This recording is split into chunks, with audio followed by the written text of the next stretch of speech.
ha nacido el Redentor.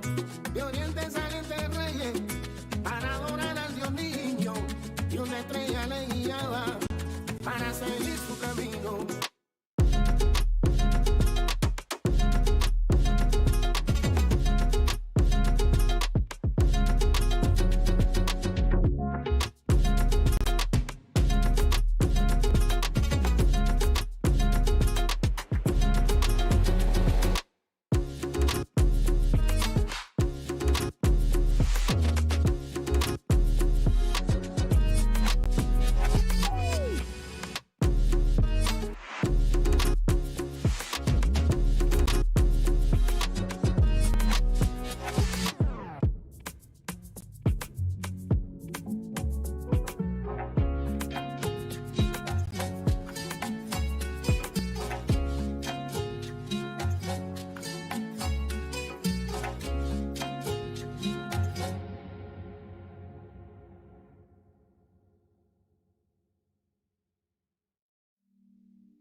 Se perfilando, va dibujando, es el humo del tabaco, es el humo del tabaco.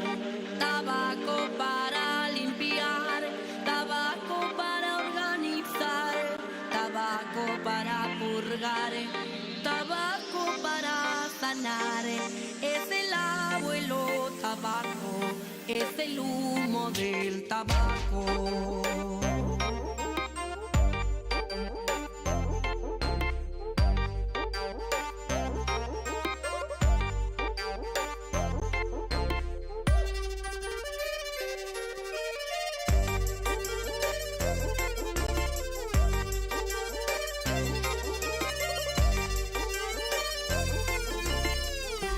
Se perfilando, va dibujando, es el humo del tabaco,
Hello, ladies and gentlemen, and welcome back to another day over here at the Blast Rising Latin America. I'm Zurfer, joined of course by my friend and co-caster Ted.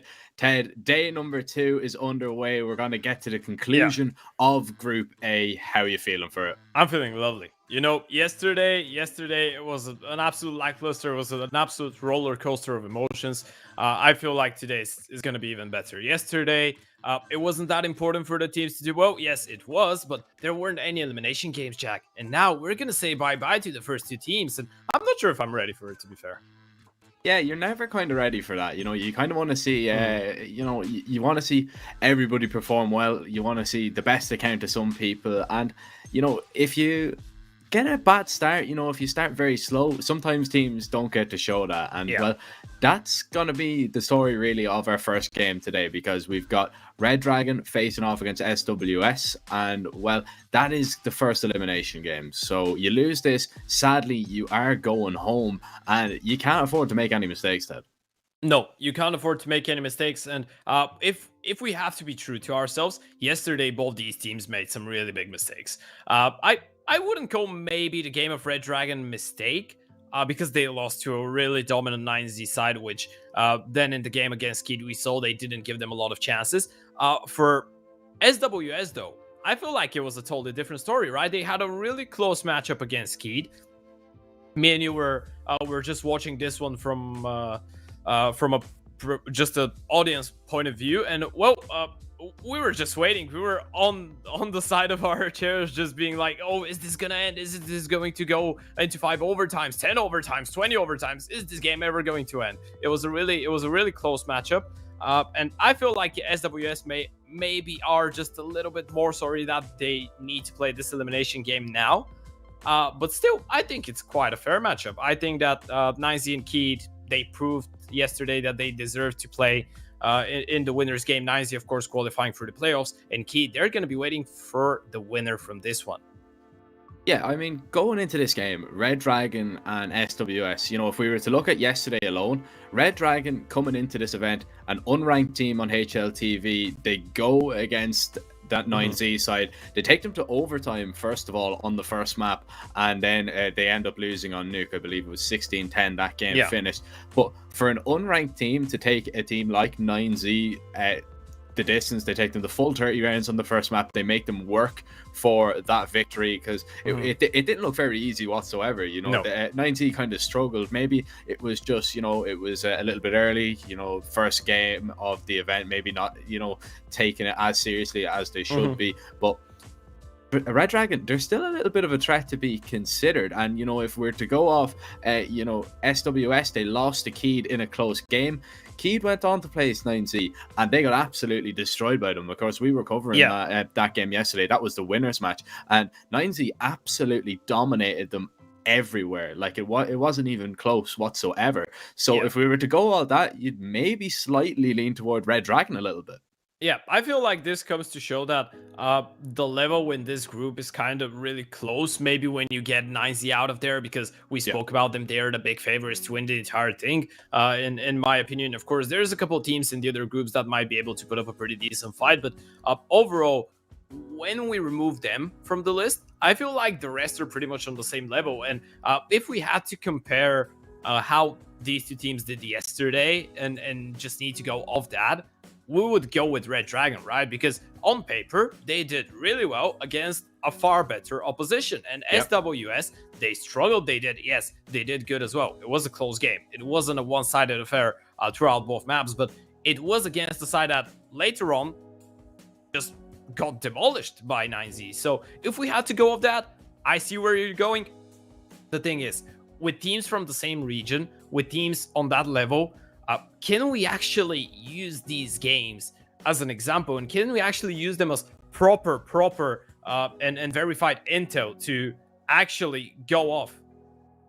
Well, Ted, that's the big question. I mean, we're it is very difficult to say, because especially because some of these teams, they haven't played an awful lot, on HLTV, especially Redragon. We're going to jump into the VIVO, and that's something that I did want to discuss a little bit, is that it can be difficult to make a prediction when we don't know very much about these teams, because Redragon, they're pretty much an unknown team for for me and you anyway. On HLTV, they don't have a lot of games. I think they're under 20 maps. I want to say 18. Yes. Yeah. So they will get to that 20 map mark now after this game. We see going ahead, it's going to be an ancient ban from Redragon. Not really a surprise there. That was their ban yesterday. SWS, they get rid of Overpass. So we're going to see a Dust 2 pick straight away. Now, that is a little bit interesting to me. Of course, we haven't really seen a lot. Redragon, they've only played one game on it, and they beat Imperial on it. It is a map that SWS like to play, though. Yeah, it is a map that SWS like to play. One thing that maybe could go as a little bit of an advantage, of course, the nuke pick coming in, but I feel like at this point we've accepted that nuke is one of the favorite maps of the Brazilian players. So yeah, we're gonna see nuke in a lot of those best of threes, I feel like. But nuke, nothing unexpected for me. Mirage and Vertigo bans.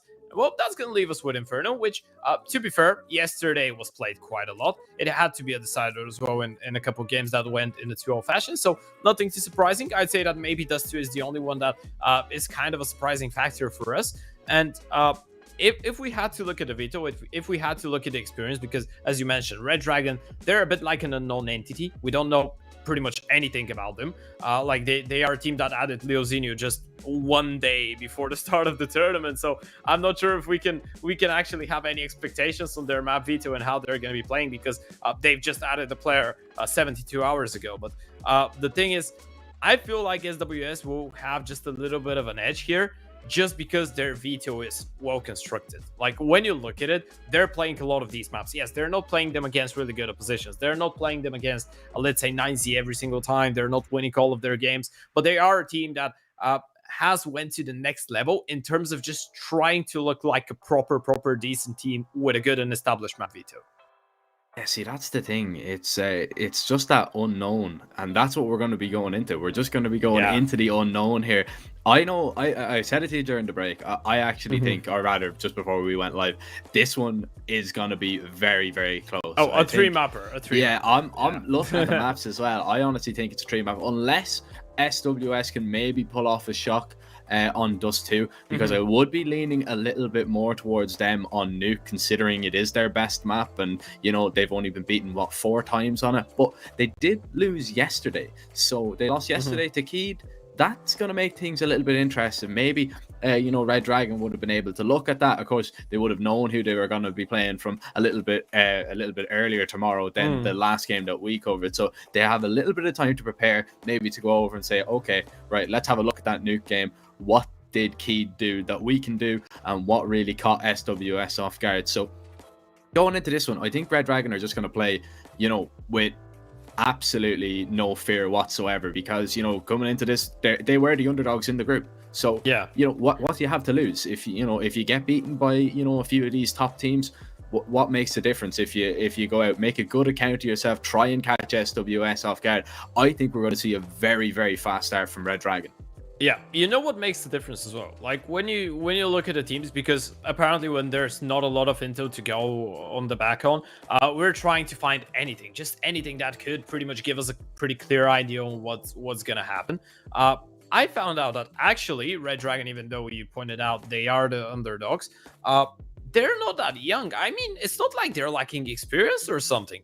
They have a couple of players that have started their careers back in 2016, which is a long time ago now. I feel old saying that 2016 is a long time ago, Jack.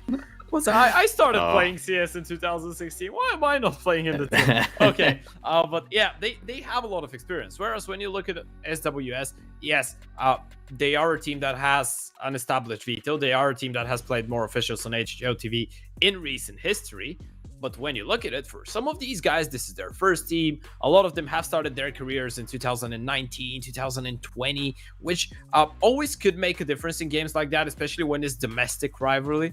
Because, on one hand, you have Redragon who have played a lot of these games. Yes, they might not be in top shape. They might not be the better team overall as skills, as mechanics, as preparations, but they know how to play against other players from their region and their country. That's the thing between both of these teams are going to have is a lot of them don't really have the international experience. You know what I mean? So Yeah. they're used to playing against teams from their country, so they'll kind of know maybe how a few of these players play. Of course, Redragon, their lineup as follows. Somebody to keep an eye out on, of course, is going to be Pro Show on that AWP. So I think it's going to be very interesting. As you said, Leozinho just added, what, 2 days ago? 3 days ago now? Bro, it says 1 day ago. I don't even want to speak about it. Says 1 day ago on HLTV. So, yeah. So probably when it says 1 day ago on HLTV, that means that they added him yesterday because of the HLTV match. So probably he's been in the team for a bit longer. Like, don't believe to everything you see on HLTV. Probably he's been around for a lot longer, but they added him yesterday because they had to play an official. Well, SWS, Gafolo had some fantastic highlights actually against Key. Even though they did lose the game, I think he finished with the most op kills. So he's definitely a threat that Pro Show is going to have to consider, and indeed Redragon. And well, we're rather going to start on Ted an Opera's Paradise. We're on Dust 2, where your Opera is going to have the majority of the impact. We'll see now as we look to be just about getting ready. That Knife Round has finished, and well, you know, the pick of sides, and looks like we should be getting underway very shortly. And yes, we are. Here we go. Let's go. Okay, so SWS. DT side does 2.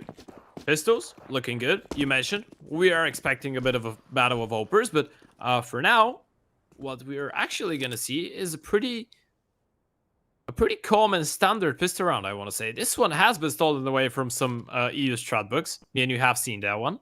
It's just a simple execute B, a contact from the get-go. Let's see how the USPs do. W1 tapping through the smoke. Nobody's peeked out just yet. Eventually he has to run out of ammo. Oh, Molly on the head. Takes it on the chest. Bounces in front of him. Shea only finds one. He's going to be cleared out and taken down. But W1's still alive towards the back of the site. Gafolo is now here to help out his teammate, but his teammate will fall. Gafolo now. Nice shot. FD1 will fall. Leozinho, the new arrival. And the knife. Surely not. Gafolo. He went for it, didn't he? But in the end, Marius will find that final kill. CT pistol going the way of SWS. Man, the game hasn't even started yet. Just wait a little bit. I mean, give him some time, please. You're going for the knife from the get-go. In the end of the day, it works out. It would have been really devastating had they lost this pistol round in the end just because of the knife attempt. But you know, it's all good when it ends good. SWS, they pick up the pistol, and now they're gonna go for the buy. We said it, right? The only maybe scenario where we could believe that actually SWS could bring up a 2-0 victory on the board is if they manage to steal away Dust 2. And for them, in order for that to happen, they will need the momentum to work out from the get-go, right?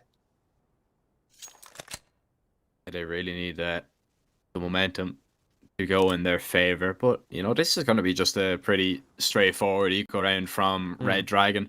One flash from FP1 maybe just to catch a few players off and maybe get Redragon a little bit closer. It'd be interesting to see where this flash is going to be thrown, as it looks like it is just going to be the contact up short. So SWS, they are in a good position. They're playing from pretty far back now. I can hear Gafolo scoping with that scout, so it's really going to need to be Ricoli that hits the majority of these shots. There goes the flash, and here comes the pop. Yeah, Riccioli, he's going to find a couple quick kills. In fact, that's going to be a triple kill from him. Gafolo with another Matthews as well to add on to that. 2 rounds, no problems whatsoever. Nothing unexpected. They managed to build up the economy. That's going to be doing wonders for them, which means that now the CTs are going to have this so-called bonus round where we could be expecting some kind of aggression to happen around the map because you don't really lose a lot if you lose that round. And with the MP9, with the lesser weaponry, with the FAMAS and the Scout, you kind of need to be aggressive. Otherwise, the AKs are just going to be destroying you. Well, the AK is getting a little bit aggressive. Marius has seen enough as he retreats towards that A site. So SWS not playing for long in this round. Instead, they get a little bit aggressive. I believe Riccioli has just cleared out towards Catwalk and Short. So he has a little bit of information. Also, Tunnels is, or rather has been cleared by Che. So they have a rough idea what's going on here. Yeah, they do. And all of the AKs are towards that long area, and the damage is really good. The flash is not working out for the keys. A quick free frag there. Now, SWS, they're gonna start shrinking the circle around them, but Prosho with this double kill should seal the deal. Riccioli still tries to fight back, and now it's a 2 versus 3. Riccioli's alone though. He hears the bomb being put down. It's only a matter of time before the short player makes his way forward. And here's Barnzik. Will take him down. Che, MP9 from long range down long. Yeah, don't think so. And neither does he as well. He's going to be retreating. And it is going to be Redragon picking up their first round. Yeah, as you said, Ted, a little bit of a bonus round there. So SWS, they're going to be a little bit annoyed that they don't manage to do a little bit more damage to the Redragon side. Oh, here we go. It's going to go off in any moment now. Boom. Perfect. Yeah. Perfect observing. You know, that's my crosshair, normally. Oh, yeah? Yeah. Just shaking. Yeah, you know how it is, Jeremy. You know how it is. But yeah, in fact, I feel like SWS aren't going to be too disappointed with that one. We saw that aggression, and actually, I love the approach from Redragon, because they're like, yeah, they're going to have a couple lesser weaponaries. They're going to have the MP9, probably the Famouses. So they might, which is the place where you're going to aggress on Dust 2 if you have an MP9, the spare MP9, probably lower. So you prioritize the long range fights. You go over towards long, and for the AKs, it's just easy peasy lemon squeezy there.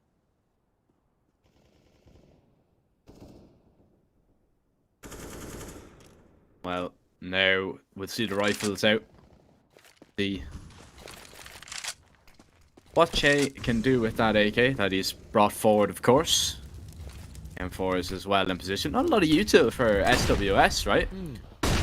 Look at the setup. Look at the setup. The flashes are good. Ilzinho gonna find the first. Riccioli with one, but the refrags are good. Matios continues to fight. He has to be careful. He's gonna get challenged and passes the test.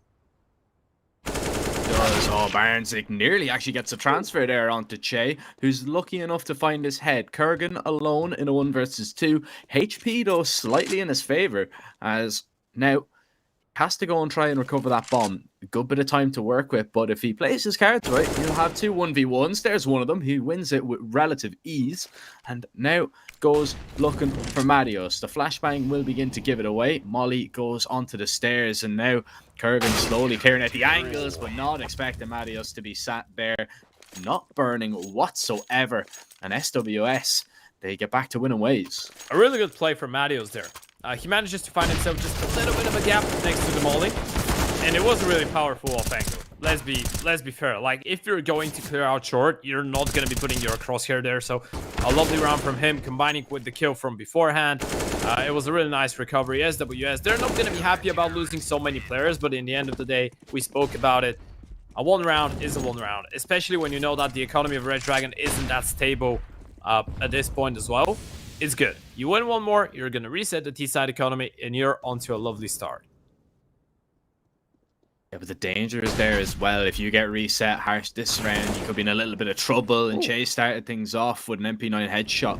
Now, it's still 2 players making their way out mid-doors. Ilzinho has to try and back away, and he will be able to do so without taking too much damage. Oh, Che and Gaffolo both go down. Kurgan, the smoke criminal, as he finds 2 quick headshots.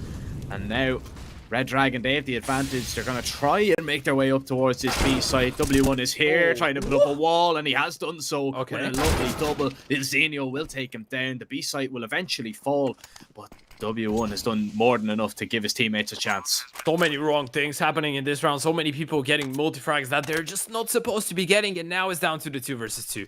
The B-bomb side notoriously really tough to retake, and even with all the flashes, they're not going to have an easy time, especially with Ilzinho picking up 1 and the second. 6 for him on the board and 2 for Redragon. Yeah, that was a little bit all over the place there. Oh, Kurgan, beautiful from him. I mean, he's definitely got those 2 kills and just been like, wait, what? How have I got the second one as well? I feel like after the first, he was like, okay, it's my lucky day. Why not try my luck with a second? Oh, happy days. I got another one. Coach of Redragon happy with that one. Little clap from him. as he knows he's reset. Well, his team, rather, have reset SWS's economy. And while starting things off, we are going to see an open pick go in favour of the Red Dragon side, but it's going to be refragged back as Riccioli using his trusty deagle. Oh, there's another big dink there as Frantic is going to be tied down to around 2 HP. Tied down to 0. Riccioli will get another one. And now FP1 goes looking for him. Will eventually find him in the smoke, trying to cower away from any bit of a challenge from that T side. Gafolo, he's been tagged up by the nade. His position has been given away completely. Red Dragon will get the bomb down. And scout on the flank is never going to be that powerful.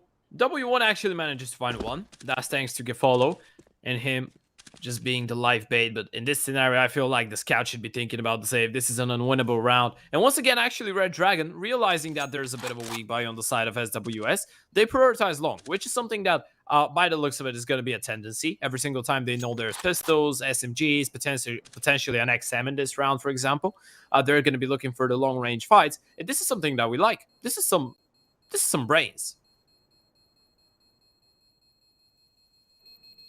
Is something that we do like, and there's another little bit that we like as well. Oh, this time we don't go close. We get the extended zoom out. Yeah. And oh, the panoramic view. Panoramic view, beautiful, Ted. Absolutely beautiful. What better than a panoramic view of a bomb explosion?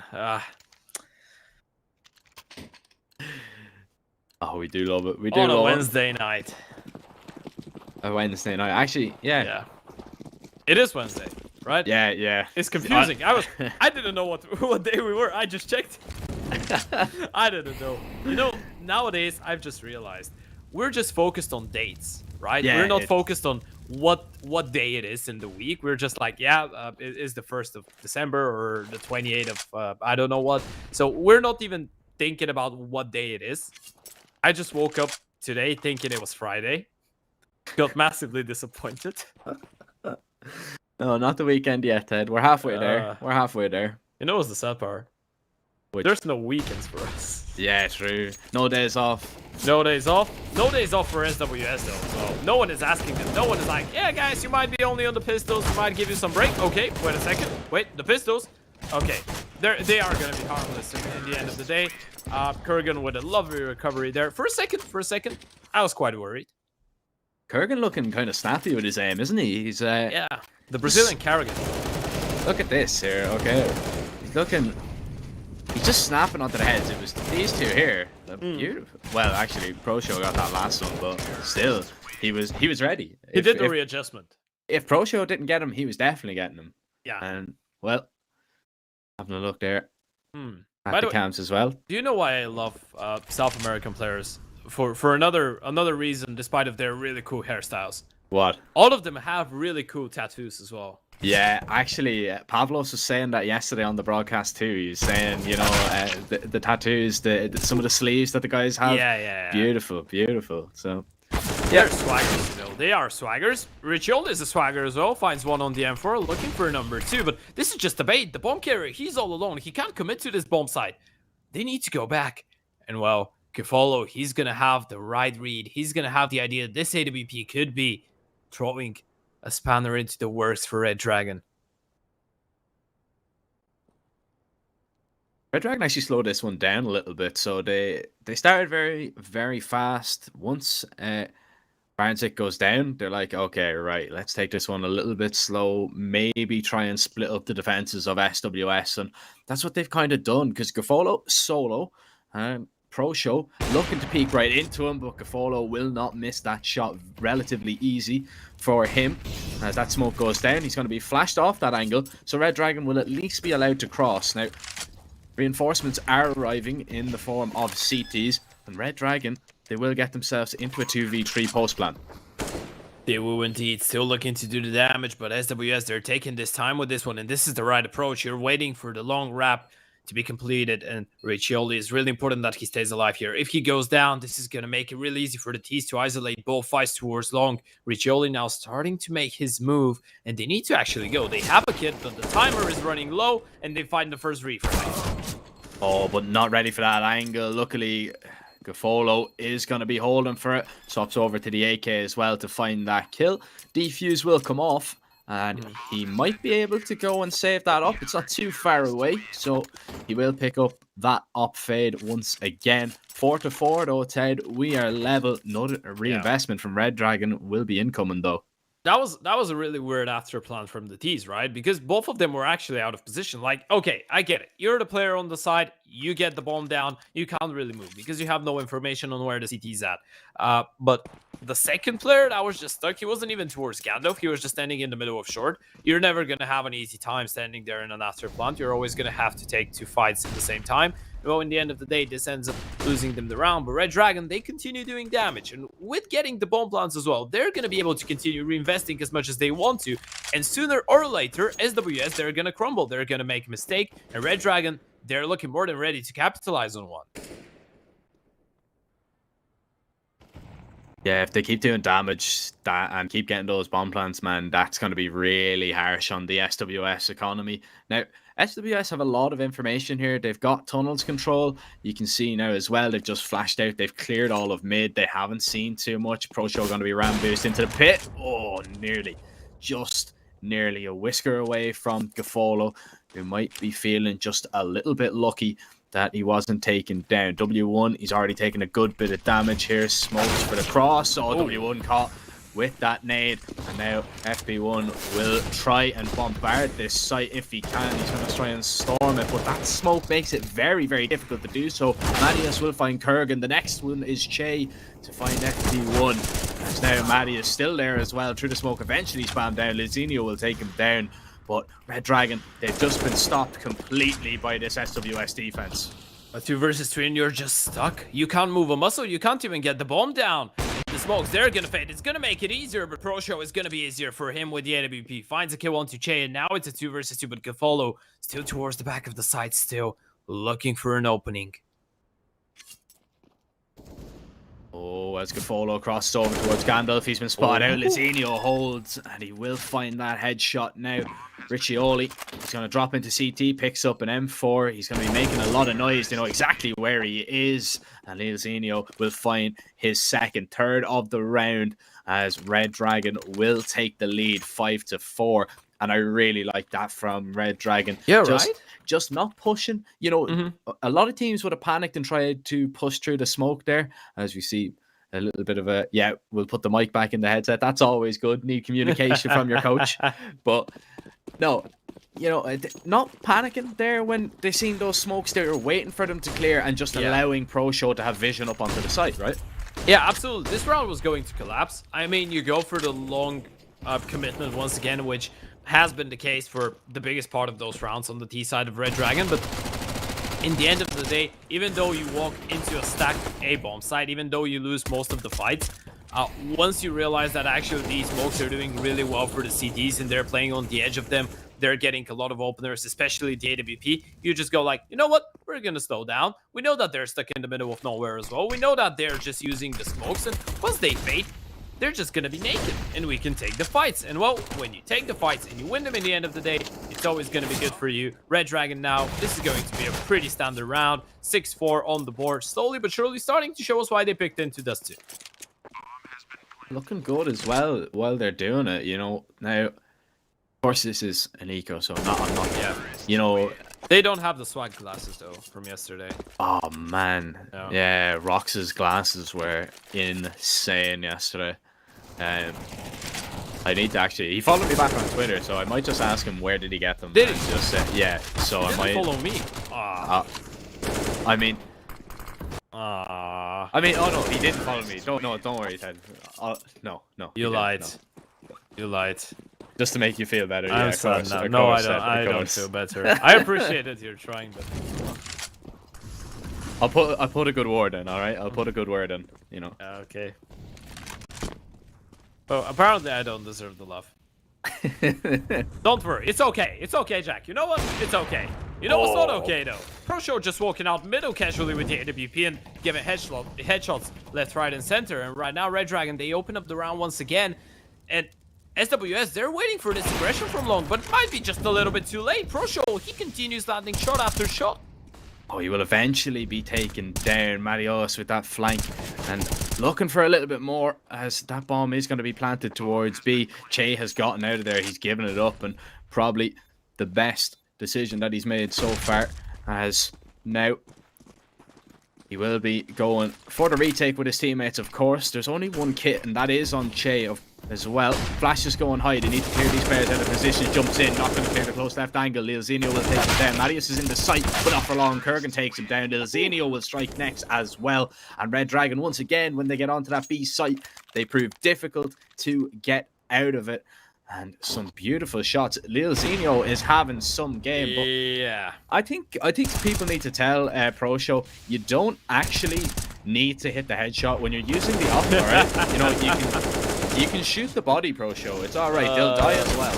But he's just warming up. You know, this is one of those moments you've played just a lot of deathmatch with the scout, and with the scout you just aim for the head. So right now he's just mimicking it. Oh, some lovely HEs there, doing the damage for SWS. Of course, you're gonna need that extra damage. You're gonna need that extra boost, considering you have only the pistols to work with. But slowly but surely, actually, this T side is starting to look really solid. I'm still not able to comprehend how a player is able to join a team just a couple of days ago and still put up a performance like that. Lilzinho is an absolute monster so far, and I'd say he is the main reason that Redragon are having such a fun time. yeah, I mean, he's 16-7 right now. He's having the best of times as we move forward into this round 4v4. Riccioli, now, he is still a little bit of a threat. He's got that deagle in his hand. He's already found a few kills. Oh, surely he was spotted out there. Yeah. Betrayed by his feet. Yeah, that's it.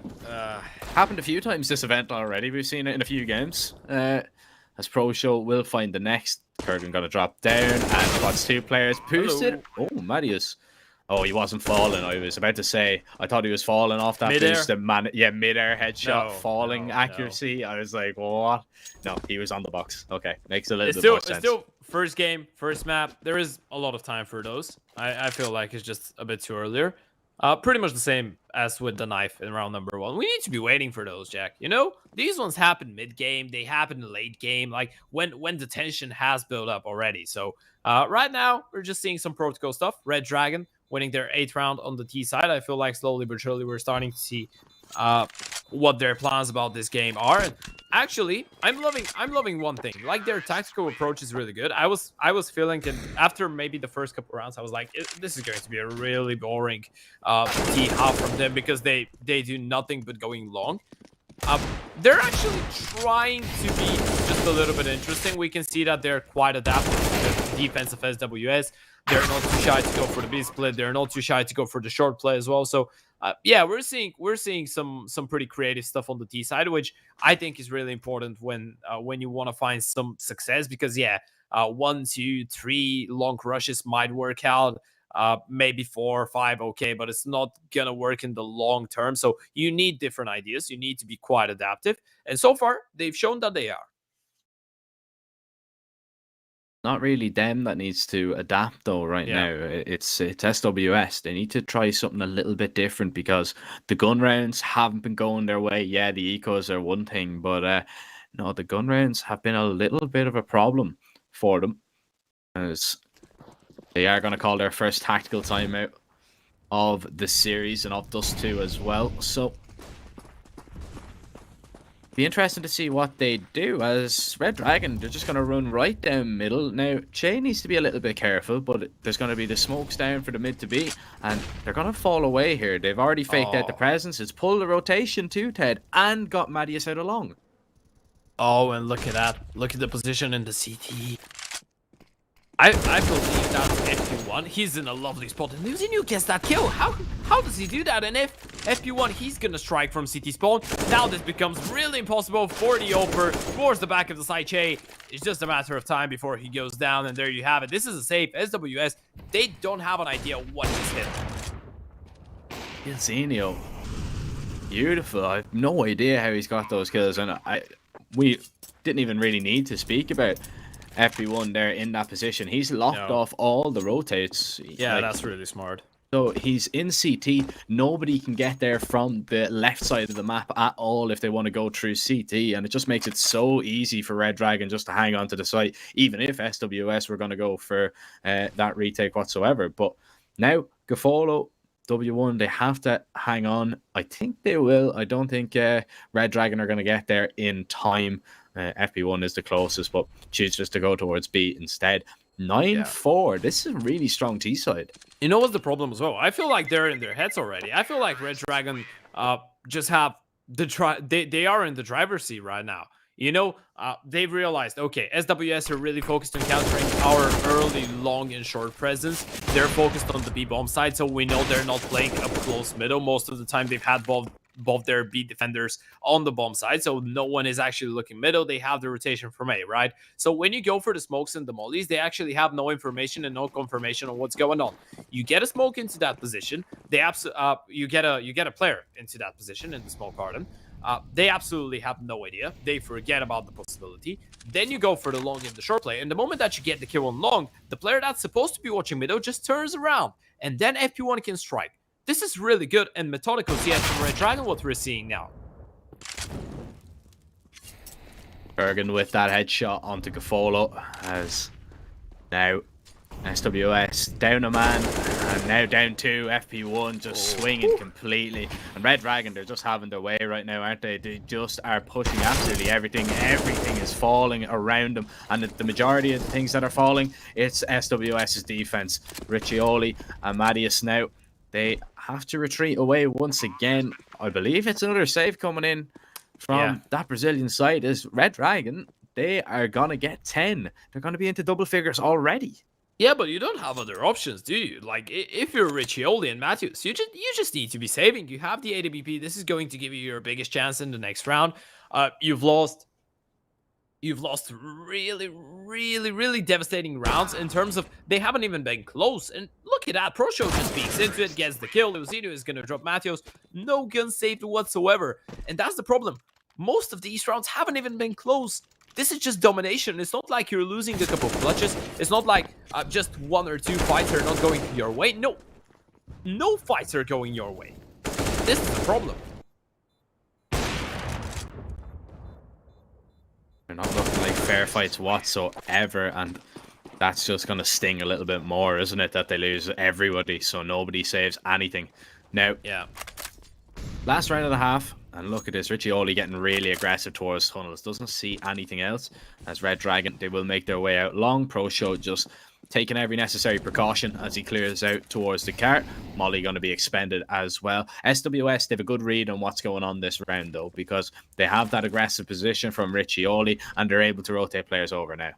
Yeah, the problem is that the utility is not looking too healthy. So if they wait out just a little bit longer, they might get a couple chances. And Matthews, he's just going to walk into the AWP, a free entry for Redragon. And look at that. They know that the nades are not in the best state possible. They know that the guns are not either. So they just slow down. They wait for the aggression and they punish it. Oh, Luzinho as well. He's going to catch a lovely timing and catches the tunnels player in the back. He's actually selling this fake nicely if Redragon were gonna go towards that A bomb site, but they are gonna make their way towards B, and Leozinho is just gonna duck his head out of the way and make as little noise as possible. Now, this would be a disaster if SWS come in, if they clear out all the angles, but Leozinho is gonna put up a fight. Che will fall, looking for a little bit more, needs support to arrive. Big HE, but they think it's a fake. Oh, they're gonna rotate away. Oh, this is the double fake. Luzinho has played that one absolutely perfectly. They clear it out. They're like, oh, okay, he's the only one there. No, they're just so late in tunnels. And you know what's the problem? They're doing this intentionally. Like, this is unintentional result from Redragon. They wanted to make it look like it was a fake. They wanted to make it a double fake, but wait a second. W1 finds 2, and now it's 1 versus 1. Does he know? No, he doesn't. 11 rounds for Redragon. That one felt just a little bit too close for comfort there for a second, but at the end of the day, Redragon with the double faker gonna win the round. 11-4, Jack. I'm not sure if that's salvageable. I'm gonna be honest. Yeah, it's not looking like you know, there just wasn't enough. Now, the only thing is they are going over onto the T side, so you never know. That was a little bit strange there. W1 managing to find in 2 kills there. That was that shouldn't have not have been as close as it was. I think Redragon would have been very annoyed if that was a round that they did lose in the end of 1 versus 3. But And the sleeves. yeah, the sleeves are sick, man. It's all they can focus on. Insane. Yeah. Oh, that flash was actually the flash was actually good, but Burnzik, he's gonna get burned from a pistol, an angry pistol running towards his direction. Man, what's up with Leozinho and kills through smokes? Come on, give us a break. Well, he's not going to be giving anybody on SWS a break whatsoever, and neither will Redragon. They'll stop them down. Gafolo, the last man to fall, and who else? Leozinho to find the last CT pistol goes in their favor, and now they're only 4 rounds away from taking their map pick and going 1 map up, Ted, in this elimination game. Let's not forget, if you lose this best of 3, you are eliminated from the entire event. So it's a must-win for both of these teams if you want to set up a decider. Redragon, they want to face, of course, Keed for the first time. SWS, if they win this, they'll get a rematch against the team that put them in this elimination game. But we still have a long way to go. Dust 2, so far, hasn't gone SWS's way as they explode out along with the Glock. Should be relatively easy for Leozinho and Co. Oh, runs out of bullets, has to swap over to the USP. Oh, needs some help to arrive. Oh, no ammo, and that is just so awkward. Yeah, it is kind of odd. In the end of the day, okay. Actually, they managed to cross, but the bomb is going to get dropped in pit, and now Matthews, he's going to realize he's not going to get more than 1 kill. Even 1 sounds really optimistic for him in this round. That's going to be 13 on the board for Redragon. And you said it. There's no room for mistakes, Jack. There's no room for mistakes. You lose this one, you're out and done for. You're out of the tournament in your 2nd day here in the group stage, and it's not looking good for SWS. Yes, we saw it yesterday. We saw that they can bounce back. They lost Nuke in a pretty convincing fashion yesterday. They managed to fight back on Inferno. They made it a really close game. You know what's the problem, though? Map number 2 is actually Nuke. Yes, I know they picked into it. I know it's one of their best maps. Yesterday, they got absolutely demoralized on it. But right now, Redragon, they have the momentum on their side. This one is not over. This 2 is not over yet. But if they manage to close it out in a 16-4, 16-5 fashion, they're going to be feeling really good going into map number 2. Yeah, that's going to be a big problem for SWS. FP1 going to be flashed towards mid, and he's actually going to get across towards T-spawn. Now, does Gafolo realize he's there? Yeah, he's going to come to his senses now and needed to find that kill, was able to do so. Now, Pro Show with that scout. Riccioli will be the next man to fall. As SWS, they are going to try and make their way up long. They need to get the smokes down, though. Pro Show is running the show right now. Oh, 2 lovely scout shots and looks for a little bit more as one player just cowering in that smoke, and Shay will fall. W1 alone. Redragon restore order. Pro Show living up to his name, giving us a show to respect with the scout, doing so much damage. So rarely you see a player being that confident into going in fights with the scout, but well, he doesn't show any weaknesses, and there you go. There's the TV. There's your ground. Oh, it's Hitachi as well. I didn't notice that yesterday. I was wondering where the TV was. We hadn't seen it yet. It's hidden in CT spawn. Yeah. Oh. Well, you know, at least you're not gonna ask how it survives the rain here. Yeah, that one is definitely indoors now. So I'm not sure how much rain there is where we are right now, but let's say once per year. Once per year would probably be yeah, it's gonna be safe. Yeah, well, nobody is safe on the side of SWS in this round as 2 quick kills go in favor of Redragon once again, and they're really putting their stamp on this map and on this game. This is so far been complete and utter domination for the Redragon side. Pro Show already tagged up Che and looks for the final kill. Yeah, still using the scout. Maybe for the last round we might get. He doesn't need to upgrade it. He's just getting kills so that everywhere he goes. Yeah. Riccioli, 1 HP. Oh, 1 HP in a dream. He has been good with the Deagle. I will say that. Oh! Yeah. You know what you're speaking about. You know what? You're a genius. The problem is he's not going to get the bomb plant. Even with that lovely headshot, it's not going to change pretty much anything. Yes, Kurgan is going to be like, oh, yeah, now you decide to land that. Okay, it's 15-4 now. But despite of just maybe giving him just a little bit of tilt in this round, I don't even know if we can call it tilt. It's not going to do anything. Actually, SWS, by the looks of it, a couple of the players are on a bootcamp. So they are together, just a couple of them. I don't think they're all there. I think 3 or 4 of them, but they are on a bootcamp. So they will be able to get a good talk in between the maps. But I'm not sure what you're going to speak about. Like, essentially, you need to try and mentally forget about what's happened on Dust 2 and potentially try and win a couple rounds now, because this one is already over. Now, the question isn't whether you're going to lose it. The question is, how dominantly are you going to lose it?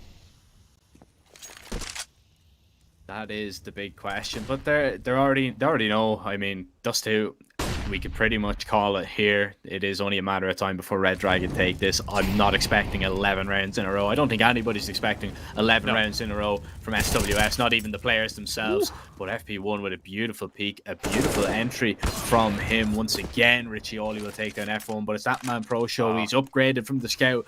He's got the AWP, and now it's W1, Madius, and Gaffolo to go on a mission to try and stop Dust 2 from ending here and now. And they're going to walk out towards middle. Barnsick is close, but he hasn't spotted anything just yet. Smoke goes down. Might think about going for a peek. Here comes the flash. Oh, beautiful. Oh, that's unbelievable from Barnsick. Again, W1 is the last player alive, but again, he is without a chance. Yeah, 1 versus 4, 4-15. This one has been anything but a close affair on Dust 2. Redragon making a statement for themselves. They don't want to go home. They want to continue fighting. They want to face off against Keed and SWS. They have a lot to do on map number 2, Jack, because this is not enough. No, it is not enough. That is... Yeah, you can see it in the reactions as well. They're devastated. As you would be, Ted. I mean, yeah, that's a very, very dominant showing. And, you know, like, not even after that, okay, so this elimination game, we see it, we look at it, and we go, all right, this is your chance. You go on to Dust 2, you just, it's not your day, all right? No. That can happen. It can happen that you just, you go, you don't play well on the first map. Maybe the nerves are there, but they need to disappear. They really need to disappear. The thing that they have going for them is their map pick is the second one. They've got Nuke. Yeah. Their best map. Yeah. You know, without a doubt. Their best map. Well, Nuke, we spoke about it yesterday as well. I mean, X-Warrior pointed it out, actually. With a lot of these teams, the thing is that coming from the same region, they have these specific maps that all of them play. So even though you're not seeing Redragon having a lot of numbers, a lot of games on Nuke, probably they play it as well. Like, Brazilians love Nuke. This is something that's not a secret for anyone. I feel like SWS yesterday were really disappointed by the way that Nuke went. Keed absolutely run over them. And, you know, a lot of it had to do with just the Oper and the entries looking really solid for Keed. Of course, we're going to speak about this when it comes to watching them later on today. But I feel like SWS right now, they just need to try and cool off just a little bit. Absolutely forget about this 2. It never happened. That's it. You're starting Canoe best of 3. The thing is that you need to win it in a 2-0 fashion. That's it. You have no room for mistakes. Make sure that you're not even thinking about this 2. Someone says this 2. What is this? Is this a map in CS? This is how they need to be thinking right now. Because if you're like, if on the back of your mind, you have, okay, I'm 1 map down. I got absolutely destroyed on Dust. If I don't get a good start on Nuke, I'm probably going to get eliminated in a 2-0 fashion because the momentum is going to be with them. Individually, they're looking really good. Luzinho just dropped us 26-10 after joining the team 2 days ago. If you're thinking about all of these things, you're never going to be able to bounce back. Or rarely you're going to be able to bounce back. So they need to kind of try and forget that it happened. Well, that's what we're going to see. Can SWS bring it back, or will it be Redragon eliminating them from the event? Well, ladies and gentlemen, we're going to send it to a short little break. We'll be right back with map number 2. It's going to be Nuke. We'll see you shortly.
Hello, ladies and gentlemen, and welcome back to the Blast Rise in Latin America. I'm Zerfer, joined by Ted. Ted, very, very dominant map one from Redragon, and SWS, they need a big comeback on Nuke if they're going to stay in this event.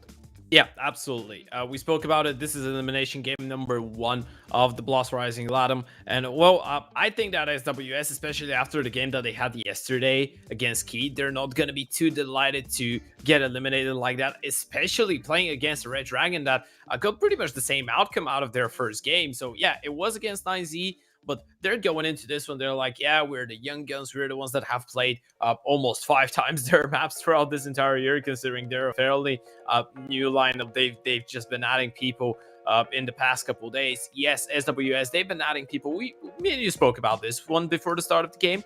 They've been adding a new member every couple months. So I think the last guy they added was just like 2 months ago, then 4 months ago, 7, 9. So every 2 or 3 months they add another player. But the thing is, they're going into this one thinking, okay, these guys are washed up. They're old.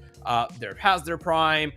We are the ones that should be dictating the pace. But so far, Redragon, they've shown that they're not old. They are young souls. They're feeling really well. Their mechanics are on point. Their ideas are really good. And, well, they absolutely run over them on Dust 2. Now, is something different going to happen in Nuke? I'm not sure. I don't know what to expect here. But SWS, we spoke about it, Jack. They will need to forget about Dust 2 completely. Oh, sorry, that old washed up comment that got me off guard completely. No, 100%. I can tell you, I haven't spoken to them. I don't know these guys. I can tell you 100% that's what they are thinking. Yeah, just because every single time you're going into a matchup like that against a team from the same region, that's what you're thinking, you know? Yeah, you need to put, yourself ahead of them, and you need to, think you're better. You need to have confidence going into the server against them. Doesn't matter who you're playing against. You need to go into the server thinking that you are the best player in that server entirely, and or else, sure, what's the point of doing it if you don't have any confidence? There's no point. And well, right now, sometimes a little bit of disrespect is good, like just a little bit, just a slight little. Yeah, we want respect. We want everyone to be respecting the efforts of their opponents, but just sometimes just a little bit of disrespect helps, especially in situations like that. Just a little bit. Just a little bit. A small, tiny little bit. Well, they're going to see a little bit of a slower pistol after SWS to get the opening pick. Barnsick tapping away with his USP, trying to do some kind of damage, and it will be Lilzinho to find one. Nearly gets a second, but it's going to be him to fall next as SWS make their way up onto the site. 3 versus 3. Bomb's not going to be planted just yet. Riccioli's going to be putting in the numbers, but in the meantime, he's lost Gafolo. And Pro Show, he's up the vent, causing the T side some problems as well. Last man alive, it is Riccioli. He is in towards the hut. He's being shot at from the heavens. The bomb was only tapped, not being defused. Now it will be as Barnsick with a 4K. Yeah, Barnsick starting off pretty well.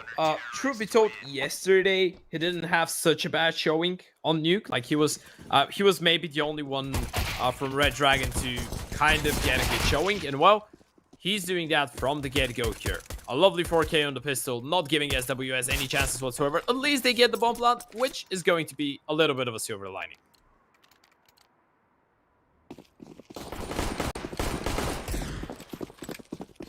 It is a little bit of a silver lining, but I mean, if they don't start well in this round, it's not really worth much, is it? And well, look at this position already. The aggression going to be shown by Redragon as FP1 gets close underneath the silo. And it's a difficult position to clear people out of, right? I mean, there's that scout from Gafolo is being boosted up, trying to see maybe if he can find an opening kill. FP1 knows he's there, and they're not going to clear it. Oh, this could be a disaster. Ooh. Oh, FP1 only gets 1. Che takes him down. If he was a little bit more disciplined, Ted, he probably would have got 2. Yeah, surely you expect more than 1 in this scenario, especially when they don't clear you out from the get-go. Okay, what is he doing there? ProShow just catches him off guard. Che's just running with his back turn. No idea where the scout is. And they're gonna spot a gap in the smoke. Another attack. The scout doing a lot of damage. Well, this is just looking pretty similar to this too. I know it's really early, but the scout, he was free roaming like that on the first map as well. Oh, Lilzinho, he was on an absolute rampage on Dust 2, and he's found a lovely double here in this round. W1 seems to find himself in these last alive positions quite often. Now, he is going to be once again alone, but once again, he's up against 4 players, and I don't know how many times we've seen that, especially on the T side of Dust 2. It was just his teammates couldn't do much work, and then it was just himself left now. And well, we've got another POV now from Redragon as well. So there was only 3 in this game. Now we've got 4 cameras. Yeah. So welcome. Yeah, maybe if they win this map into the next game against Keith, we're gonna get 5. Yeah, it's with every single W. Yeah, every map that they win, we just get another player. If they lose a map, they take one away. Yeah, that's why they started this one with 3. You know, we're actually really smart. Don't listen to what people are saying. We're actually really smart. But, yeah, SWS, not the best start that you could hope for. Of course, D-side nuke. You've lost the pistol in the conversion. It's not anything to be sad about. Like, you're probably going to lose this round as well, especially when FP1 is just running at you with an MP9 trying to farm the cash, and ProShow is hitting shots like that. But yeah, not the best start. The thing is, we haven't seen a buy round just yet.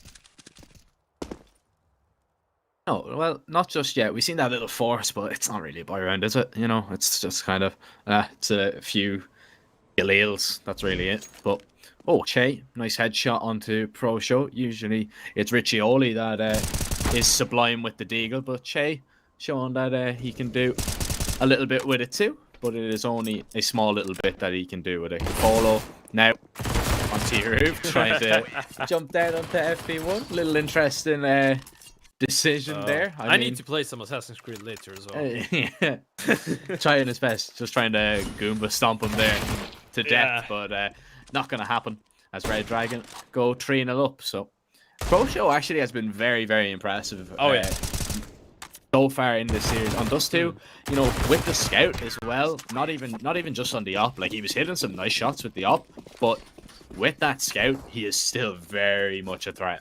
Truth be told, he didn't really need the AWP that much on Dust 2. Like, he had his 2 or 3 rounds with the scout, and in the moment that he upgraded on the AWP, that was actually the last round of the game. So right now, though, he's gonna get just a little bit more chances, but he's already rotated down, and this is really nice. Now, SWS, they're just gonna walk into this. They've made the cross down secret, but are they gonna be ready for the AWP? Now, if they go for the boost, maybe. Because ProShow isn't holding for it. So if they go for the little boost on the corner. But, all right. He's heard you. Okay. Maybe. They're not going to go for it. He's still going to find the kill regardless. Oh, they're blocking each other. Oh, Gafolo nearly was blocked to his death there. And Dave said, no thank you. We're not going to push into that up. We're going to go back up secret. And we're going to try something else. A minute left on the clock. So they have a lot of time to do so. But Redragon, they can hear everything. They know exactly what's going on. Yeah, that's the thing, right? They didn't need a second rotation down secret. The AWP did all the job, and they know they couldn't have crossed towards Vents. No one could be towards Single. Now they can focus on outside. We can see that Kurgan already is in a really tough spot to clear out. Riccioli, even if he knows it, is really tough to force him out of position, and they might have to just go on the wrap towards ramp. 25 seconds, so there's a little bit of time still, but slowly ticking down, slowly running out of it. Oh, ProShow has his back turned. Oh no, Riccioli's going to find a free kill. They're going to find a B bomb site. And, well, there's nobody down here defending, so SWS, they will get a bomb plant, and they will get a post-plant situation. So, Redragon, not the best of weaponry either here. 2 MP9s.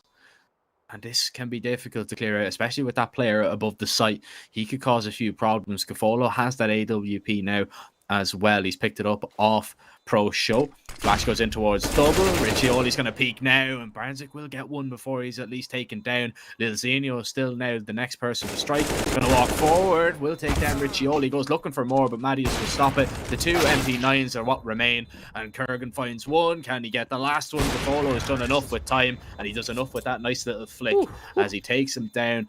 Yeah. SWS get on the board. Okay, that was a really nice recovery. Actually, for a second there, I was quite...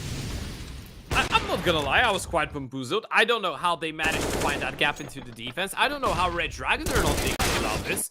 But in the end of the day, SWS, The contact play works out perfectly. They managed to get around. This is what it counts. Even holding on to that AWP, thanks to that lovely shot here from Gifolo, is going to be another plus. Of course, this was just the bonus round for Redragon. Now, they can fully reinvest once again. ProShow on the AWP, Enforce for the rest of the gang. Only Kurgan on a FAMAS, and they're going aggressive towards back red.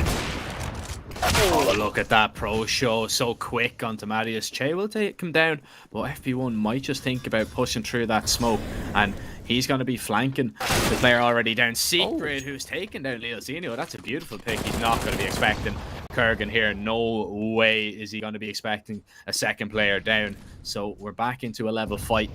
3v3 as Gifolo drops the bomb over maybe to his teammate who hasn't picked it up just yet. Barnsick is alone towards CT Vent, has to swing over the volley, nobody's holding it, and he gets a free kill out of it. Riccioli down to 9 HP. Everyone up the vent. Gifolo will get the refrag at least, but it's Kurgan now to try and take on the Opera. Gifolo has 1 kill already. Can he double up and double down? Molly towards heaven, and Kurgan's just going to creep up on the site. The smoke is going to make it difficult for Gifolo. Is he going to spot him? Yes, he is. Beautiful no-scope from Gifolo. Gives SWS their second round. Oh, that's a Vamos right there. Gifolo, what a play. Look at the reactions. They know it. They know how important this round was. What a lovely recovery from the Opera. 1 versus 2 clutch, and you can see the devastation on Redragon. Oh, and this is you know what I love about South American CS. They are so patient. Like when they do something great, when there's a good play, their reactions are always really happy. They're always really explosive. When there is a bad thing happening in the server, it's pretty much the same. They're really emotional. It doesn't really matter if it's a good round or a bad round. Unfortunately for Redragon here, they're on the receiving end of a lovely play from the AWP, and now their economy is going to get reset. SWS, they're back on their way on the T side of Nuke. Yeah, and only with a few upgraded pistols to overcome now. On the other side, Che is gonna a lovely flank here. He's got 2 easy kills. That's a lot of cash as well. 1,200 to be exact so far. The SMG, Mr. Mayweather. yeah, making his money as he looks for more. And well, this is really the ideal scenario for the MAC-10, right? You just let him run and gun, get all the cash. Oh no, he got stuck. I was already laughing at it as well. Oh, that would have been a lovely knife. You know, that would have been a lovely knife because it doesn't change anything. It's just for the banter. Oh, Che gets so lucky there that That hurt. Oh, he just gets stuck, and then he's like, hold on a second, there's a player behind me. What? Yeah. You just go. He's like, whoa, wait. I don't remember being that fat. I used to be able to get through this easily. What's going on? You know, they might have problems with this one after Christmas. Yeah, after Christmas dinner, but not right now as SWS. They're going to cause Redragon a few problems. They're jumping around the site. Leozinho is going to be spotted. Che takes him down, and the MAC-10, doesn't matter if it's against pistols, he can still do it against rifles as well. So 2 quick kills. Pro Show, he's seen enough. He's going to be retreating for the moment, and this should just be the save for Redragon once again. Yeah, this is looking worrying now for the CT side. You know, SWS, they're toying with their minds. You can see it from the get-go. Redragon, they're dropping so many players down secret, down the vent. Every single round, they started with the player down secret, right? Because they're used to SWS relying so much on that outside play, on that lurk towards that position. But the T's, they just switch it up. They go straight in for the execute, and they catch them off guard, sending the MAC-10 with a couple flashes. They don't even smoke heaven, you know? They don't even go for a proper execute. They just smoke midi, they double multi top put, they go for the flashes. They want to take the fight with the heaven player. Oh, yeah, there's our TV. I was wondering when we were going to see it. The flat screen is out. Yeah, the flat screen is out. No, not the old-style TV. Modern days. Yeah, modern Bro, days. Nuke is a modern map, you know? Yeah, because it's been updated. If it was the old-style Nuke, it would have been the old-style TV, right? So exactly. Yeah. You know, I wonder. Okay, Nuke is the new TV, right? Yeah. Hear me out. Do we get maybe, you remember the drones from the Major? On which map do we get something like that? That'd be a question for production. I think I might be throwing them under the bus just a little bit. Just a little bit. Just a little bit. But you know, the TVs are great. I'm loving those. I'm loving those. I'm just wondering, what's the next step? What's the next upgrade? Because I'm seeing that. I'm seeing Kauai on Nuke. We have this TV. On maps like Dusty, we have the other one. What's the next step?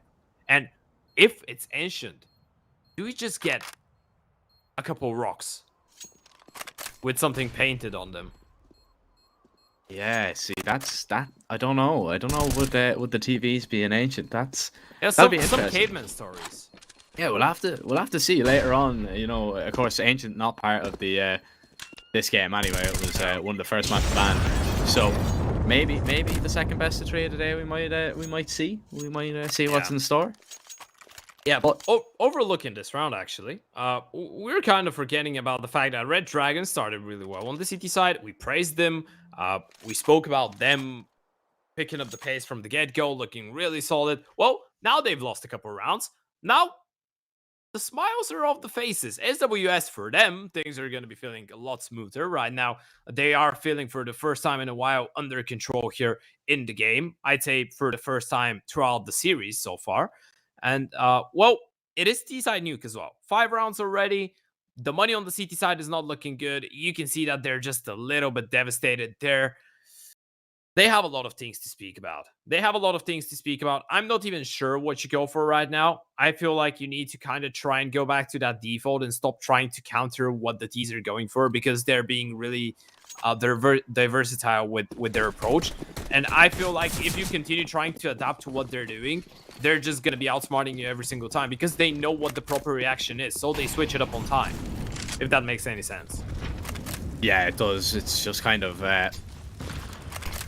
trying to catch them off guard, and right now they haven't been able to do so. So we'll see as we get further and further into this half. Now we might see Redragon restore, you know, a little bit of faith in themselves. FP1 is going to be not cleared out whatsoever. Finds a lovely double, and that's a good start in this round for Redragon. Yeah. FP1 steps up with a nice double, and that's going to force SWS to go for the ramp play. But by the looks of it, they're willing to take the fight towards Hell. But Kurgan, he's more than willing to welcome them with open arms. There's 1, there's 2. Gafolo finally gets the refrag, but in a 1 versus 4, he doesn't have a lot of options. Yeah, this is kind of going back to what we're more used to seeing from SWS. All of a sudden, it's just them in a 1v4 situation. They can't get any refrags. Yeah. Well, now he does some damage. Imagine. Now, Polo's hearing some steps. Now, I don't know if he knows the player is up in heaven. I think he might have heard him. So, bang him. Oh, imagine. Imagine. Or this one, through HUD. I almost want to see something. Like, this is a really troll play. Like, if you don't get a kill, you're pretty much giving it up. But it could be spectacular. We're never going to see a play like that. I'm just dreaming right now. Yeah, just a little bit. Now, bomb's going to be tapped, and well, it's not going to be stuck here. It doesn't matter. Barnzik will take down Gafolo in the back before F1 can peak. So 5-4. Now Redragon get back on the board, and we'll see now. Look at the money built up from the T side over the last while. They have it in abundance. Yeah. So they'll have a buy for at least the next 2 or 3 rounds, which is going to help them an awful lot. Because, I mean, they've already got 5 on the T side. They've got the economy to probably bring out 1 or 2 more buys, 2 more buys at least, if they want to bring out ops. So I think this has been a successful half for them. Oh yeah, absolutely. Especially considering how it started. Especially considering that after getting absolutely battered on those 2, you're walking into nuke, you're like, yeah, we need to be winning the first couple rounds. We know it's T side, so if we get a good start, mentally we're going to feel a lot better. It doesn't really happen like that. Redragon pick up the pace from the get-go, so you're kind of, I guess you're feeling kind of down. But from the moment that you get the buy rounds, it actually starts looking a lot better for you. And I feel like SWS from that point on is just a question on how many more rounds can we actually scavenge here. Because even a 5-round T side, even a 6-round T side, 7 already ideal. I think they're going to be happy with, and there's a potential for a lot more, considering that the money on the CT side, yes, it's not looking terrible, but it's still kind of shaky.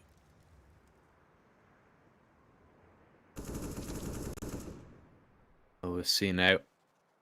As SWS, they're going on a little bit of a wrap here towards outside. We see they already just going to be tucking in the corner. Marius is in a nice position towards Garage.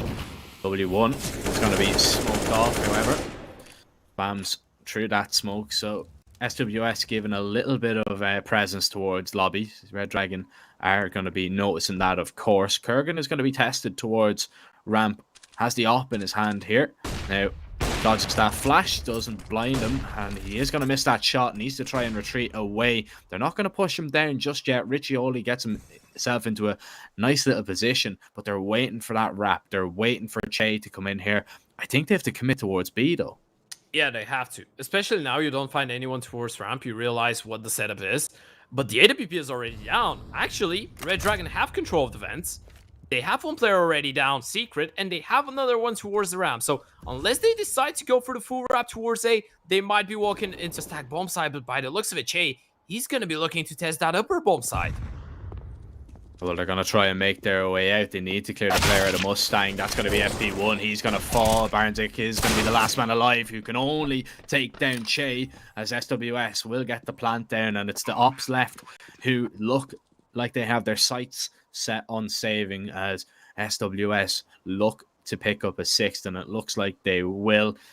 Oh, that was a good decision in the end. I thought they might have to commit down. That FP1 kill was absolutely massive, though, because if that Mustang player stays alive, he's kind of the early warning system. If he gets that kill on the Heaven player, then it could all just fall apart.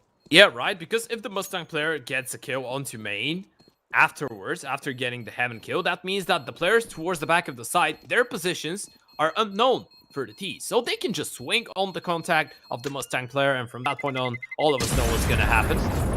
And, well, SWS, they're going to be really happy with this one. I actually love the fact that they slow things down. They get themselves into a pretty, I don't want to say comfortable, I want to say a pretty awkward position, because you can pretty much go everywhere. It's kind of a guessing game on what you're going to go for. And as you mentioned, this fight on the Mustang player was pretty much it. From that point on, every single player was just refragged 1-for-1, and 1-for-1s are never going to end up well for the CT side, especially when the two opers are left to retake in a 2-versus-3 or a 2-versus-4 in the end of the day.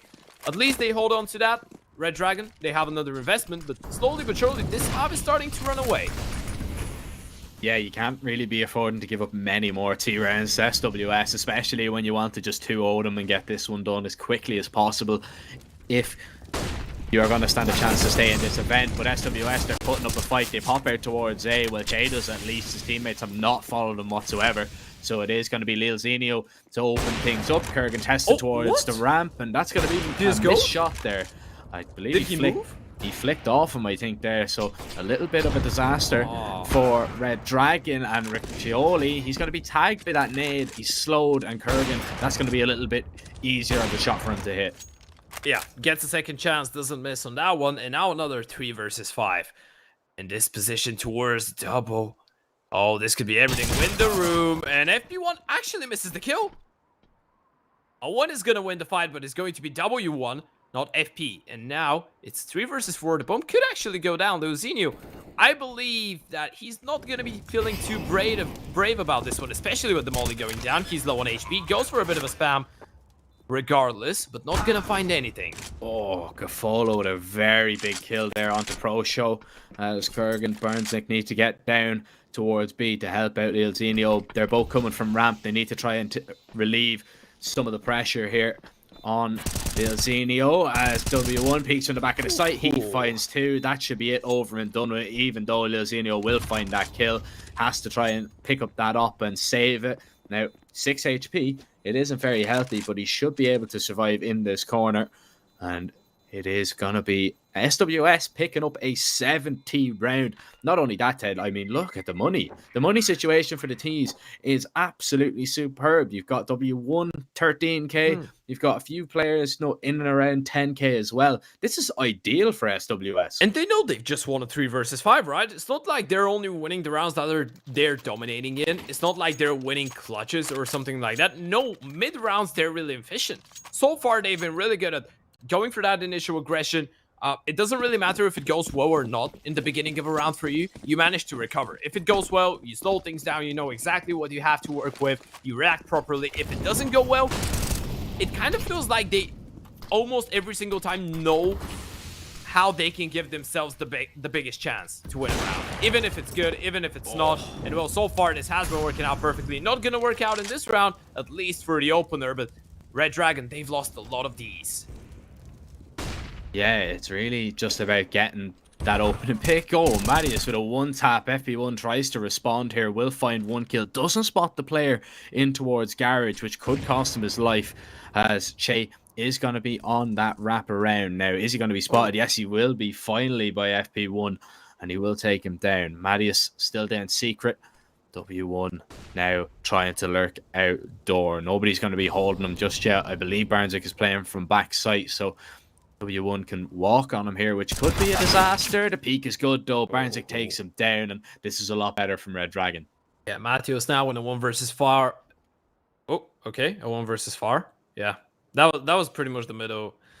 1 versus 5 and 1 versus 4, but nonetheless, he finds a kill. The name of the game is maximum damage, right? He takes down 1-2 players. He's going to be happy with it. Try to keep the economy of Redragon at bay. Try to make them reinvest as much as they can. And well, you might not be high on HP. Still, if you find the quick headshots, you might get a chance. But with this angle being held... Oh, okay. Actually, he pre-fires this one, and he might get a second kill. Spots the player. He's just going for it. Has the bomb on his back as well. Now realizes he needs to take the fight. And, oh, he's not going to win it. Kurgan with the kill. 7 on the board. Still for the tease. And finally, Redragon managed to answer back. We can see that's a bit of a... I'm not sure if that's really happiness right there. That's like relief, isn't it? Yeah, that's just like, oh, finally we get a round of applause, guys. Yeah, it was that hard. This is one of those moments. Yeah, that was just a little bit of relief there on the face of the coach of Redragon. He's delighted, of course, but no good if they can't, you know, continue on this little bit of form. As we see a technical pause out for SWS, so hopefully whatever technical issue, it can be sorted relatively quickly. It looks like it has been, as I believe the pause has been cancelled, so we should be getting back underway shortly. And we have pauses. Yeah, I have my topics for today, by the way. Luckily, they're not long. Yeah, I'll be waiting. I'll be waiting to hear some of them. You never know. To be fair, actually, we didn't have any technical pauses. Well, many of them yesterday. No. I'm just gonna touch wood to make sure that we don't we don't have them. I'm after cursing it. I know I am, but yeah, sorry about that. You know, right now I feel like you do that intentionally. You could lie to someone else. We understand the power that we have with the caster curse. You're trying to do that intentionally, Jack. You can't fool me. No, I'm not. I swear. I swear. Okay. I'll believe you. Let's see if the curse is going to work out in this round. Redragon, they absolutely need a bit of a curse. They need something to switch up the tempo. I feel like if you manage to win 7 or 8 rounds in this first half, it's not going to be too bad. 5 or 6 though on the CT side of Nuke. Not going to be ideal. When Che, he opens things up, a double entry. What can you do? Well, not a lot. Yeah, Lilzinho just out in the open there. Pro show now, trying to put up a fight and try and get Redragon back into this. Kurgan will find one before he's taken down, but it's beautiful from Marius. He finds that double, and it is going to be SWS with 8 now. 2 more rounds up for grabs. Can SWS break double figures, or can Redragon get it back to at least a respectable half on Nuke? So far, it's just been a T-side paradise for the SWS lads. Yeah, absolutely. Every single thing that they're trying to do. Yeah, right. You've lost a couple of rounds. This is still T-side Nuke, and most of the rounds that you've lost were on the back of just multi-kills from the Redragon side. So when you're off with your spacing, when you're off with your timing, maybe just a little bit on the refrags, yeah, things like that could happen. But for the biggest part of it, they've been quite alright. And right now, Redragon feeling the pressure. They go for another reinvestment. The buy is not looking terrible, but the rounds are looking quite so.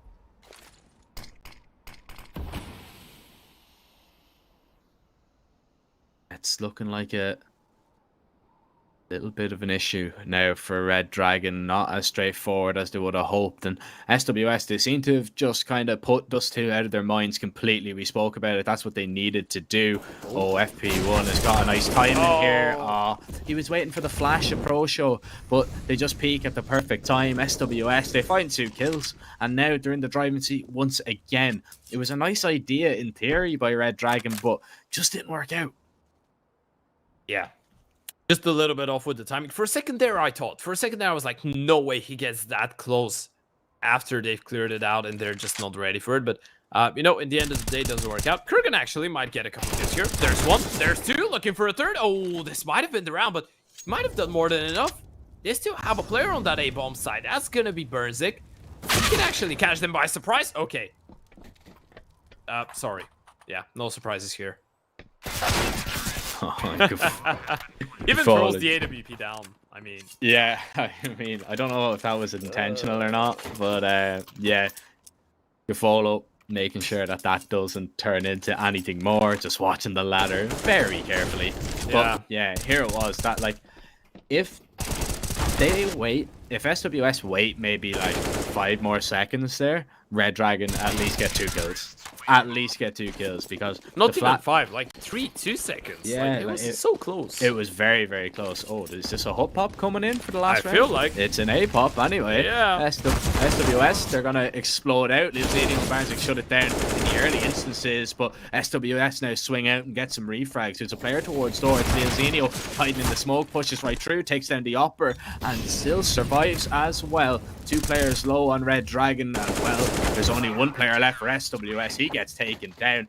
A good, strong showing in the final round from the Redragon Esports team. They needed that round. You know, they absolutely needed that round. A 10-5 half, when you were on the CT side of Nuke, I'm going to be feeling like this one is over. Now, when it's 9-6, I mean, you get the pistol, you get the conversion, the anti-eco, you're pretty much there. You're leveled up. So this game can still go both ends. It was a really important recovery. In the end of the day, though, I feel like SWS did their job. They did what was needed. Maybe more.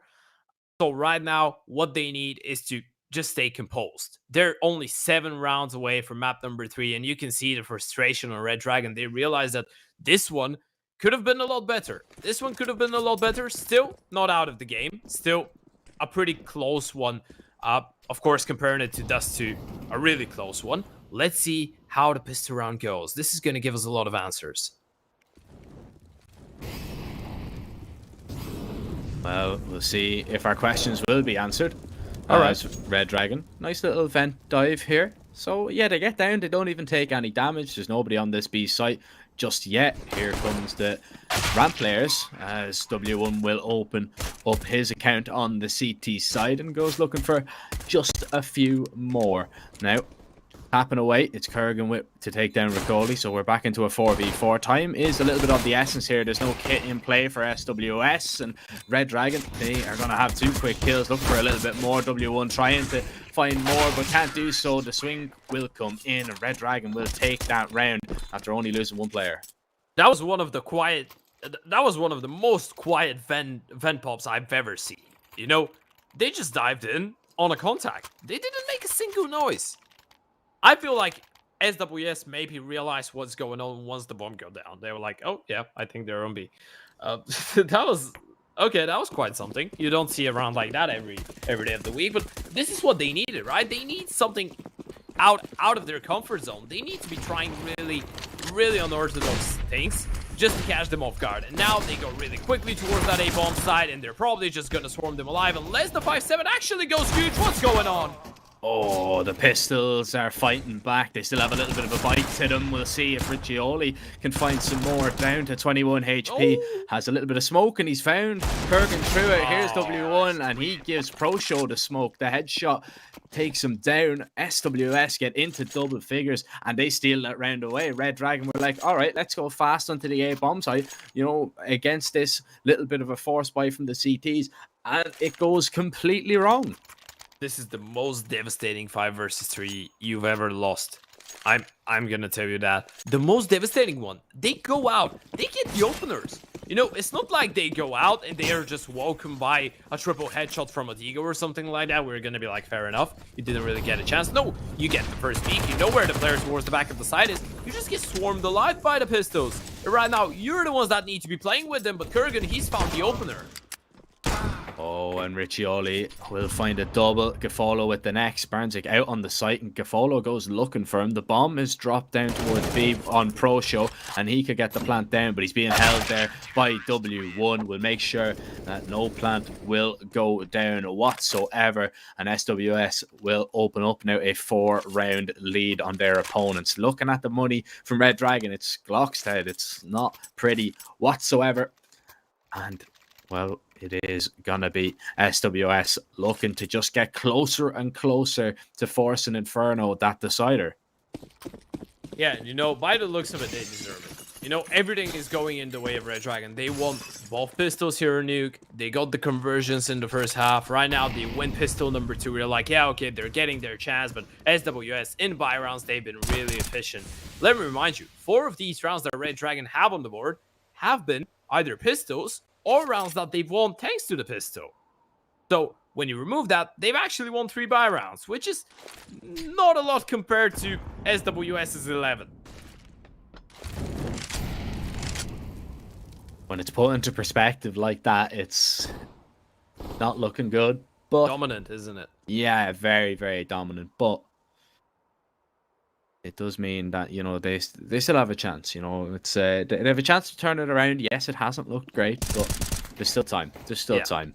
Marius looking to find these kills and these pistols. There's going to be the bomb drop. Pro Show should follow suit, as it's going to be relatively straightforward. Oh, never mind. 2 quick kills for the pistols for Redragon, and an AK in the hands of Burnzik. Even though he's low HP, he could still find some shots here. Oh no, the opper's dead. Gafolo's down. Oh, is this happening? Is this really happening? He is up on T roof here though. Oh, Riccioli drops down. Oh, Kurgan's heard him. He's heard knows where he is. Oh no. Guessed wrong there going up, and Riccioli will find that kill. That's one of the threats neutralized. 25 seconds. Barnzik can get the bomb and might be able to get a plant. He might. Che, he's being extremely passive in this one, and this is the right thing to go for. He realizes he's low on HP. If he goes down, this is going to give a lot of freedom. And Che manages to win the fight. Burnzik never going to be expecting that off angle, my friend. 12 rounds for SWS. For a second there, this one became really, really dangerous. I think that the T's are going to be happy with it. You do manage to get 3 kills, which is going to keep the economy of the CTs just a little bit at bay. We can see W1, Riccioli, and Gafolo being low on money. So is Matteo. So that's actually, I'd say this is success. Yeah, I'd say so too. Would also say it's a nice little success that we've got the TV on as well. That's and sexy. the SWS logo. Beautiful. Yeah. I'm just missing, you know, only one thing I would love to see on this TV more than the players. What is that? You. Ah. I want to see you. No, on the TV. no, Can no. we make that happen, No. please? I want to see you smiling on the TV. Maybe with a fake mustache as well. With a fake mustache. Yeah. I don't know if we can do that. Nah, I think man. I might be. I think I'm way too needy right now with this one. I think I'm getting just a little bit greedy. Man, you're giving an inch and you try and take a mile here. Make the productions work harder for them. Trying to get them to do magic I'm trying stuff. to make it fun, you know. Yeah, just be happy with the TV, man. Just be happy with the TV. Yeah. You can hear my voice. That's enough. You see me after the map. Perfect. Matthews, though, he's not going to be seen. He gets the first kill. An opener for SWS. And we spoke about how important this buy round is for Redragon. They lose this one. They're down in the doldrums. They're going to be down 7-13 with no money to work with. And well, by the looks of it, this one isn't going to go down in a 2-0 fashion. But still, Redragon will win this round. The problem is they don't have any map control, do they? They only have lobby. Yeah, so there's not really a lot. And, well, Marius is seeing nothing towards outside as well, so he's even going to focus his efforts towards main. So it's going to be a really strong setup towards this A site and ramp as well. There are 2 players there holding. So this is a little bit of a problem, a little bit of an issue. Now, they need to show some presence that they have done towards outside. Marius has to try and retreat a little bit. He's calling for a rotate of one of those ramp players to try and put up a fight. 35 seconds, Redragon, they have to make a decision. The spam is not going to connect just yet. Marius needs to find one of these kills, and oh, that's what a kill to find. Bilzinho, he is down. Marius with a double, Riccioli with the next one, Kurgan alone, and he will fall. It's a clean round for SWS, and that one was very swift. Oh, you know, that's just one of those kills that make you laugh. You just look at that, it's just like popping a balloon. Take a look at this one. Just wait for it, wait for it, wait for it. Pop! Yeah. What a one tap. Yeah, they're just making it look easy. I feel like SWS, they've gone through that burden that we spoke about, that mental problem that they had after map number. I don't even want to call it a mental problem. I want to call it just maybe a bit of a tilt factor. Just a little bit, just a slight one, a little bit of tilt. We saw on the cameras that they weren't too happy with how things went on this too as well, and we can't blame them. We understand why, but I feel like they've recovered. I feel like they've recovered both in the server, in game, and outside of it. I think that right now they know that they're in the driving seat, and well, they get this one round, they're gonna have a lot of chances to close this one out. We know how dangerous the Pistols could be though, Jack, and by the looks of it, we're gonna see another upper bomb side pop, but where do they go from here? Do they just drop down vent and try and get the bomb plant? That smoke down as well towards door is just going to delay them even longer. And I wonder now, because Che is in a really good position to spam as well. So once he sees the nades go down, or hears them rather, he's got this AK that he can just put lead towards this squeaky door. Another smoke though, he's going to go down now, it pops open, he's going to find that first kill, looking for some more, won't be able to find it just yet. They try and get down the vent, but SWS have an unlock. They go for a little bit of a wrap, they're already down secret, but without a bomb, it's not going to be worth it. 30 seconds now left as we see W1 sat on top of that B bomb site. Kurgan's gone for a little bit of a wrap here, and he could be rewarded. Spots out 2 players. Oh, spots out 3. 1, 2. Wait. Can he find a third? No, he'll be taken down. And oh, this has just been recovered here by Redragon. No, the bomb. Never mind. In the vents. Bilzinho. Yeah. Oh, a bit of BM as well. Ah, no ammo in the Tech 9. You get denied. Yes, you're going to be family friendly. CSGO told you that. Okay, SWS, 14 rounds. That one felt a bit awkward for a second there, this trap. Actually, they did make enough distraction. They did create a lot of distraction for this play to come through. And it was really close working out in the grand scheme of things. W1, though, quite aware. 14 rounds now for SWS. Final buy round chance for Redragon. Final chance of redemption for the T's after being so dominant on Dust 2. They made us believe, Jack. You know, they made us believe this could be a 2-0, but SWS, they're not finished in the Blast LATAM. They want to continue fighting, and look at him go. They opens things up, which would possibly be the round that gets them onto map point to force that decider of Inferno. And what a map to decide it on. Of course, this elimination game now well underway, and well, Redragon, they need to make something work. There's a little molly towards Mustang to maybe force somebody out of position as they try and get out here towards A. They're not out of the hut just yet. Che is still in a really good position. Finds one. Oh, repositions beautifully. That is absolutely fantastic from Che. Wow. What? He just put on a clinic there from top hut. That's exactly how you're meant to play it. Just quick switching up the positions. He's 25 and 15, Ted. Yeah. He's just chasing the kills at this point. You can see that. He's just dropping from HUD, getting every single fight that he wants. SWS, they're not going out of this one. They want to play a third map, and we want to watch a third map. They deserve Inferno. They absolutely deserve Inferno. So far, this has been the classic. A punishment pick veto. That's what these two teams have shown us. Those two being really dominant for Redragon. We felt like they could have went for the 2-0, but SWS, they had other things in mind, and this one might be the final nail in the coffin. Matthews with the first, FP1 fights back, but now it's a 4 versus 4, and they continue on the run towards Secret. Oh, they're going for this boost over, spots out nothing. Actually, Barnsick falls off it. W1 tries to take him down, won't be able to do so. Kurgan will get the next, as he might go back and look for just a little bit more. Riccioli now holding if they make their way towards main, but the T side, they're making their way all the way back. They're going to go back towards lobby.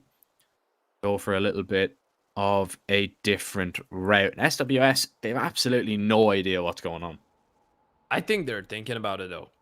I think they will start thinking about it with time passing by, because right now you're gonna be like, surely they're just not staying in secret for so long, not making a move, and you still have Gefolo down with the AWP, and he doesn't spot anything. So they're gonna start thinking about the wraps. They're gonna start thinking about the plays towards the A bomb side and the sound cues. They might give it up. There's 2 players towards that A bomb side, Jack. Oh, FP1 spotted out. He's going to be taken down. FP1 finds him. Riccioli now gets one in the back, and now it's into a 2 versus 2. Oh, he's lagged out. Oh, he's lagged out. Oh, it's a 2v1. No. Oh, no. Lil Zenio, he's low HP. 1 HP in a dream now. Mollied out of position. Has to swing, has to peek. And, well, that is over. it. Oh, what a way to lose the map. That is bitterly disappointing, Ted. Bitterly disappointing. SWS now. A little bit of BM towards the end. Yeah. They're still alive, though. A bit of a friendly tap.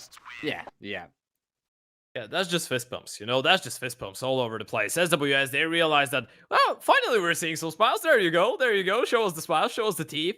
Come on. Come on. That's what you want to see. Happy guys. Happy guys. Okay. We don't see all of the cameras just flipped away. Okay. Never mind. We do. But yeah, in the end of the day, SWS, they absolutely deserve that victory. It's quite unfortunate that Redragon lagged out in the last round, but truth be told, Jack, with or without that lag out, I feel like this one was done and dusted. Even if they get this one round, they were never going to be able to force into ulti just because of how good their opposition has been looking. SWS, they absolutely deserve a third. Yeah, Kurgan, if he was in the server, if he wasn't, you know, I think even if they won that round, it's only a matter of time, right? Yeah, exactly. SWS looked really good. They looked really promising on that map. That was one of their better maps, and I'm really happy to see that they actually didn't let those two kind of affect their mentality whatsoever. They were just like, okay, wasn't our map pick. We're going on to our best map. Let's just show them what they can do. And they showed us definitely what they could bring to the table. But moving forward, Inferno, that one is going to be a little bit more different. Now, we haven't actually seen Redragon on it, so that's completely just a wild card for us. We have no idea what we're going into. They've no officials on HLTV with any record on it, whereas, you know, we know that SWS, they have played it a few times and they do enjoy it. And they played it, I feel like they played it 3 times yesterday in one game.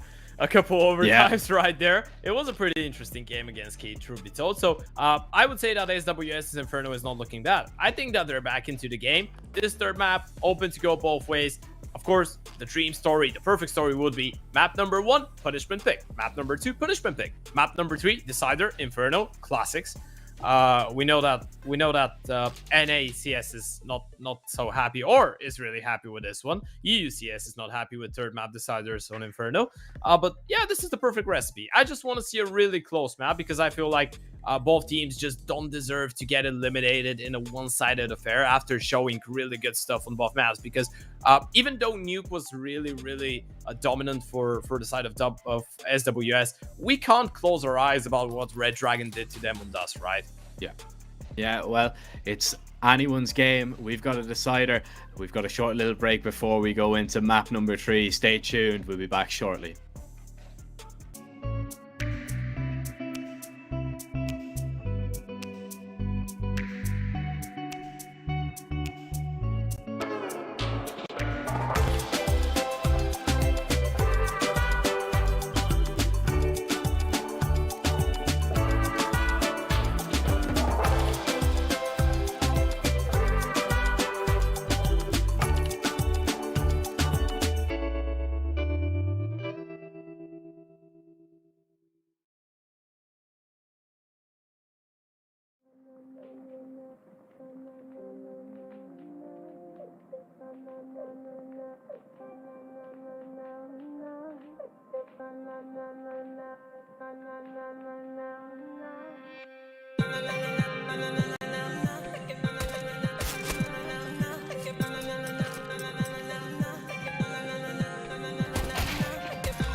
Hello, ladies and gentlemen, and welcome back after that short break to the Blast Rise in Latin America. I'm Surfer, of course, joined by Ted. Ted, Decider coming up. It's Inferno. Ooh. And, well, I can't choose between these two teams, can you? Oh, yeah. No, I can't.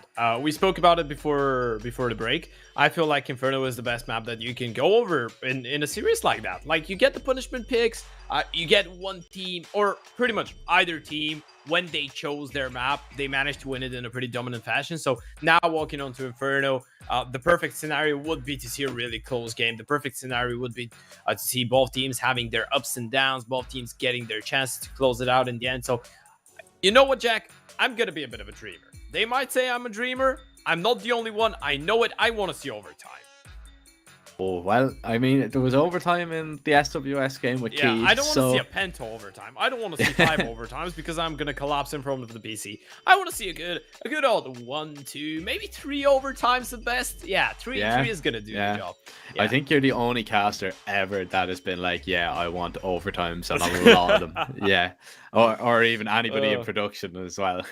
So, man, people are gonna think that we're getting paid extra for OTs. We're not. We're not. I just want to see it. I want to see it. I want to see a close game. That's what I think we might, but it's that kind of wild card factor that I spoke about just before we went into the break. Of we actually don't know what to expect from Redragon because this is going to be their first map on HLTV in the last 3 months that they've played on it. So we've nothing really to go off in that regard. Whereas if we look at SWS, we can see, all right, they're 7-4 on it. They like to play it, and they also aren't looking too bad on it. So they've got a few wins there. Yes, yesterday they did lose, but in that close fashion against a team like Keed, you can't really write them off for that.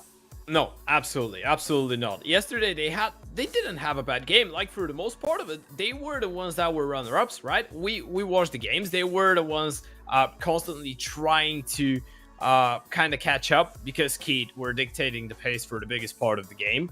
For us, it felt like they would close it out in regulation. Well, SWS, they showed us that when it comes to the wire, even though yes, they were kind of shaky throughout the entire game, but when it comes to the wire in a best of 3, when it comes to potentially them losing the entire game, not just one map, but the entire game, and I think that when it's an elimination one as well, they're going to show us their true identity. They're going to give it their best, and I feel like Redragon is going to be just a little bit harder for them to bounce back, just because, so far it has been 2 pretty much similar maps for both sides. So as much as Redragon have struggled on Nuke, SWS did struggle on Dust. The thing is that Nuke is more recent, right? Nuke just happened just a couple minutes ago, and this TV on the boat, that's not stable.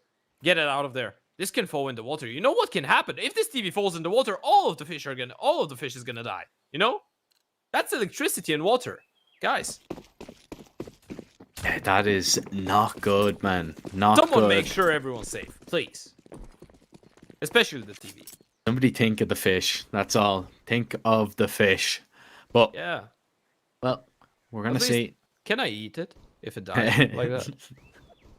Yeah, maybe just a little bit of salmon there. Just a little bit, maybe. Well, we're gonna see now. Che is gonna be fishing for some kills towards Banana, as he goes for a little bit of a peek, but decides to back away. Redragon taking this round very, very slow. Yeah, they are. So far, they've been just clearing out the entire map. The good thing for SWS, though, they have a bit of a stack going on towards that B-ball side, though. So they're going to be quite prepared once this play comes through. Oh, okay. That's not prepared at all. Can't really prepare for that. Nope. Beautiful headshot found. And, well, it's Redragon to go into the site and pro show. He's not done just yet. Trying to put on a show for us. But Che battles back. Finds 2 quick kills. One of them nearly through a smoke as it begins to blossom. Leozinho will punch the numbers in. I struggled to get that one out. But it's okay. He put the numbers in. And now Riccioli with the Julies. In fact, there's 2 Julies. The Cowboys are here. New sheriffs in town. Well, can they find some success? Riccioli won't. Neither will Che and Gaffolo. Last alive, 1 versus 3. Running out of time. Running out of options. Beautiful shots. Gets on the bomb. Gonna stick the defuse, so FB1, he has to peek him now. He has to try and get him off. It will do so. All right. Okay. You know what's the funny part? If he has a kid there, he gets it. Oh, 100%. Yeah, I think he did stick it for a solid 6 seconds there. And actually, in the end of the day, gets the triple, which is not going to be that bad. Considering he was in a 1 versus 3 in a really unwinnable scenario, gets all 3 kills, gets out of there alive as well. We can see that the crosshair is just a little bit shaky. And FP1, he's going to be feeling quite sad about missing that shot, but the force bite now is actually not going to be that bad for SWS because of all this damage. Gefolo going for the M4, Riccioli on the FAMAS, just a couple of diggers for the rest. And, well, in this round, they have a kit. That's success. Yeah, now they have the kit. They've learned from their mistakes a little bit there. And, oh, Gefolo not going to burn in that molly. He's just going to peek behind it. And, well, he's going to be able to find those kills. Now, was that it? Is that a T-side molly? That's what I'm thinking. Was that their molly? I think that was a T-side molly. I think that was just unfortunate for Redragon. I feel like they threw that one. I'm a little bit confused, to be honest. Yeah, if it was them, that's a massive misplay. Ah, and look at that. The smoke isn't even good.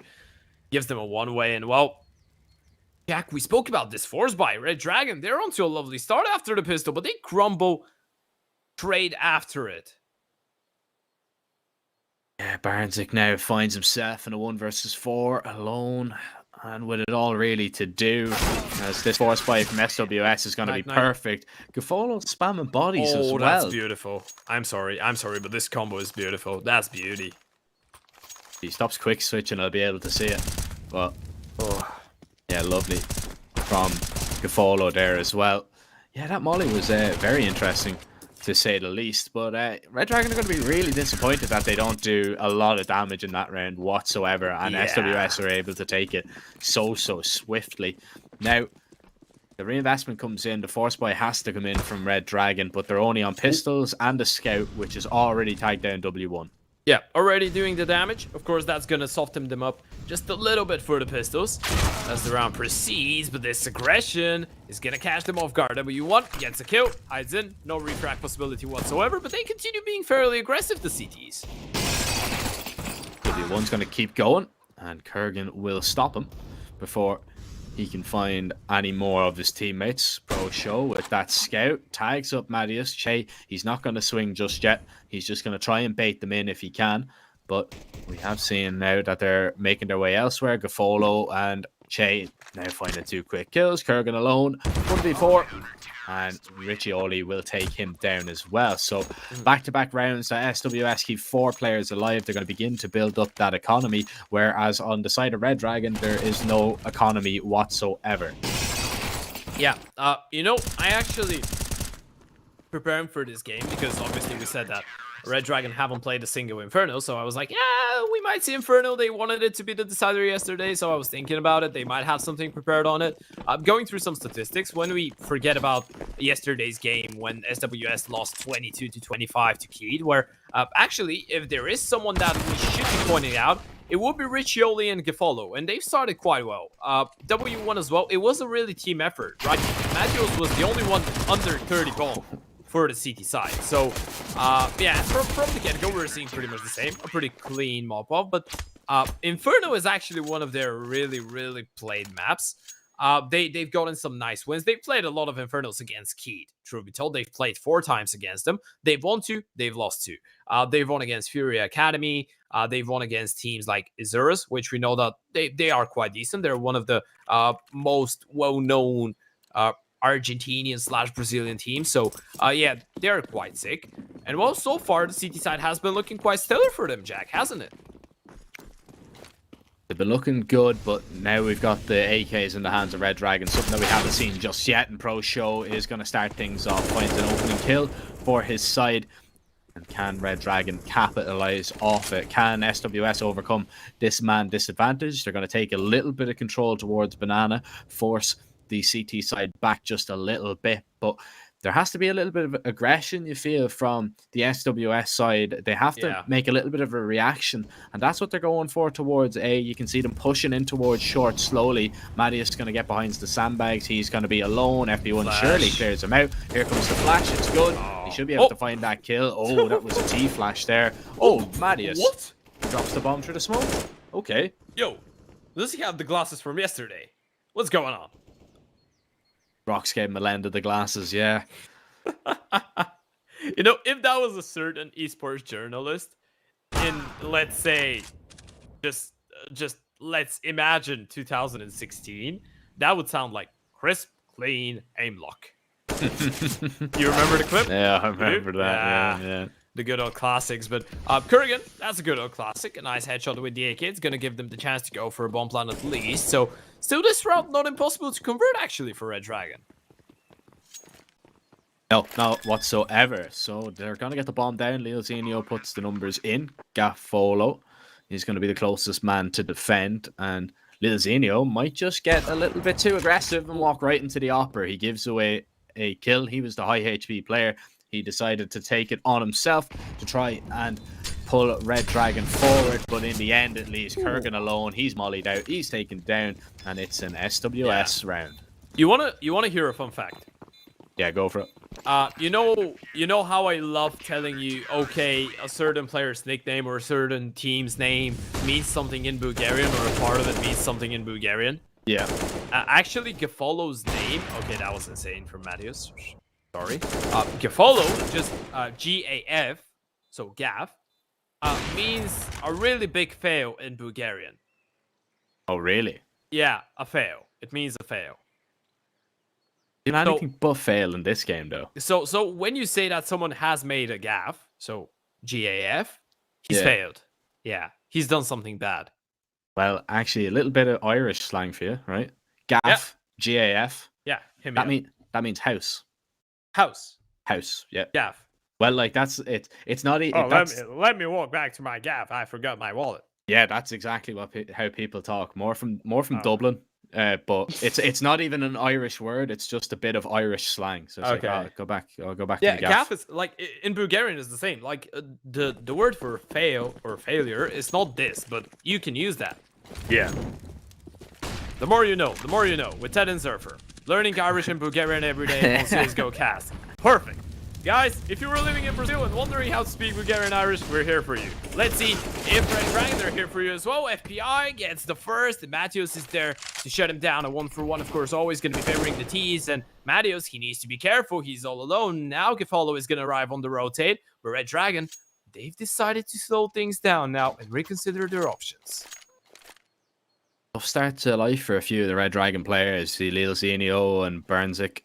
They're both without a kill just yet. So this would be a great time to do so. As Redragon look to pick up their second round.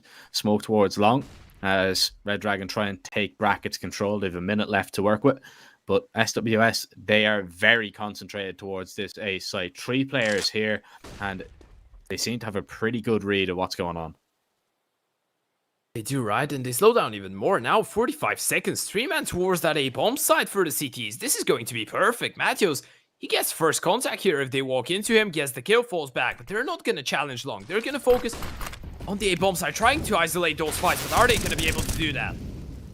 Oh, well, W1, he's found a kill from Pit. Riccioli jumps up high. Oh, and W1 with the next pro show now. The last player alive. Let's see if he can put on a show, if he can steal the show away. Sat in the smoke.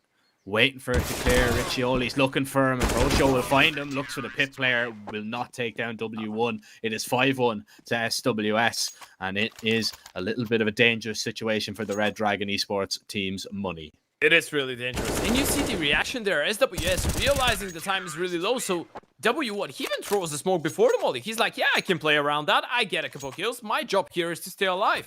I just need to be the distraction. I get the first, I hide in, I just wait for the teammates from the side and from the long rotation to get a kill. And in the end of the day, Redragon, they weren't ready for 3 players on that A-bomb side, cost them. And now they're back to the upgraded pistol. Just a couple Tech 9s and the B-Rush, but this one is not going to start in the best way possible. Oh, the nades rain in. Look at the damage done. Mattias will find that kill through the smoke, and well, they're trapped right now. Riccioli has the exit, and he's found 1 kill. Actually, it's W1 to get the next. His teammate is there with him, and W1 picks up the few kills. 6-1 SWS. Redragon have a reinvestment, but they need the rounds to start coming, Ted, because slowly but surely, this is getting out of hand. Yeah, and you know, the problem is that the economy for the CTs is looking really well as well, right? Because even in rounds that are fairly close, even in rounds that Redragon actually managed to get on the bomb side, they don't get more than 2 kills. And you can see the money. They have 2 players over 10k. This is ridiculous. Riccioli is on almost 10 as well. SWS, how do you reset that? Oh! Don't like that. Oh, the nade just take down Pro Show too. Kobe. Perfect. Riccioli strikes as well. Burnsick will fall. All of a sudden, we're a minute and 30 seconds into the round, and Redragon are down to 2 players. Yeah. That was a little bit different from SWS. Just changed. Is that the another tempo. way to say terrible? Yeah. Oh, well, I mean, a little bit different. But SWS, man, they just changed up the tempo completely, and Redragon are unaware of what's going on whatsoever. Che has the info. Need to pull the pin on that nade. He will do so. Nobody takes any damage, but he swings, takes down the bomb. Little Zenio looking for his first kill of the map. He gets it, but success at what cost? Riccioli, he's just survived there. I thought he burned. Jack. 7-1. Oh, why did you say it? Why did you say it? No, I'm just saying the score. What do you mean? I'm not speaking about any memes about a certain football game that happened a couple years ago. I don't know what you're speaking about. Yeah? No, I don't know. You're gonna be hated. You're gonna be hated. You know, the meme culture. That's meme culture. Brazil. Yesterday, I got told that actually Brazilian people love this meme as well. Like they have self-irony. That's why I love them so much. They have self-irony. So it's good. But now, yeah, on the real note though, SWS, now they're looking calm. You know, map number 1, they look disappointed. Map number 2, they looked happy. Right now, they're looking calm. We can see a couple smiles right there. No, there's the TV. What can we see on the TV? Mom, I'm on TV. Okay, we didn't get a closer look. Well, I'd say that maybe we don't need a closer look though, because we're seeing what's going on in the server, and that's just demolition, domination, destruction. Desolation. Yeah, help me out. Well, Redragon are probably saying that as well. Help me out here a little bit, because it's been an absolute destruction. Demolition. Yeah, again. Destruction synonyms. Yeah, there's a thesaurus. Start thinking about words. Okay. Knocking down, pulling down, tearing down. They've been torn apart. Belly, They've been ripped apart. Dismantling, wrecking, raynation. You can choose. It's a nice little round, nice little short pop here, but W1 is going to shut that down. Marius with the next. Gareth Follow actually misses, as Kurgan with that Tech 9 is the last man left standing. Few kills found, but not a lot. Same result here as usual on Inferno. SWS 8-1. And Redragon now have that reinvestment if the AK is out once again. It's a nice idea, but that position from W1 is just way too powerful. Abolition, extirpation, and invalidation, liquidation. Can I continue? No. Okay, I'm gonna stop. Yeah, I'm gonna stop. Might be going a bit too much with it, but yeah, we see a second tactical timeout. So far, though, you know what I'm not a big fan of? I feel like they're trying to be a little bit too quick with this one, Redragon. I mean, when the game is not looking great for you, when things are not going well, I think from time to time you just need to take a breather, right? That's the reason I like the tactical timeout. On the other hand, though, why not just slow down the pace a little bit? You see that all of these fast rounds, like when the momentum is on the side of SWS, they're feeling hot on their heels, they're hitting the shots. When you're going so quick with this one, of course they're going to be happy. They're happy because every single time you're just running into their crosshairs, minute 35, minute 40, and they're just getting the kills. They're fired up. You need to slow down. Just give them a chance to get out of this killer mentality, killer zone. And if you do so, you might find some success eventually. You might, but right now it's just success for one team and one team only, and it's SWS. As into this round, Redragon, they are going to slow it. They're going to maybe try and take a little bit of brackets control. SWS are going to put up a fight for it here. So as Gaffolo is close, Riccioli as well. Smoke goes down, and there's the peek from Pro Show. Good opening pick to find. It weakens the SWS defense just a little bit, and Redragon, they don't have to commit to anything just yet. And this is going to force a rotation as well. Matthews, he's going to go back towards A. Now they get the confirmation that nothing's going on. They need to double back towards the P-bomb side. AWP is going to get recovered. Now SWS, they can play the 2B2A setup, but this one, not perfect. They will need some information. Sooner or later, they will have to push somewhere, and they are quite aggressive towards middle, but Redragon, they have the entire map to work with.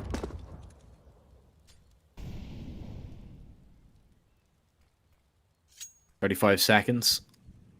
A little bit of time for Redragon. Lots of utility to get onto this B bomb site, but they still have to get past Che.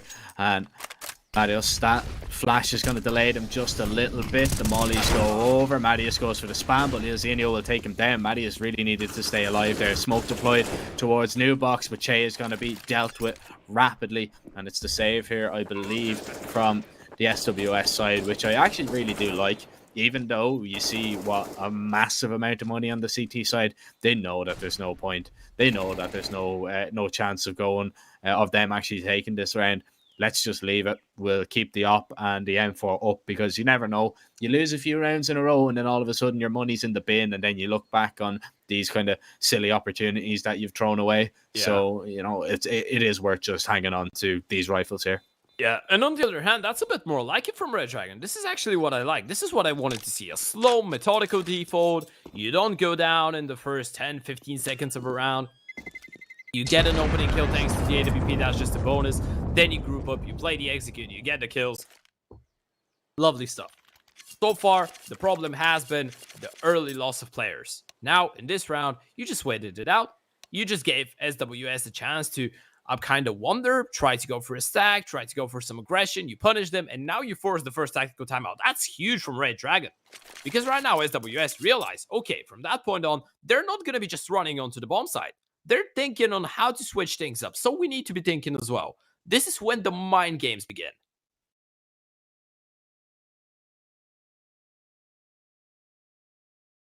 This is where we'll see the mental strength of not only Redragon to try and come back, but also of SWS to just stay cool and calm and composed to try and close this one out. Triple C. That's what they need. Just make sure that they can stay focused, because they know that they have a really good opportunity. They're halfway there. I mean, they're halfway to actually eliminating Redragon from this event in this deciding map, setting up a rematch with Keed, which is exactly what they want. They could maybe get some revenge of that Inferno map that we've seen. Now, Gafolo going to be flashed off the angle. No opening pick to be found for him, as Redragon now have still taking it slow, but Lil Zeno, he's using that sound cue to perfection, and Che maybe giving up something for free there. Yeah, and you can see that Redragon, once again, they're just slowing down. They're just waiting it out, not taking any chances, just holding on, waiting for that initial aggression from SWS that has been going their way time and time again. They punish it, and now it's a 5 versus 4. And Matthews, he's playing a really risky game here. Might get taken down. There's the flash. There's the B. Gets one. Looking for a second. The refrac is there, though.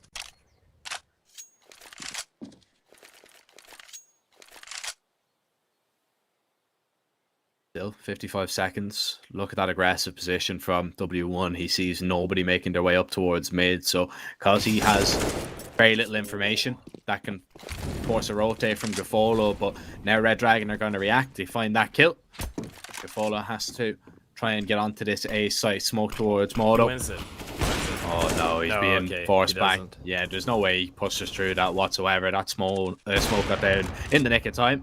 Oh. Okay. Did I just fall asleep, or he tried what he did? Yeah, I'm not sure. I'm pretty sure you can't wallbang through that. Can we see a replay of that, please? Because I'm not sure. Like, it might be just me falling asleep. I don't want to speak before making sure that I saw what I did. Did I? Just tried to go for the wallbang, man. Through the side? Yeah. I don't know. Okay, that's a bit optimistic. You know, Gafolo, I hear you. I don't think that your bullets are made of steel, though. I don't think... No, I don't know what they're made of. they're not laser bullets though. And definitely not. Definitely not. As we see Lil Zenio there. That step from Che just really gave it all away there to start things off. Ooh. Nice shot from Pro Show there.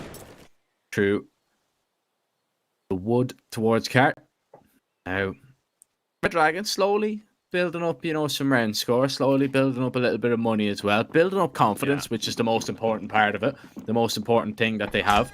But still, they're going to have to do it in the most difficult way possible. They're going to have to try and pull this one back against the full buy after full buy after full buy. How about that beautiful flick from Pro Show as Marius falls, and now the advantage is with Redragon once again. And this is Banana falling into the hands. That's going to force another rotation once again. SWS, they're kicking off the round in a 4 versus 5. And once again, they will be in a massive disadvantage. And no map control this time around. Last time, at least, they had brackets. At least you have Banana. Now you don't have anything. You're going to get denied any information towards brackets. You don't know what's going on in apartments. You have no info on Banana. You have nothing. You just rely on these two players on each bomb side to do their job. And this failed flash is not going to help out. Che goes for a peek, decides to fall back.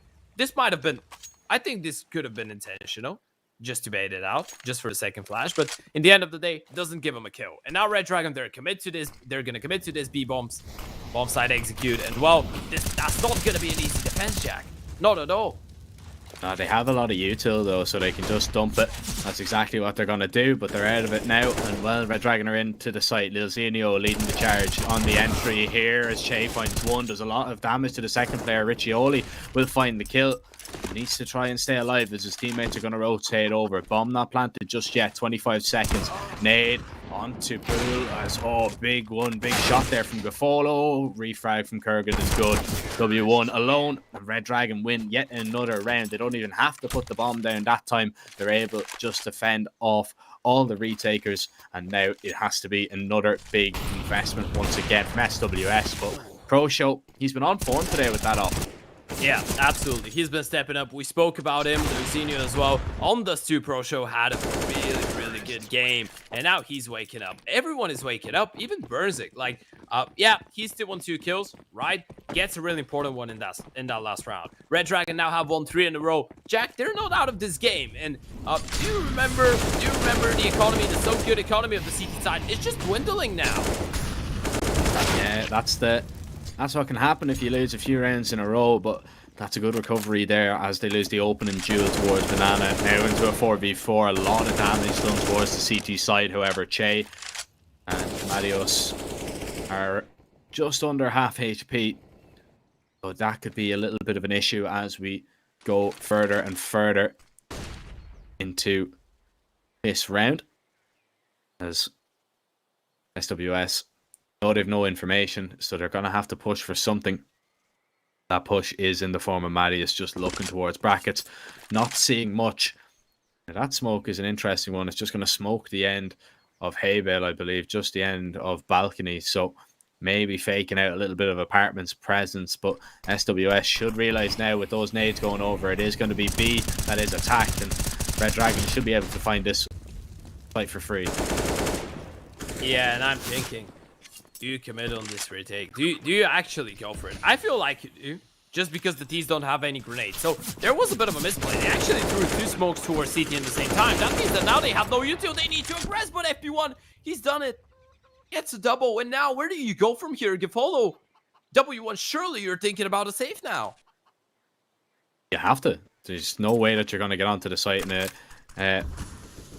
a 2v4. W1 was asking his teammate to come back maybe to smoke so he can get out. Burns is thinking about walking through, and because Kurgan tagged him up, he will do so. Gafolo going to get aggressive and look for a kill, and he has done so.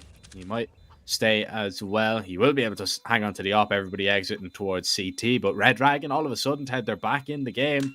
8-5. It's looking pretty good. Money is going to accommodate one more buy for the SWS side, but after that, they might be just scraping together what they can. And I mean, he's happy. He's happy.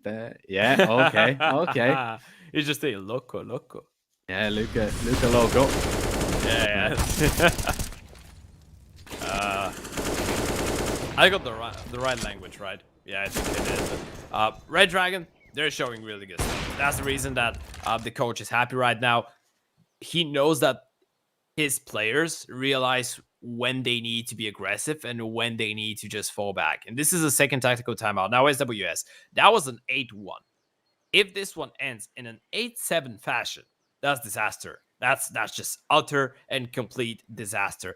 I was right there Googling synonyms of destruction to try and explain what we're seeing right here from SWS. I need to be Googling them again just to tell you what we've been seeing in these past couple rounds for Redragon. Or, I don't know, synonyms of redemption, because they've redeemed themselves. They're back into this. A comeback story for Redragon as we get into the last 2 rounds of this half. SWS still have a chance to get double figures, which would be absolutely superb, of course. They'd be happy with 8.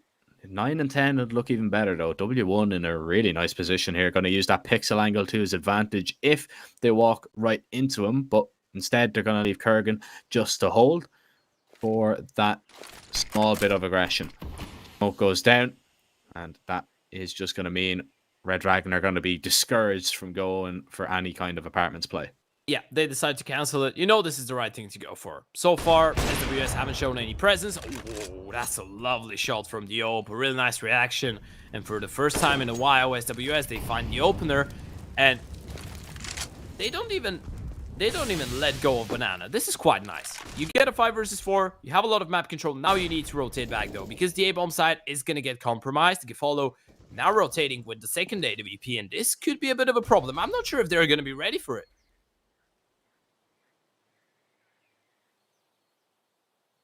But it's still silent towards this A site for the moment. SWS, they haven't seen much. But Redragon are going to come bursting forward in a second. He's heard it. He sees them as well. Oh, yeah. Oh. Smoke denies. 16 seconds. They need to try and find the kills. There's one. Barnsick will drop Gefolo. Riccioli needs some support, but his pit player has fallen. He's the last line of defense on this site. Tries to take down the bomb planter, but very smart plant position from Leozinho. Will put it down. Che and Marius, they're going to save once again. Redragon look to pick up 6, and they will do so. Can they make it 7 in this next round? We'll see what kind of shape the SWS economy is going to be in. Because they're hanging on to these 2 M4s, they'll at least, they'll at least have a decent buy. But I'm just more kind of looking at, does Gefolo have enough to purchase an op? And I think he might just. You know what that is? What? That's you when you were 16 texting your crush. That's how you're late when you're fed, when you're with your food up. Phone in my hand, yeah. Yeah, absolutely. But yeah, that was the chance for SWS. I feel like you find this opening. Okay, the AWP gets spotted, then you get the rotation. This skill here is pretty much all, and W1, he falls down in pit without getting a single kill. I mean, Riccioli, he can't do anything more than that, right? He gets a double, stays alive for a lot longer than maybe expected. And well, right now, Redragon, they might end up winning 7 rounds in this first half after being down 1-8. Look at this aggression here down middle as SWS are going to try and take the fight to them, but Riccioli will lose that fight as Kosho with the up finds the kill, chase the next one to fall. FP1 will take him down. Redragon, they are still going to be moving off the confidence that they have over the last few rounds, and they are going to be looking to take that forward into the second half, and they're looking to take this first half as close as possible. Look at this, the rotation over towards B. So SWS, they've completely given up the A side here. Yeah, this is such a gamble. Yeah, you just kind of rely on that play going in, but they're going to go for the aggression. There's the follow flash. They go for the peak. Matthews gets one, but FP1 and Leozinho with the double refract, and now they know there should be one more. He was the one to go for the flash. A lovely shot from Gefolo, but nothing is going to follow. He needs to go for the kills. He needs to go for the clutch. A 1 versus 3, last round of the half, and surely this is already done. He knows it. Unless we see something spectacular here from Gefolo. Smoke goes down. Barnsick should be able to find this kill, but it's actually FP1 to take it. 8-7, as close as a half as you are going to get. But let's not forget, that was 8-1. That was 6 rounds in a row right there for Redragon. And you know, they're a little bit of a stand up, little bit of a walk around, you know. You have a little bit of time before this second half begins, but they're going to be full of confidence. They were such the better team for the last few rounds. Yeah, absolutely. SWS, this should be painful, right? Because you lose map number 1, 4-16. You bounce back, or 5-16, pardon. You bounce back on Nuke, you win it 16-7. You get things going with an 8-1 lead on Inferno. You're feeling lovely. You feel like nothing could go wrong. We could see the smiles on the faces. We could see how calm they were. And now you're back to the starting point. Only 1 round difference between those two sides. And SWS, right now, they're on the T side. And by the looks of it, they might be walking into a stacked B bomb side. They'll be walking into a triple stack anyway. Kurgan here with the CZ in hand. As a little bit of damage being output. There's the opening kill. There's 2. Marius with the double. Beautiful. FP1 alone deploys a HE. But here come SWS. And here comes Marius. What a pistol from him. I mean, 3 quick and easy kills. Now Che on a little bit of a lurk. He might be able to punish Redragon here some more. And what a way to kind of shut down the momentum that the enemy team had.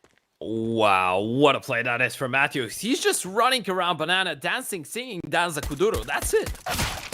What a round from him. Redragon, well, you're gonna have to fight. If you thought that SWS were down mentally, they weren't. Apollo finds another, and they're looking for the kill. Look at him go. They're both thirsty.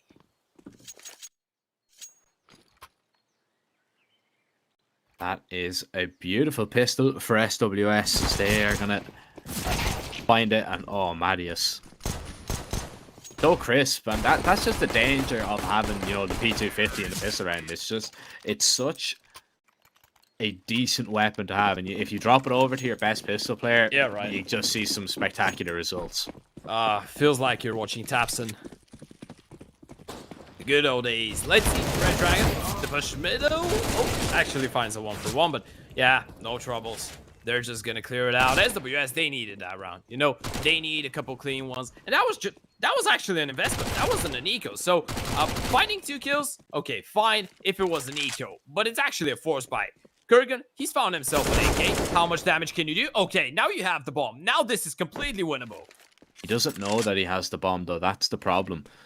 And, well, sees that flash come in. Now he might begin to realize it. He's hearing the steps come down there. The first isolating the fight. Swaps to the Deagle. Can he find the kills? Chase.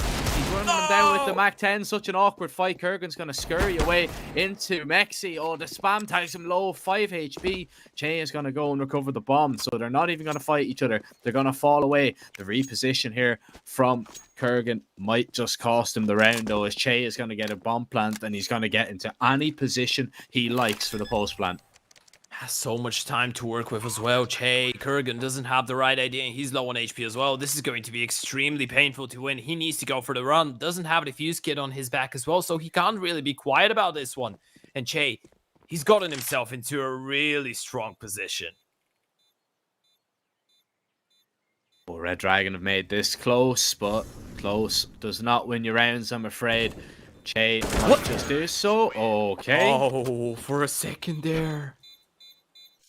That was very, very strange altogether. That was me on a face it. Yeah. Not knowing where that noise cue was coming from. No, just walking into walls.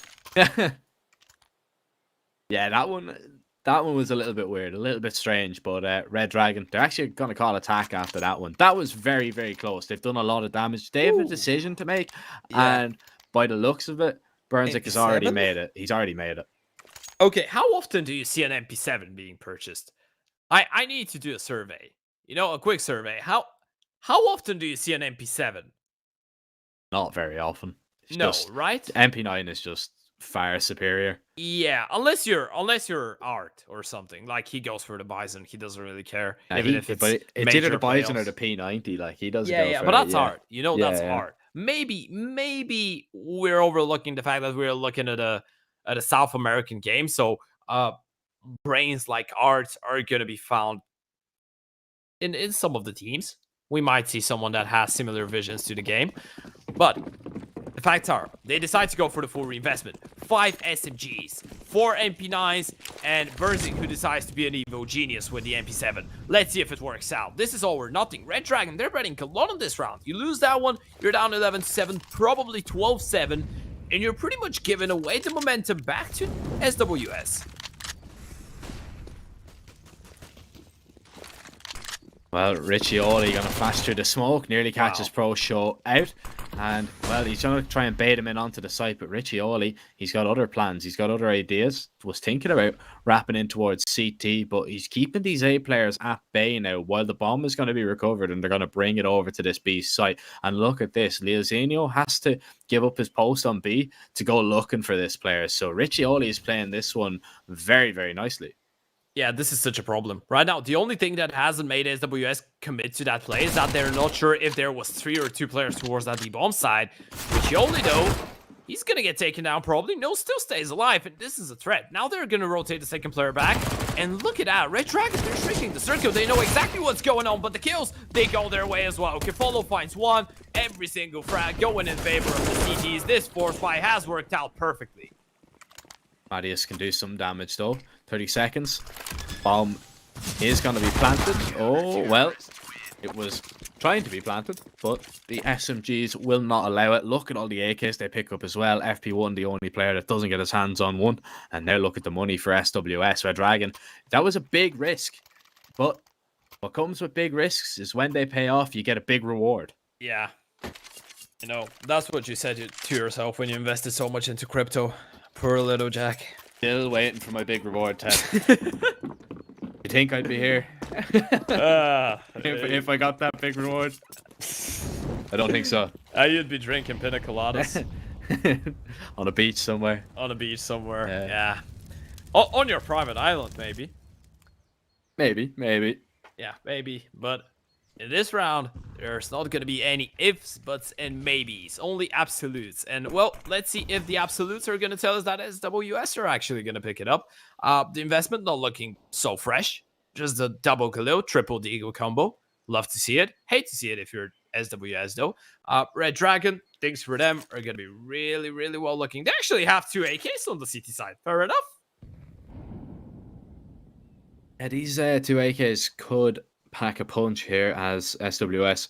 They take brackets control. They're slowly going to be making their way up short, flash towards long. No information. This double pit setup could be difficult to clear out. Flash towards long. FP1 doesn't see anything, and that smoke is going to obscure his vision even further. It's only a matter of time before SWS commit to this site, though. But when is it going to happen? When are they going to try it? Smoke down, molly towards the apartments.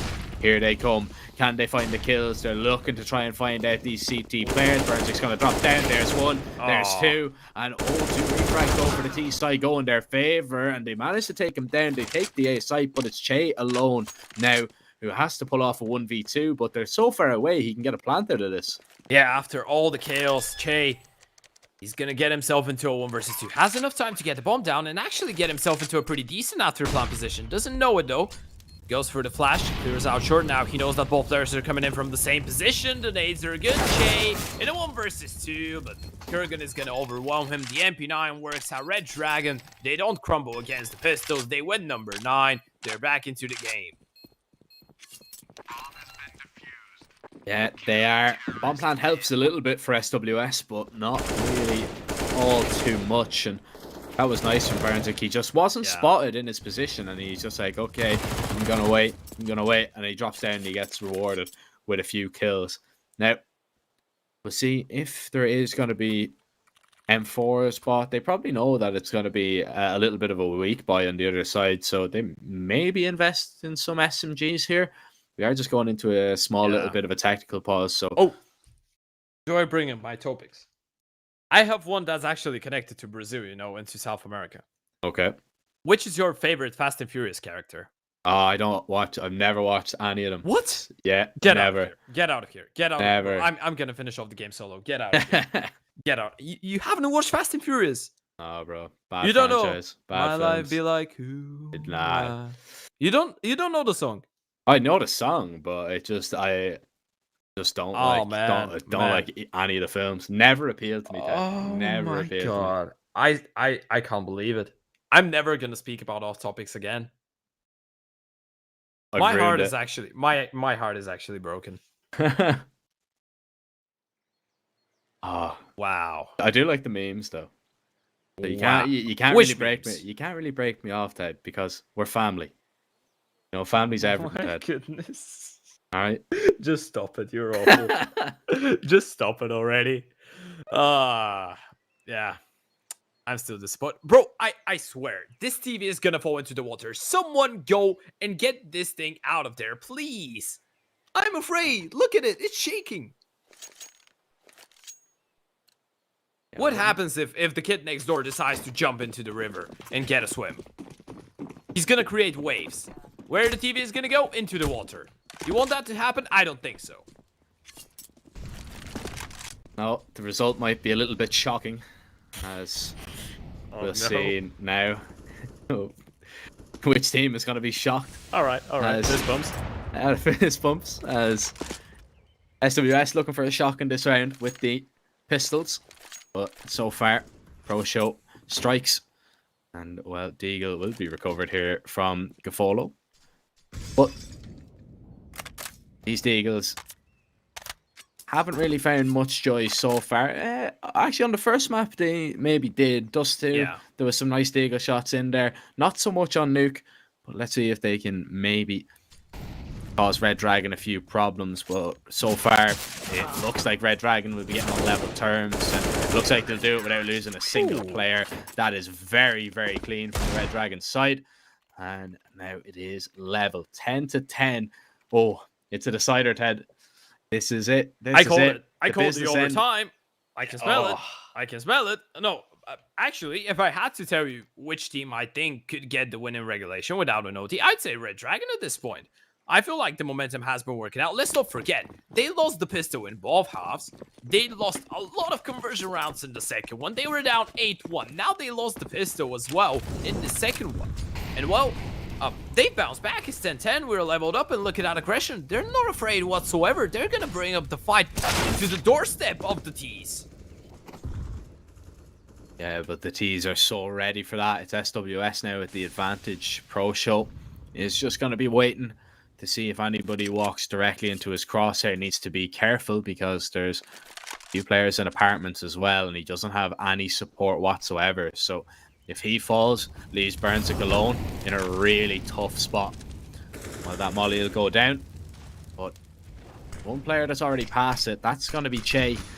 And he might just try and test out the long upper here. Flash goes in, missed shot. Pro Show has to get out of there. Will just be able to do so. Smoke towards the archers. They're just going to rush through to try and wrap onto the site, but there's no smoke for live. Real Zinio will find one. Richoli with the next. Burnsick alone needs some support to arrive, and it's coming, but it's coming very slowly.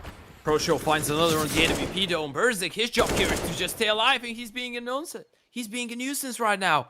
He just needs to stay alive more time, but he's actually taking the fight. He shouldn't be doing that. Burnsick, what are you doing? He's giving them a chance.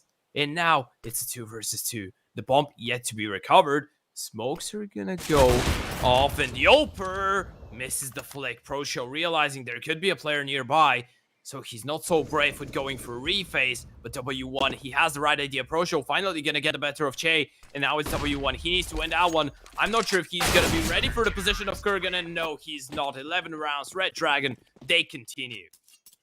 Yes, they do. 11-10. Redragon have the lead, which is a fantastic result considering they were 8-1 down, right? I mean, 8-1 down, now they're in the lead. They're 5 rounds away from taking the map and the series and knocking SWS out of the Blast Rising Latin America, as we see here. The Tech-9s are all that SWS can really afford to invest in this one. And, well, it's a little bit of a fast play for Che. The flash is going to be good, and he's going to catch Kurgan completely unaware. There's a double. He's picked up a weapon, but it's answered with 2 kills. Just when it looks really good for SWS, all of a sudden, Redragon, they pull it back. The Tech-9 is doing so much damage in this round, and take a look at this. No one is actually looking at Apps. Burnsick, he's all alone towards that A-bomb side. Oh, if they get the kill, this is going to be it, but they don't. The double kill from Burnzik, and now W1 once again left in the clutch. Only a Tech 9 to work with. Even if he finds the first, he's just gonna get overwhelmed. Redragon, they survive. But will it be enough to survive this elimination game? That is the question. As once again, oh, okay, so the TV's gone. There's a thief. Thank you. There's a thief on Inferno. No, it's not a thief. It's Savior. Somebody has stole the TV. Oh, Oh no. Oh, you Oh, didn't. No, you no. didn't. You just didn't do that. No, you cruel people. No, you. I'm out of here. TV, it's in the water, man. It's broken. Oh, It's no. gone. Well, it still kind of works, but They did it on purpose. We spoke about this yesterday. Things like that can't be broken. They've survived. They've survived really tough times, but why would you do that? Poor TV, man. Well, let's see if SWS are going to be as strong as the TV, because they've been going through some tough times themselves over the majority of the last few rounds, only winning, what, 2 out of the last, I believe, 13, which is, oh, that's pretty ridiculous. So Yeah. it's tough. It's tough right now for the SWS side, but they have the money. They've got for a decent investment. They've Gafolo on the AWP. They just need to get the entries, and when they find them, they need to make sure that Redragon just don't get anything for free. Absolutely, and by the looks of it, they're gonna switch things up. They've been playing a lot of these defaults so far, but this time around, it feels like we're gonna see an apps pop. Do they actually commit to this, though? I'm really wondering. Right now, the setup looks like it, and oh, they're actually gonna go for it. This is an apps pop. Oh, this is so risky, but there's only 2 players towards that A-bomb side. This could work out perfectly.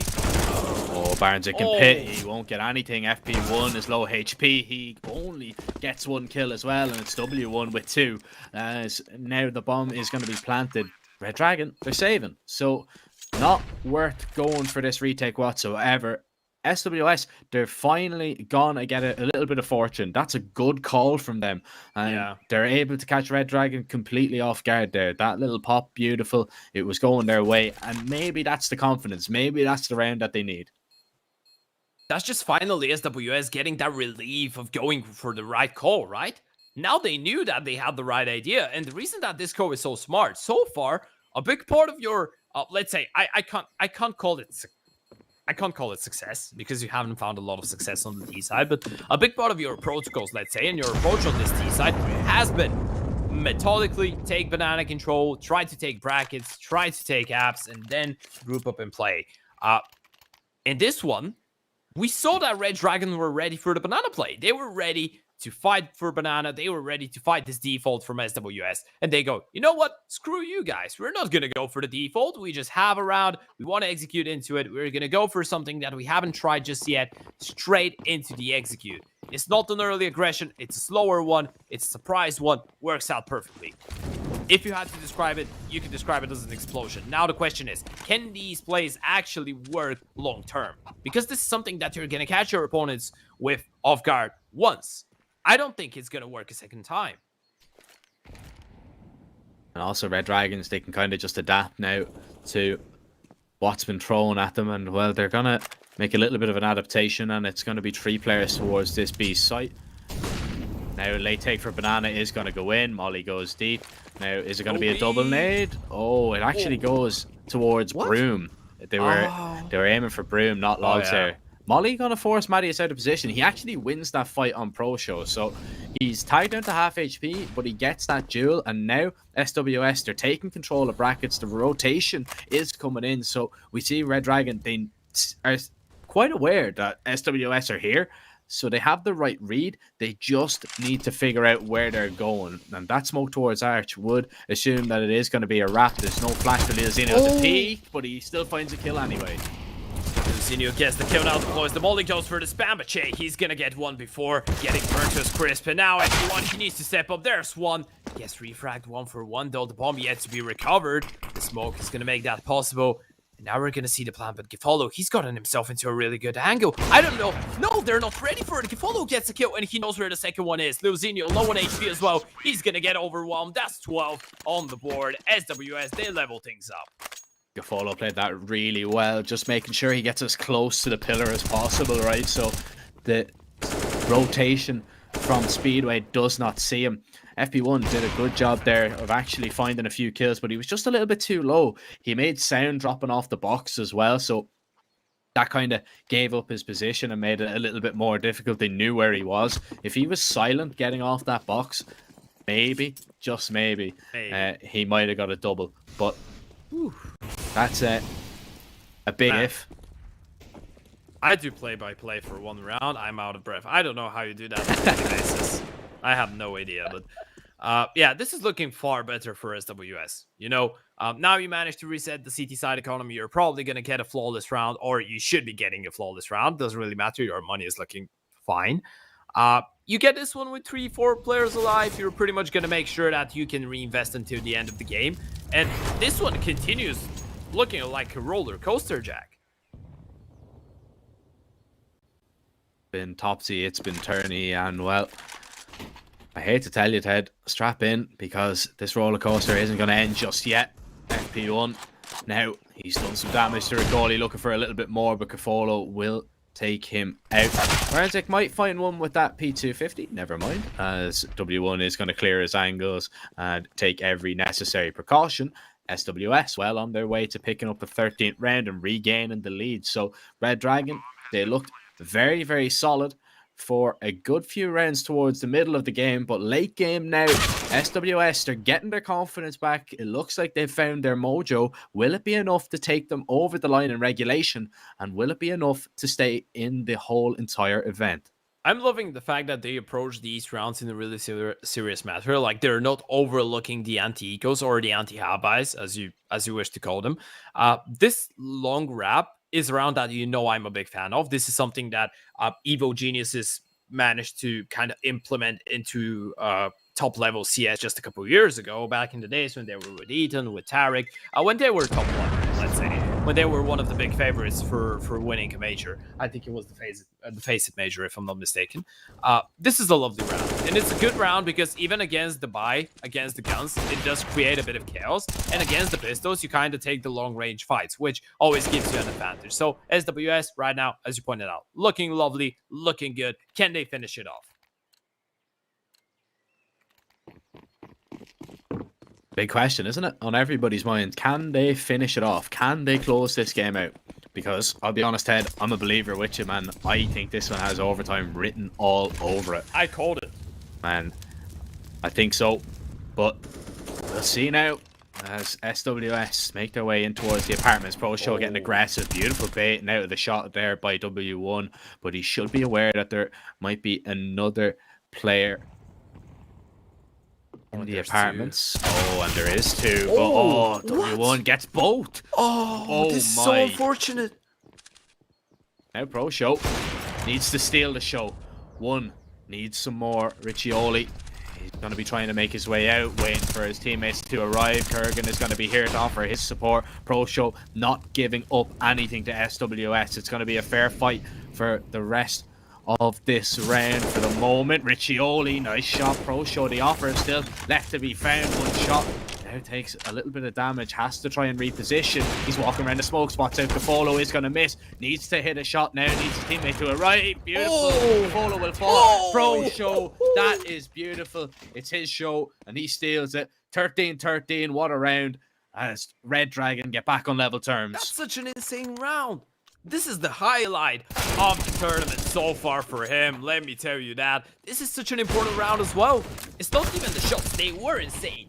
It's how important this round is. You lose this round, you get completely reset, you're down 14-12, potentially 15. The AWP stepping up, Pro Show not missing a single shot, and he was so good. He lost both his teammates in apartments, manages to stay alive for so long, manages to get all the kills on the board. Now the problem is they still lost a lot of players. Still, the money for the Redragon side isn't going to be looking fantastic, but this play from Pro Show, this might have been the saving grace just for now.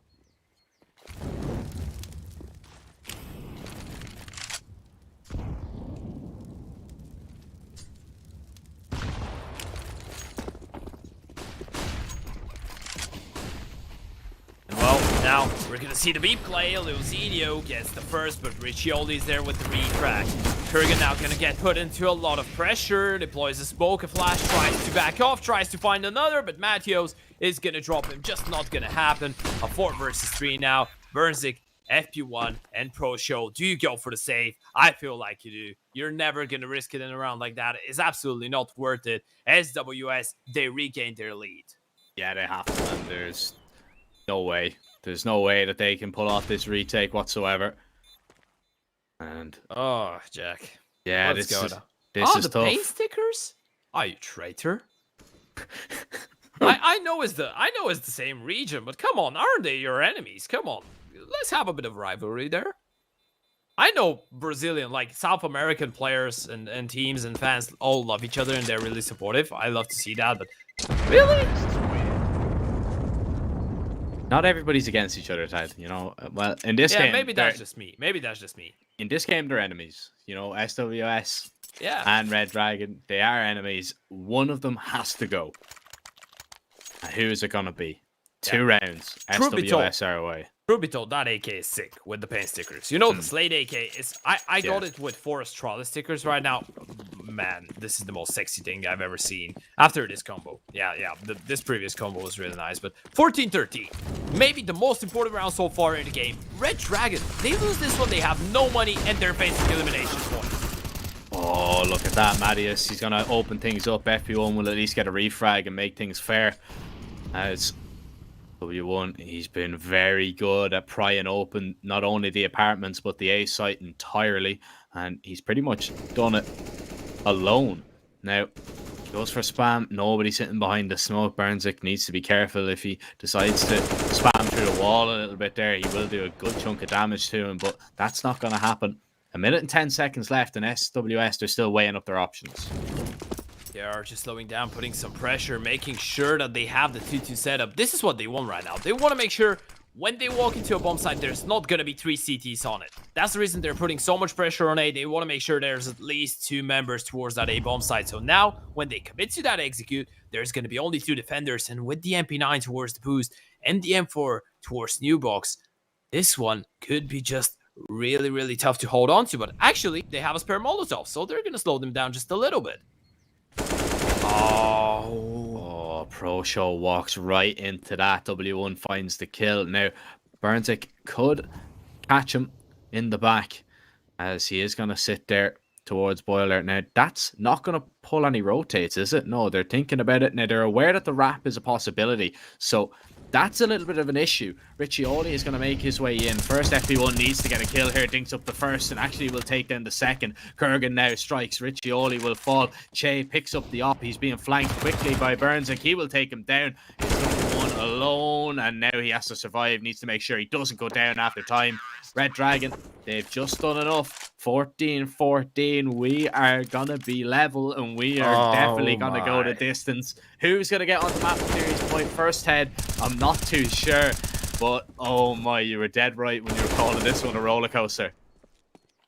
I'm speechless. This one looked so promising for SWS. I mean, in the moment that W1 gets the kill, you're there like, okay, surely now they think of a rotate. Surely now they're gonna pull rotates back. But because of the apartments player, he knows, okay, W1 is on the side, but no one is coming. I don't hear anything towards middle.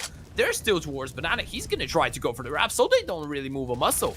He just pushes down middle, goes for the backstab. That was a lovely round for Redragon. Just a little bit of fortune right there and a little bit of really nice movement. I don't really know if I can call it luck. It's just really nice movement and awareness from the CTs. And now it's 14-14. It's game on. All to play for here, as this one really is for all the marbles. Now, Molly goes over for Riccioli as he fakes out a little bit of presence towards that A side of the map. They're going to show their hand a little bit towards brackets, but Redragon, they've taken a little bit of initiative, right? I mean, FP1 is close towards mid. He hasn't seen anything. Oh, he might have just spotted W1 there go towards B. Yeah, look at the rotations, they're coming, but they need to come quick, right? They need to get here as fast as possible because the execute's already coming in. And, well, SWS, they're going to be on their way. They're going to be moving. Now, is he going to swing through that smoke? The boost over it. Lilzinho will find the opening kill. Now, FB1 swings. Gafola will take him down. 2 more players to find on this B site. Bomb is going to be planted. The spam just isn't good enough. So we get a 4v4 post plant. Doesn't give them anything. Can they manage to fall back utility on the CT side? Not looking to help it, though. Not a single Molotov. Is going to be really hard to flush those T's out of position. They have the kids, though, thankfully. And with the smoke and a couple of flashes, this one, not impossible. But are they going to be ready for the crossfires on the side?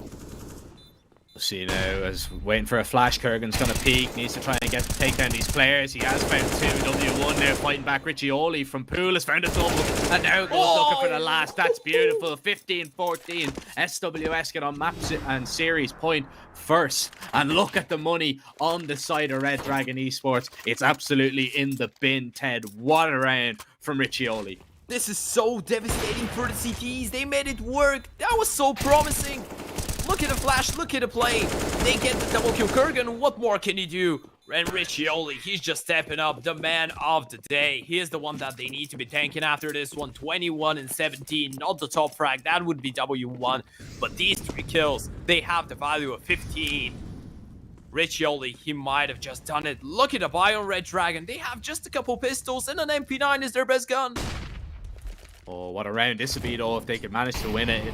What would it do for the confidence to bring them into OT? But they're going to have to do it the hard way, Ted.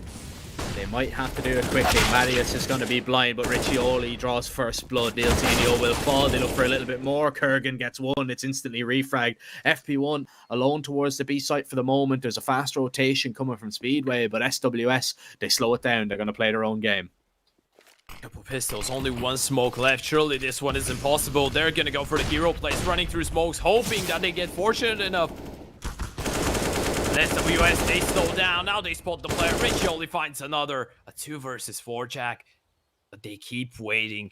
SWS, they want to make sure that this one doesn't slip away. They know this is the best chance they're ever gonna get. It's do or die right now, and Burnsick and Pro Show, they have to step up. This is it. If they lose this round, they're out of the Blast Rising event. And look at the HP on SWS. That's what is going for them right now. The re-execute comes in. There's no util for the CT side, though, so this is going to be a problem. If there was a flash, maybe Pro Show could do some damage. But right now, they're going to peek out. Burnsick might try and swing through the smoke. Pro Show still on the back of the site, and he's going to go down. Burnsick alone does a little bit of damage with the deagle, but it's not going to be enough. Riccioli with the last kill of the game and the series, 16-14, and that is it. Redragon, sadly, we are saying goodbye to them. They are eliminated from the Blast Rising event. And SWS, they've set up a rematch versus Keed. Wow, this is insane. I feel like Keed right now, they're just watching and they can't wait to get things going. SWS, man, we are not going to get a dominant game from them on Inferno, right? Every single Inferno game with them in the server is an extremely close one. The triple overtime yesterday, and now all 30 rounds being played against Redragon. But truth be told, both teams, they deserve the victory. I really do feel sad about Redragon, but SWS in the end, they showed that they deserved it. They were the more composed one. They were the ones that were better in the clutch. And, well, most of all, they were the ones to find the kills. Yeah, I mean, Redragon are going to be a little bit disappointed, especially with the way that the opening rounds of Inferno went. You have to just think, if they don't go 8-1 down, you know, if they start a little bit better, if they manage to win maybe 1 or 2 rounds, that could have been the difference maker there. So they'll be a little bit disappointed, but I mean, they can go away from this event, right? And they can hold their head high. I mean, the deciding game, an elimination match, they take it to a decider. They take it the full 30 rounds, make it as close as possible. You know, their game against 9Z, they showed a really good account of themselves, taking them to overtime, you know, losing the 2-0, but they made them pretty close games. So there's nothing to be really too sad about. Of course, you're always going to be disappointed when you do get eliminated from an event like this, but I mean, commiserations to them, but congratulations, of course, to SWS. They have a chance now, as they set up a rematch to take on Keed. They have a chance to get revenge, Ted. a really solid key side that we saw yesterday that had a lot of troubles against 9Z, to be fair. And while we were waiting, we were hoping, okay, or at least thinking about potentially getting a Redragon against Key matchup, because Redragon, they managed to put up a fight against 9Z, but well, we're gonna get a rematch. I think we're gonna see a pretty similar V2 as well, but are we gonna see these overtimes once again, Jack? Yesterday we had triple overtime between those two, and right now SWS, they've picked up a victory. They're gonna be more motivated than ever. They were close to elimination. You know, this game wasn't looking good for them. There was a point when they were down 10-12. They were on the edge of another reset, so this could have easily went wrong. So right now they feel like they've just came back from the death, and well, I feel like they're gonna fight with everything that they've got. So Keith, you better prepare yourselves for a battle. Yes, they should. And I mean, there's going to be a small little bit of a break, I believe 15 or 20 minutes before that deciding game will go down, and we will see if it is going to be revenge served for SWS, or is it just going to be Keed taking the victory and advancing and being the second team out of Group A to go towards the playoffs. You'll have to wait and see. We're going to send it to a short little break, and we'll be right back with that deciding game.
seguir su camino.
Se perfilando, va dibujando, es el humo del tabaco, es el humo del tabaco.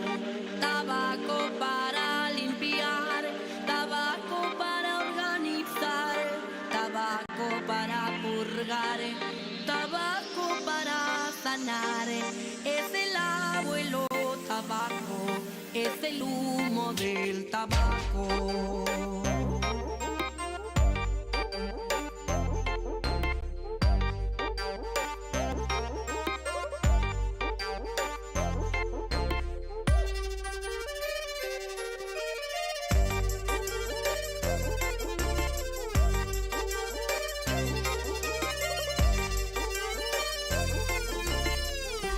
Se perfilando, va dibujando, es el humo del tabaco,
queremos presentar una de sus favoritas, LATAM Groove Machine, de los lejanos orientes, presentando la vibración tropical colombiana.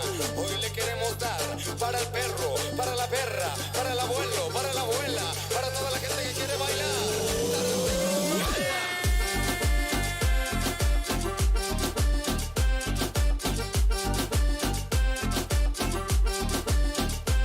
¿Cuál es el punto? El asunto está corrupto. Vida dedicado al falso contaminado, encaminado a los campos minados. Seres que gobiernan y controlan nuestra tierra hipnotizado con su juego mental, limitando nuestro potencial como ser humano, no dejando que lleguemos. No quieren que seamos, quieren mantenernos controlados. Babilón, ¿qué pasó?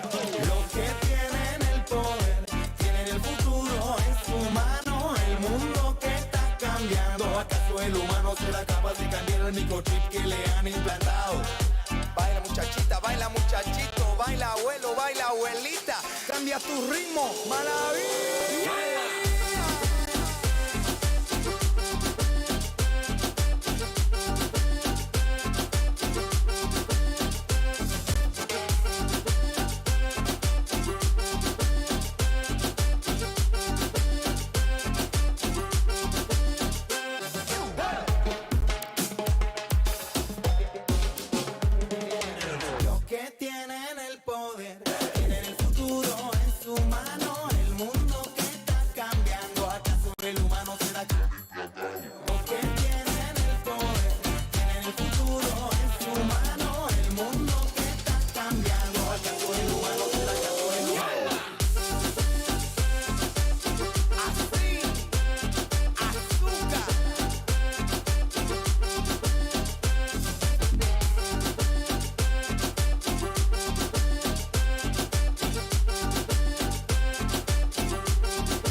Con Malavi tropical, como le gusta.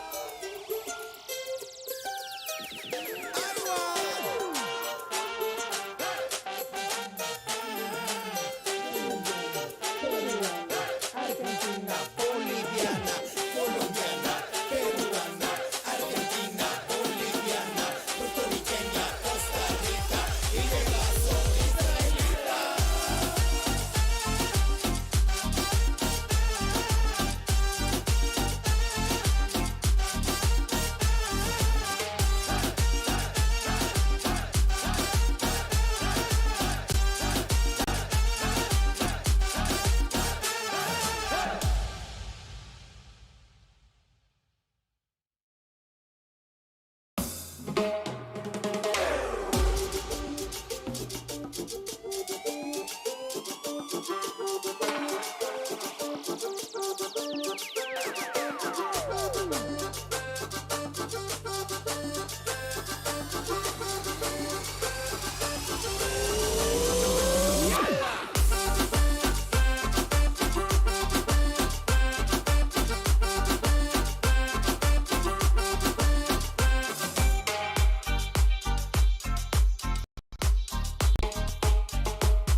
I'm on a mic, yo, rip up the bass. My DJ is live in the place. I'm on a mic with my lyrical flow. I like it when the bass line's low.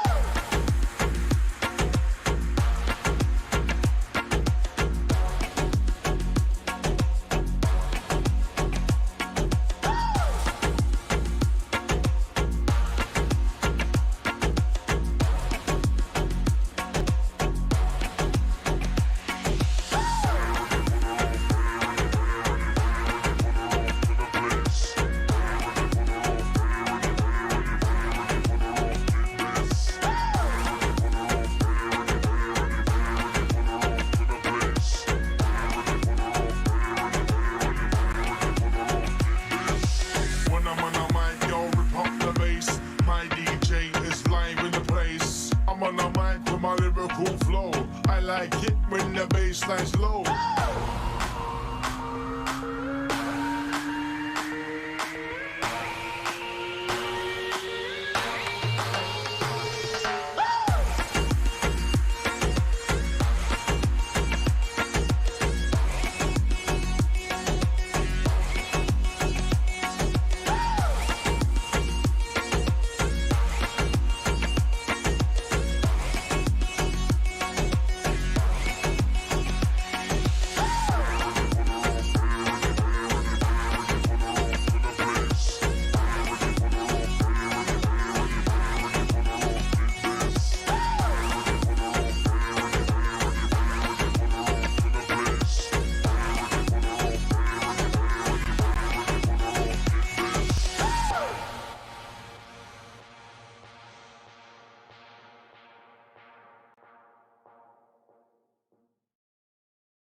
Dime lo que tú quieres de mi coqueta. Sé lo que te gusta es salir y se suelta. Cuando baila reggaetón pa' mí que muñeca. Me gusta salir y seducir.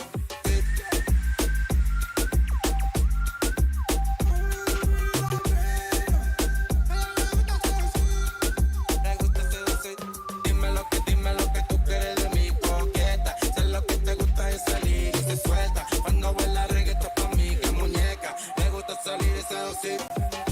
Dale chiquitita, dame más. Qué bonita que te quiere controlar. Ella dice que me quiere controlar. Nosotros los vamos a develar más. Dime, ¿cómo tú te quieres a venir más? Dime, ¿cómo los vamos a conocer más? Dime, no te quiero solo ver, quiero compartirte. Quiero que te vean y te siguen. Soy un Manuel, le gusta o eres una coqueta. Dime cómo suena la pobreza. Sé que tú supiste que tú fuiste la coqueta.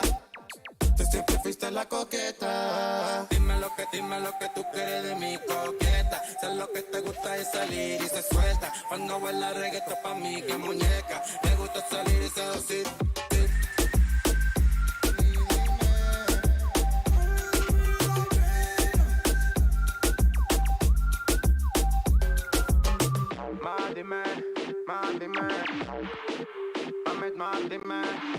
Dime,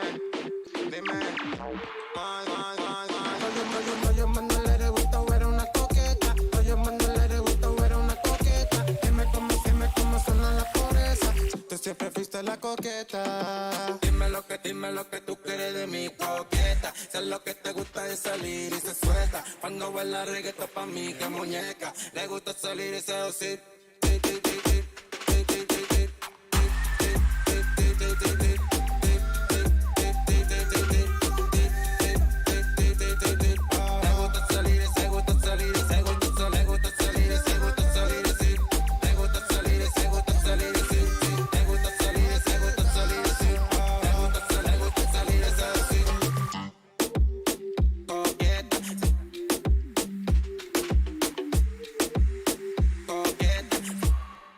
Salir y seducir.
Hello, ladies and gentlemen, and welcome back after that little bit of a break to the Blast Rise in Latin America. I'm Zerfer, joined of course by Ted. Ted, well, we had a cracker of an elimination game. Yeah. We sadly said goodbye to Redragon. SWS, they stay in the event and well, there's a grudge match, there's a rematch coming up because they are going to be facing off against Keed. Yeah, absolutely. This is going to be pretty much do or die for one of those two teams. The winner goes through to the playoffs, the loser goes home empty-handed. And you know, SWS, they needed a bit of a break. So we were like, yeah, we're going to be nice guys. We're going to give you a bit of a break. They managed to cool off now and potentially to refresh mentally, because after a game like that, you absolutely need a mental refresh. I mean, that was 3 maps, 16-14 last map. It was just the perfect drama that all of us just wanted to see. But now they're going to be facing off a really strong Keed side in looks for their revenge for yesterday, because yesterday Keed were the ones to send SWS in that elimination bracket, Jack.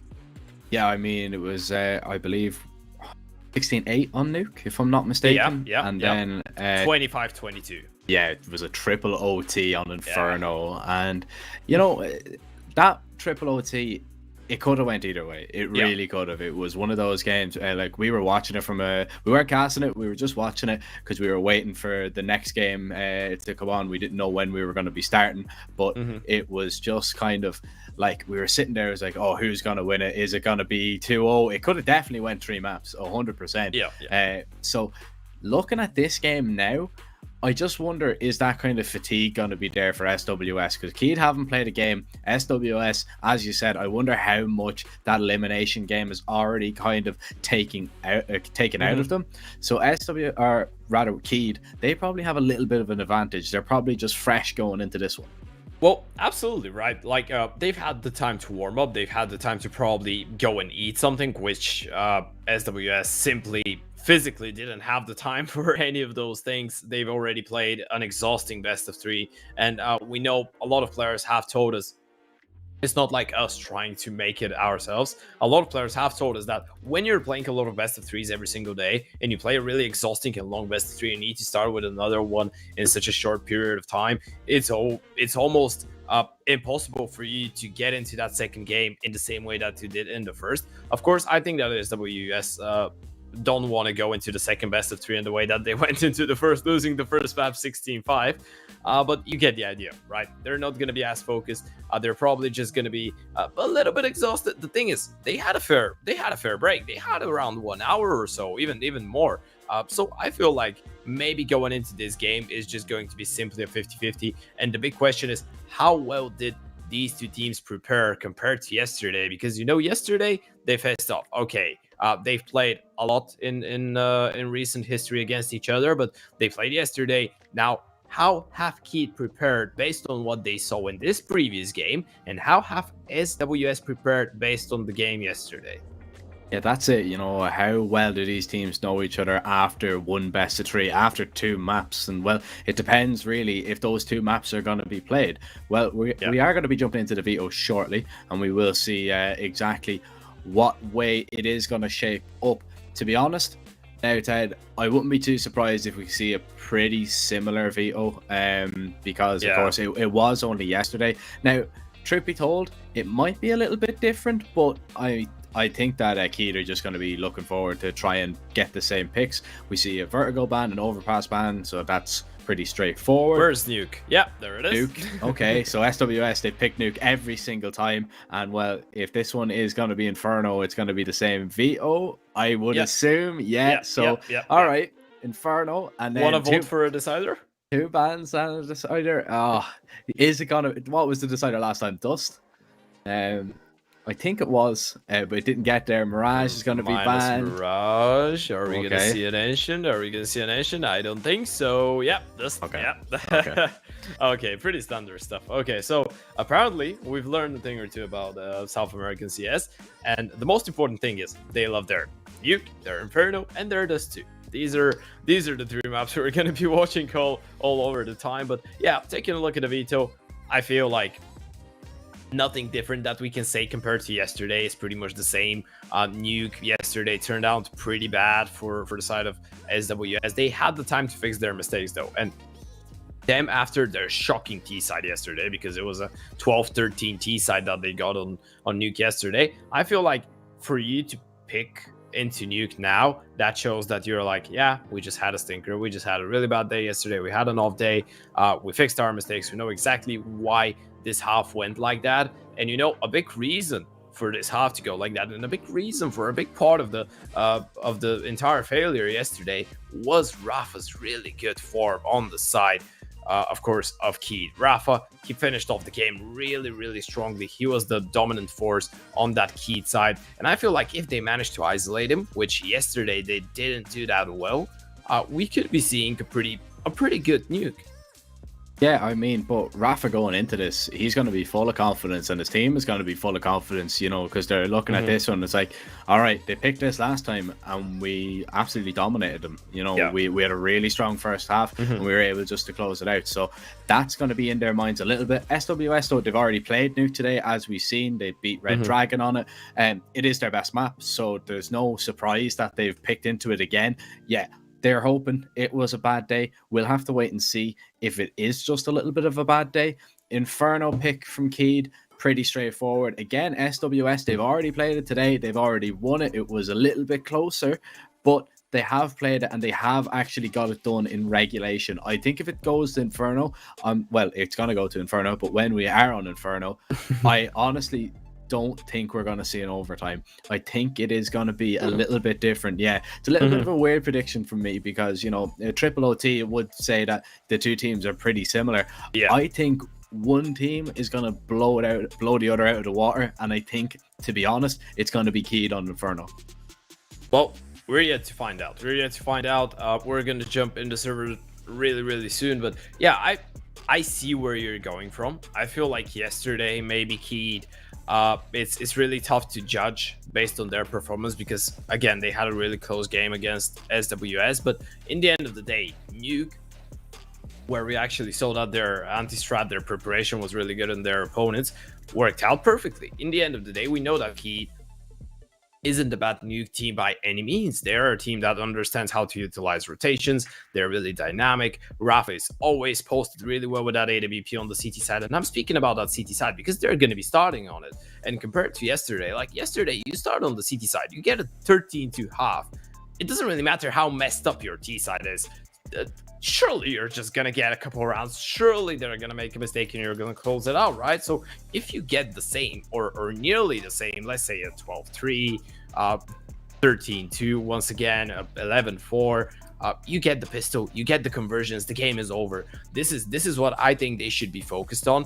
Get that CT side on Nuke to work, maybe not in the same way that it did yesterday, in a similar way. Yeah, I think they're just going to be hoping that they don't really start terribly. Honestly, though, if we go to a decider, I think SWS have to win this in two, to be honest, because they got completely, absolutely ripped apart by Redragon on Dust 2. And that's just not going to fill you full of confidence. And like what we've seen in that last map, and indeed yesterday as well, is SWS, they're kind of team that need the momentum behind them. They kind of need to actually put rounds together, you know, like constantly, and actually just build up that speed and build up that momentum to actually kind of just take control of a game completely. Whereas Dust 2, we seen none of that earlier, and they just got completely blown out of the water. Maybe I'm gonna be wrong, but yeah, to be honest, I do feel that they will struggle if it goes to Dust 2 as the decider, and I'm just slightly leaning towards Keed. Even if it's not done in 2, I think Keed will probably take this. Well, that's the case with a lot of the younger teams, right? Like, and even going out of this region, like we because we were speaking about the V2, we were like, yeah, this is typical for the region and so on. No, let's speak in principle right now. Like, when younger teams start playing in tournaments like that, when they start playing important games, what's the signature thing? Like, what's the signature thing for an experienced tier 1 side, for a tier 1 team, for a really top level team in the tournament? Well, it is being able to shut down enemies' momentum really, really well. And that's the reason that a lot of these games on the top level are so close, because people are almost shutting down momentum every single round from the enemy side. And when you're an unexperienced side, when you're young, Yeah, when the game goes good for you, you can do really, really well. But if it starts bad, it's really hard for you to bounce back. You know what I mean? Like when you have that experience, you're like, yeah, I'm down, let's say 1-8, 1-10. I can easily bounce back. I win a couple buy rounds, I reset the economy, I'm back in the game. And mentally, I'm never down until I see that 16 on the board, which might not be the case for SWS. And now someone is going to say, okay, but we sold out in the first best of 3. Yes, but now you're playing against an arguably better side, and you're playing against the side that yesterday sent you down into that elimination bracket after an 0-2. So mentally, you're not going to be feeling that well going into this game. Or the other way around, you might be driven by the willingness to get your revenge, and you might be even better. Yeah, you might be. As we just have a look at the lineups there. Going forward, some people to highlight, of course, Rafa, the IGL, the op of this Keed side. Was on tip-top form. He's going to be battling off against Gafolo already. We've seen him hit some pretty insane shots as well. Ricky Oli as well. He was actually performing, I think it was W1 on Inferno. That was actually, I think he finished like 26, 27 kills as well. Yeah. So these guys put on a nice little performance in the last series. But again, Ted, I'm just going to keep going back to it, is that kind of mental strength. Are they going to be tired after, already playing a full best of 3 and, not one that they won 2-0 very easily, one that they had to fight and battle for on every single map? Yeah, this is always going to be a problem, right? It's always going to be a problem that you're just a little bit tired going into this game. But in the end of the day, it could be working out the other way around. You could be feeling just a little bit warmed up. And for Pete, they might be just a little bit of a slow starter on this one. Now though, SWS, they're going to be dictating the pace. Pistol round starting, they're on the T side. Well, let's see what they've got. Well, we've seen this before, but a little bit of an anti-strat as Rafa is going to be down in the vent. He only gets 1 though, and he is going to be taken down. The round player is going to rotate down, looking towards Stingle, finds a kill. And, well, he's going to be joined by a second player now. Bomb's going to be planted, and SWS are going to try and get into a post-plant position if they can try and get off the site. Hunter making a lot of noise running around with those Julies. He's going to jump around, spots out the player towards control. That's going to be Che. Nice shot onto Ponter. Can he get any more? Tarney trying to find the kill. Che, so many angles to try and cover. Needs some help from his teammates. How is he not dead? Oh my. Somehow still alive, eventually goes down. Gafolo left, but he will fall as well. The defuse will be pulled off as well. A kit on ABR, and it is going to be a first round for Vivo Keed.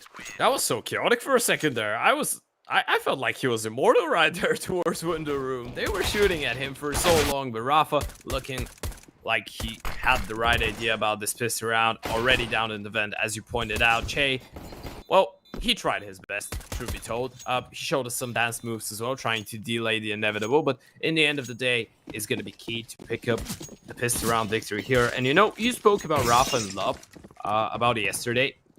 In fact, yesterday, they were the 2 best players in the server. Rafa, 1.31 rating against SWS, and Lub, 1.15. And when your Oper and your entry are having so much impact, and Turney had some really good rounds as well, who, of course, himself and Lub are the ones that are kind of going one after the other on the entry row. So they're switching things up. It's always going to work really, really well. But yesterday, it was a bit of a no battle. Because Gafolo, on the other side, he was the top frag on the side of SWS. So I'm expecting to see something really similar here in the moment that we get the big green guns out.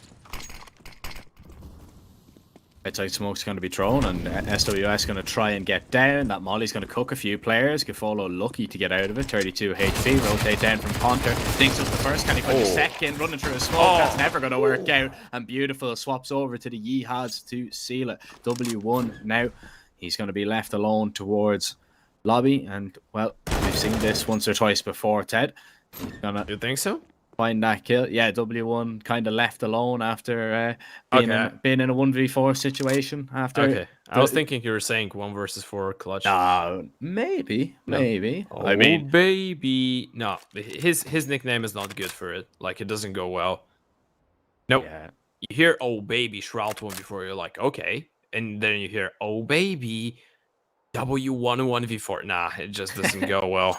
It just doesn't. But he has to hold on to the M4, to be fair. Oh, Rafa. He's going to spot him out. He knows exactly what's going on, and he might be able to take him down. Oh, no. Okay. In the end of the day, W1 going to be able to hold on to that M4, but the force buy doesn't work out wonders for SWS, does it? No.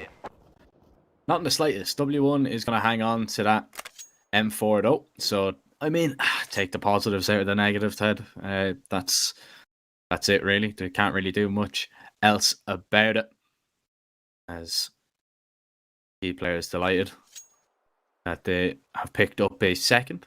And that one looks scary a little bit, right? I mean, they had a decent investment in that round, SWS. Yeah. They had, I want to say 4 Galils, maybe even, I think it was 4 Galils and 1 SMG. If I'm not, and sorry, 1 Scout. Then it was 3 Galils, excuse me. Yeah. But, you know, that's a pretty decent buy. And, you know, that is something that Keed might have been a little bit afraid about, but they won it so well. That kind of decision just to push through that smoke was a little bit crazy to me. Yeah, but this one is crazy as well, but it might work out. It might be good crazy.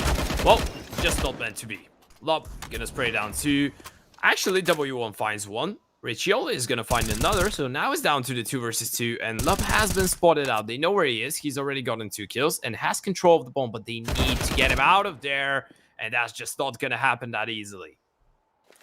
W1 with a HE to take down Lob, maybe? No, doesn't bounce in. And Tarnate shoots him in the side of the head.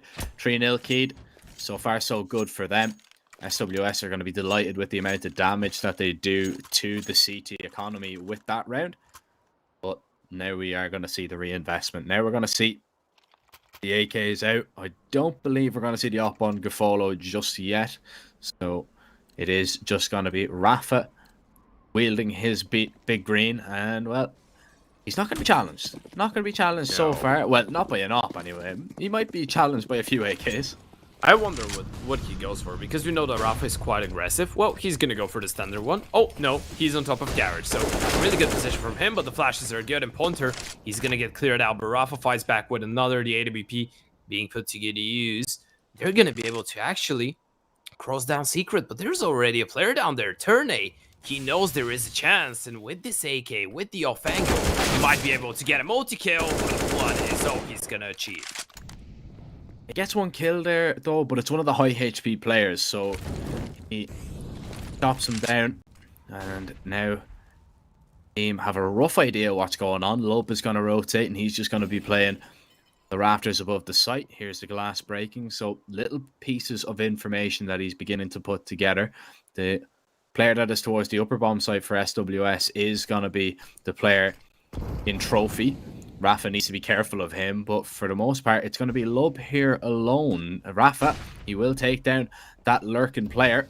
And now he goes to help out his B defender. Lub with 1, looking for the second. Riccioli will take him down as he drops into dark. 9 HP. Bomb plant would be good in this scenario, but I don't think he's going to be able to get much more than that unless he takes these 1v1s, and he's going for 1 right now. Rafa swapping over to the USP. Is he going to be aware? He's walked on him. Oh, Riccioli's playing this perfectly. Oh, man. Oh, no. He's so smart. He's so smart. You're so smart. Misses his chance. Oh, no. This is disaster. Riccioli, he did his best. Truth be told, give him props. That was so smart. I was thinking, does he go for the knife here? Is he a madman? But no, he was actually playing the trigger discipline, hoping to get a kill onto the second. Just not meant to be in the end. SWS, once again, they managed to do the damage. They get themselves into a really winnable position. They get the 1-for-1 trades, but in the end of the day, they just fall short to the clutch, to the after plan. And well, at least they're going to be able to reinvest again. Just kind of flicked off him there when he was aiming for his head. Just a little bit of panic set in. Oh, that is quite unfortunate. A very nice try indeed, though. That nade is going to do a lot of damage, I feel. Oh, never mind. Does absolutely nothing. So everybody already bet it. W1 going to try and get down the vent here. And it's going to be Punter up on top of Credit. That will fall. Rafa with a refrag, though. The Opper will fall, though. He's going to be taken down through that smoke. Oh, the glass breaking has pulled W1 away. Love if he can find this kill. Oh, that is beautiful. Saves his teammate's life as well. And Tarnay has a perfect opportunity to strike. He finds 1. Gafolo now left alone. And that is a beautiful round there from Keith. Yeah. The communication there is on such a high level, and you can see it, right? In the moment that the player wants to rotate down vent, he's like, yeah, I think there's a player already down. I think he might be watching me. Can you break the glass? They break the glass. He turns around. Then the drop from vent is possible. And because this happens in such a short period of time, they're not aware that there's a rotation coming in from vent. So you can see that in the moment that Lub gets that kill, Turney gets another. And Turney even manages to double down in the end and double up. So yeah, a lovely start, a flawless start, and we can see that SWS, they're starting to feel the pressure. We can see that they're being a bit emotional with the way that they're speaking to each other, and you know, it can't be otherwise, because so far nothing has been working out. You're doing the damage. It feels like you know what you want to do, but every single time you just get denied. Yeah, and also it's got to be in the back of your mind, right? I mean, back of your mind, what was it, 12-3 half the first time they played? You know, that's definitely something that you're maybe thinking of. That is an interesting position. No, it was a 13-2 actually, not 13-2. even a top 3. Oh, yeah. My mistake. That's even worse. You know? Yeah. It doesn't make it better. I was giving them around. I was like, yeah, all right, 12-3, yeah. But no, it's 13-2. So that one is a tough pill to swallow. This would be a tough pill to swallow for Keed if they lose this round. There's going to be a flash out the door as the little bit of a main wrap is coming in. But so far, so good. They are holding on. Richie Oli, the only man to get a kill for SWS for a minute. And he's the only man left standing, not for long. He's going to be joining his teammates in T-spawn for the beginning of next round. Keed have a flawless start so far on Nuke and SWS. They're struggling even to find the kills. Lub is 11-3, by the way. I was just about to praise this play because I felt like the fake that they will try and drop down vents was kind of cool, but in the end of the day, they didn't wait enough. The main play went in a bit too early, I think, so it kind of gave it up. They find all the kills in the end of the day, and Keith, finally, they managed to win quite a nice round. They don't lose a lot of players. They have been doing so in the past ones, so now they will slowly but surely start to build up that economy. And well, money looking just a little bit better. On the other side of these, they need to find something that's working out, and by the looks of it, they're going to be looking for a solution towards outside. Yeah, SWS, they're really struggling to break down this CT side, so it is going to be difficult really just to find any openings whatsoever, because so far what we've seen, I mean, the cohesion, the teamwork from Keed has been absolutely superb. I'm a big fan of Rafa's positioning right now. He's just going to fall all the way back to the forklift if there was a wrap coming in. So that shows you how defensive Keed are being. They're not taking any silly fights, and they're being very, very respectful of SWS. Yeah, Rafa is trying to kind of lure them into that false sense of security, like let them think that they have the information, let them think that they're being so sneaky and so cheeky with their play and their rap, and then boom, you just shut them down. And this is what's going to happen. This position, actually, he's going to get rewarded because of it. He's going to get a free kill here. Gets that kill, Che will fall, and now the jig is up. They know exactly what's going on. Opera going to be spotted on the cross. There's going to be a missed shot. The bomb is there, and they need to pick a bomb site right now, but there's 2 quick kills for SWS. They might have just saved it. 20 seconds. They have to commit to the site, and ABR, he is going to be trying to take down the bomb carrier, looking for the first, will not get a second. He will fall. Punter alone in the vents in a 1 versus 3. SWS, they look well on their way to picking up their first T round, but it's all about if Punter can get out. No, he can't. Marios will deny.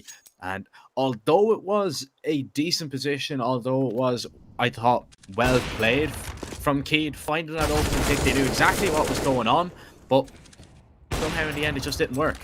You know what's the problem here? I feel like they were all right. Rafa has a really cool idea. He's holding from a really decent angle that's most of the time gonna give him the first kill. His teammates though, they were posted in a default way. Like no one was ready for potentially Rafa letting someone cross, right?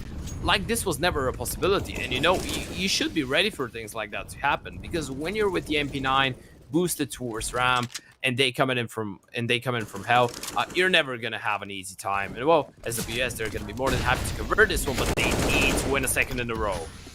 Okay, he's going to find the opening pick as they explode out towards this A site. And spam through the smoke. W1 finds that kill. Rafa, though, with a refrag. Loeb might be able to get one as well, but Che will say no. Hunter has found one with his deagle. He's going to drop down the vent to try and take down the player on the lower bomb site, and that's a lovely kill to find. Rafa and himself now are in a 2 versus 2. Riccioli going to be holding the vent. Knows there's at least one player down here. So it's really on Rafa to make a little bit of noise. But, well, it is going to be Gafolo just making all the noise with his op shot. Ponter now sat in the vent. 1v2. Won't be able even to make his way up it. Yeah, it's safe. It's a save. There's not much you can do there. Rafa needs to get a kill in that scenario, or else this is exactly what happens. Yeah, you know, if Rafa gets a kill there, Ponter is just going to swing out of the van and probably get the other. At least he does the damage. I mean, you take down Gafolo, and right now it's Riccioli just looking for the refrag, but that's actually some lovely damage. Look at the money on the T side. There's the op as well. He has only 3,600, and yeah, they need to reinvest into an AWP. So in the end of the day, the bad news for Keed are that they lose pretty much every single one of them. Of course, despite of Ponter, who manages to save the op in the end of the day, and they have to eco just with the hero op. The good news are that they actually do the damage. So the T side economy not going to be looking that good. Of course, in this one, they should be able to farm a bit of cash, and they should be focusing on not losing a lot of players.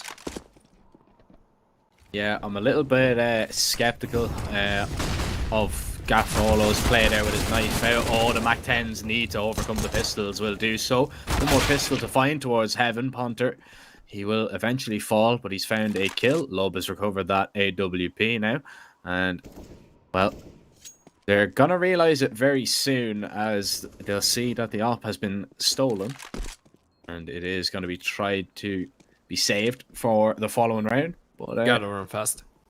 Yeah, you have to go. You got to go.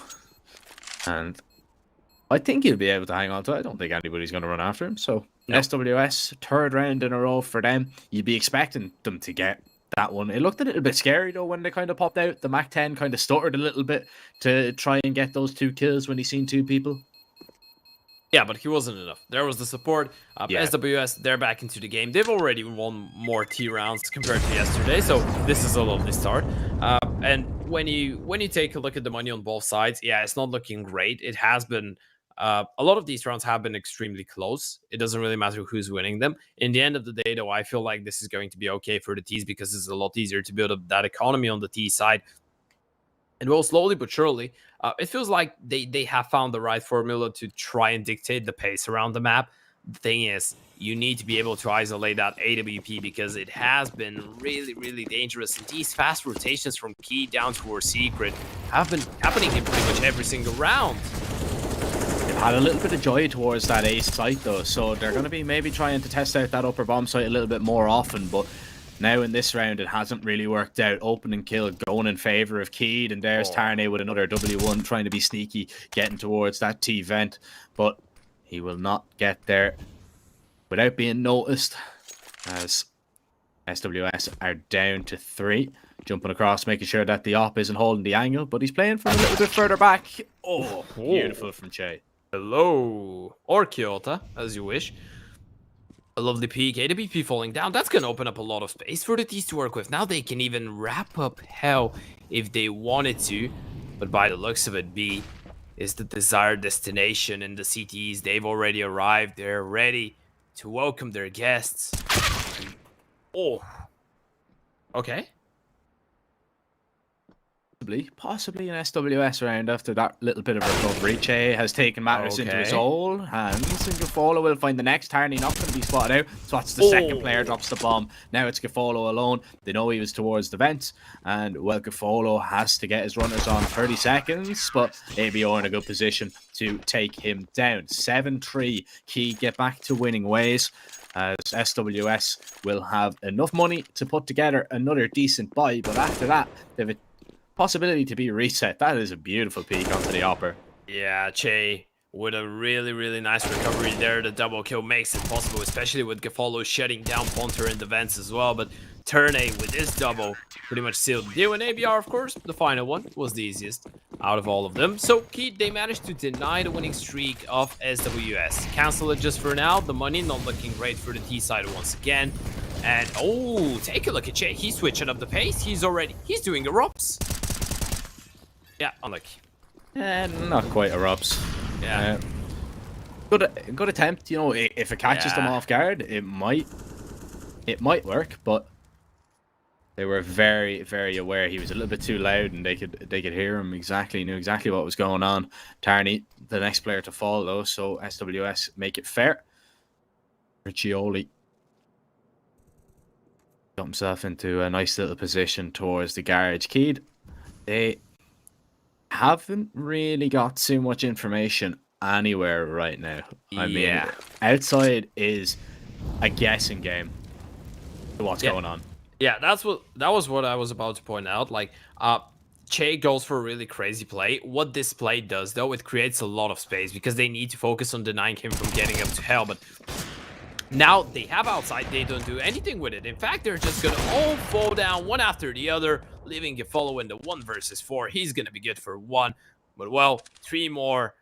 I think this is a bit too much. Although, okay, wait a second. Let's not write him off. Gonna get a plant out of this, so there's a bit of money for himself and his teammates in the next round, regardless of what happens here.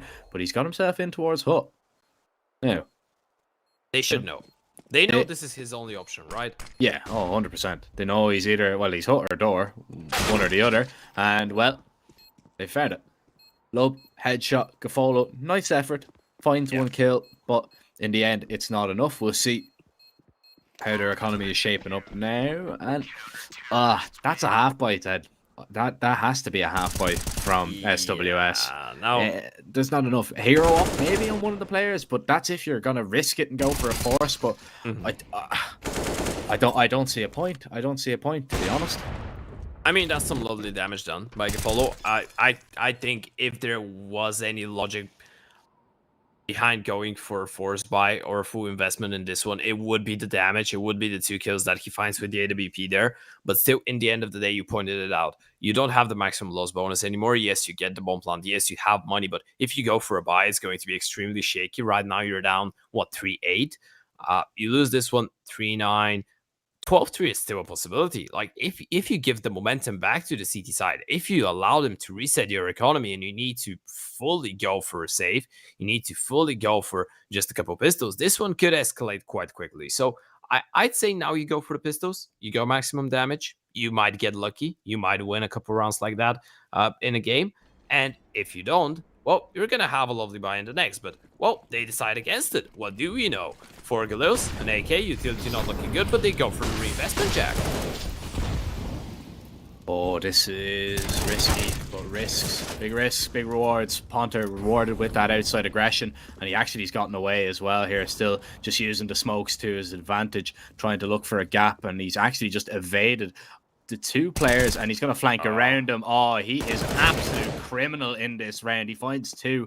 Marius will eventually take him down. There's a player down on the B site here for the T side, but Love deals with him. Never mind. That was the only wild card in the round. That was the trick up SWS's sleeve, but it's dealt with relatively quickly.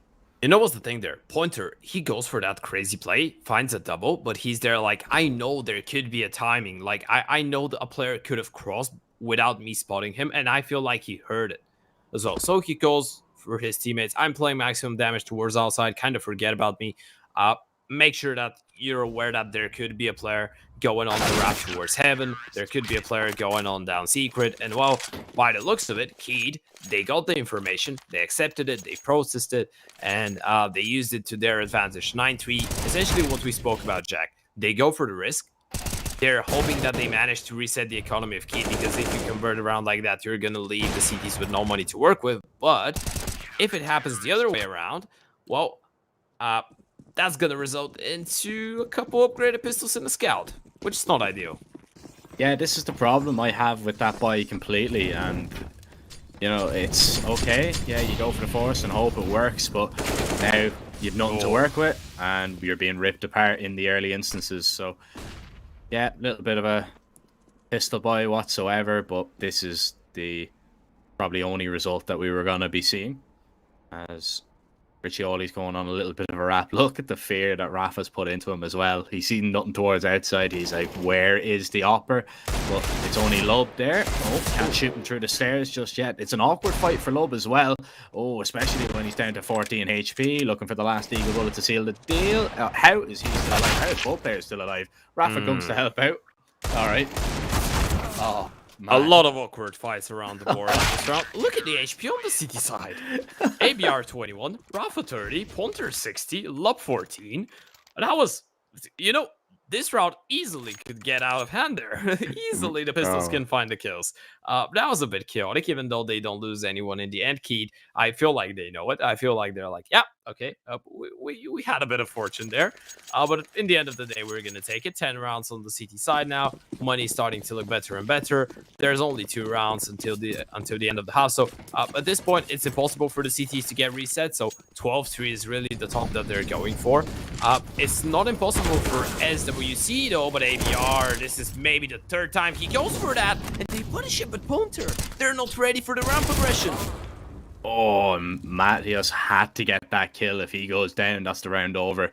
A good refrag to get, but at what cost? Because he's taken some amount of damage, and Ponter has single-handedly kind of shut down this round from the T side for the moment. Love peeks up from Secret. There's Che, the next man to fall, and SWS, they're going to react. They're going to make their way towards ramp. They've made some steps now, and I wonder what smoke is being lined up there. Is that a smoke for hell? Yeah, it is. Yeah, that's pretty cool. Not too often you do see that, but just kind of a, I suppose, not even a lineup really. It's just kind of banging off the wall and hope for the best. That's that doesn't land flush, but it's just like, yeah, all right. You know, me and you are playing Face It. For Face It players, this is a lineup. For us, this is a lineup. Yeah. Okay, W1.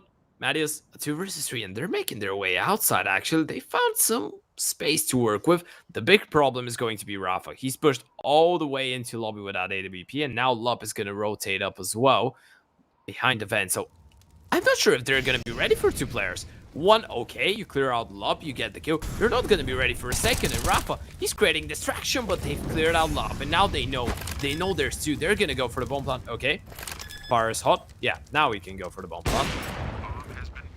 Oh, Rafa missing that shot. Molly goes in towards heaven. Tarny needs to win that fight. He doesn't. However, Rafa's found the kill. Low HP on W1. Is he going to peek around the silo? He swings into the Opper, who has his trusty Deagle ready. Finds the kill. And I don't think he's picked up that AK on purpose. We'll swap back over to the off for the last round. I mean, they've got plenty of money. He can just save the AK if he wants.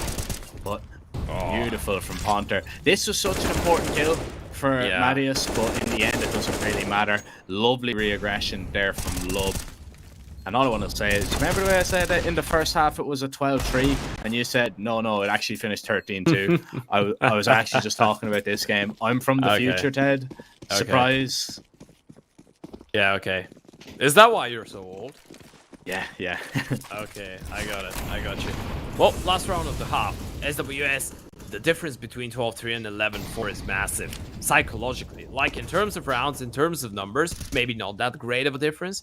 In terms of mentality, it is a big difference. So they need to pick up that last round. Keed so far, they've been really good with their dynamical CT sides, right? These split pushes, like pushing different parts of the map in the same time, they've been catching SWS off guard numerous times so far. And well, this time around, they decide to fall back, but ABR, he's gonna go looking. Oh, this angle is so powerful.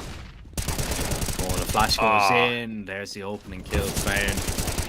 Riccioli falls. There's another one. It's just aggression everywhere, and it's just every single fight nearly going in Keed's favour. ABR mollied out of position. Doesn't realise that Matthias has already crossed and needs to be careful. His teammates are trying to help him out, now realising it, and now looking for the final player who rushes through the hot smoke. Rafa will steal it. 12-3 domination, Ted.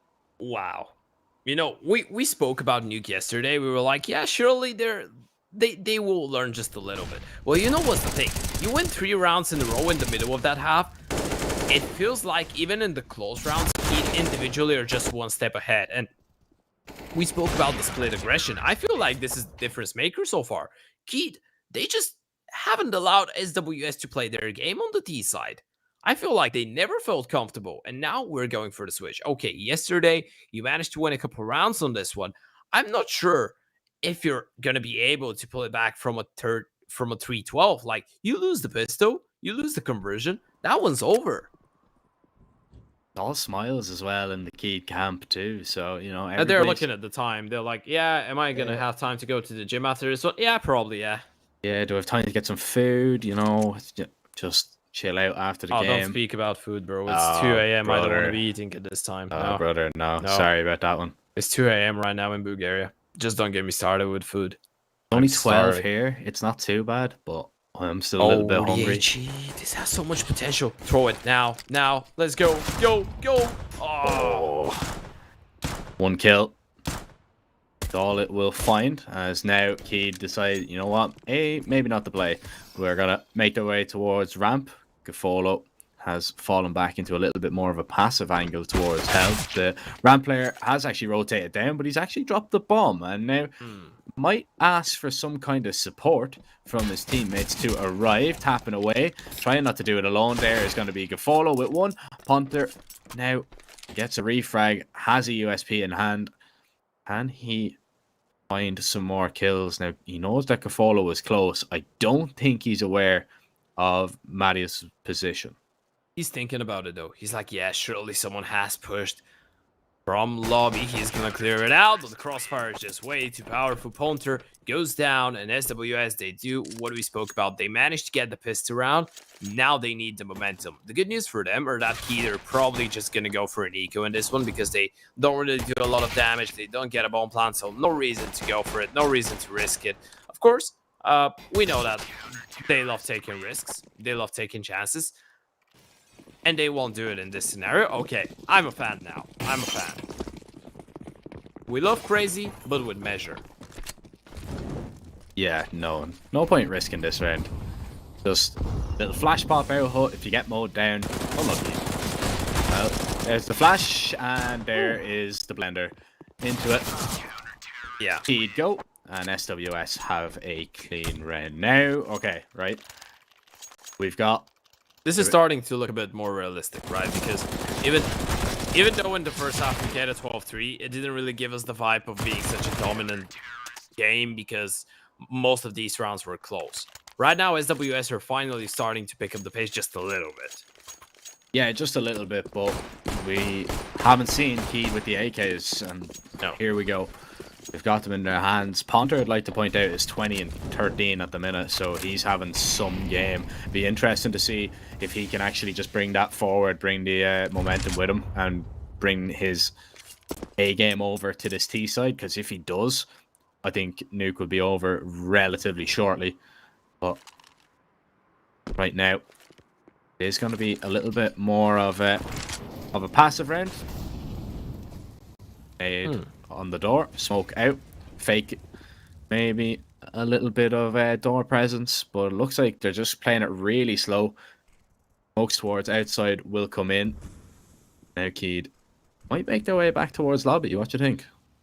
Yeah, the good news are that there's no one to confirm right now. You can see Mattias going just on an information mission here to make sure, okay, there's no one crossing towards secret, but there's going to be actually 2 players making their way there. So right now, the B split is looking like a possibility, but this Spade, W1 surely gets more than 1 in this scenario and can follow. He's picked up a kill. W1, he's playing this one perfectly. They're gonna line up for him. Gets 1, gets 2, and this is the round. This is the bomb. It's just a matter of damage at this point.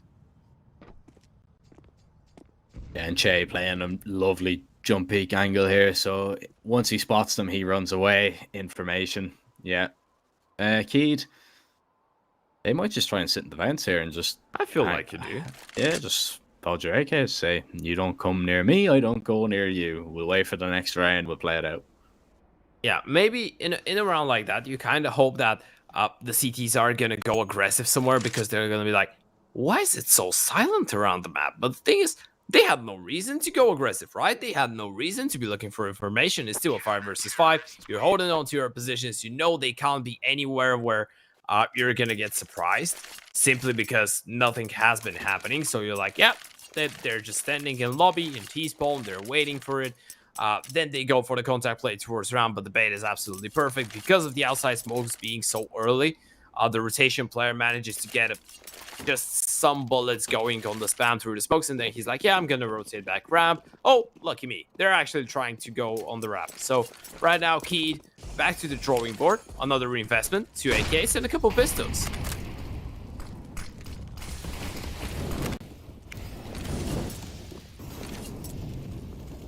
That's a little bit unfortunate. He thought maybe that the door was blown open. Ollie doesn't really accomplish much, as he'd wait out this smoke, and they're going to test out the ramp defense. But oh, how's that big nade from Gafolo? Maybe oh, lovely Deagle shot. That's a nice refrag to get. Now that's another AK in the hands of your team as well. Tarney's already down.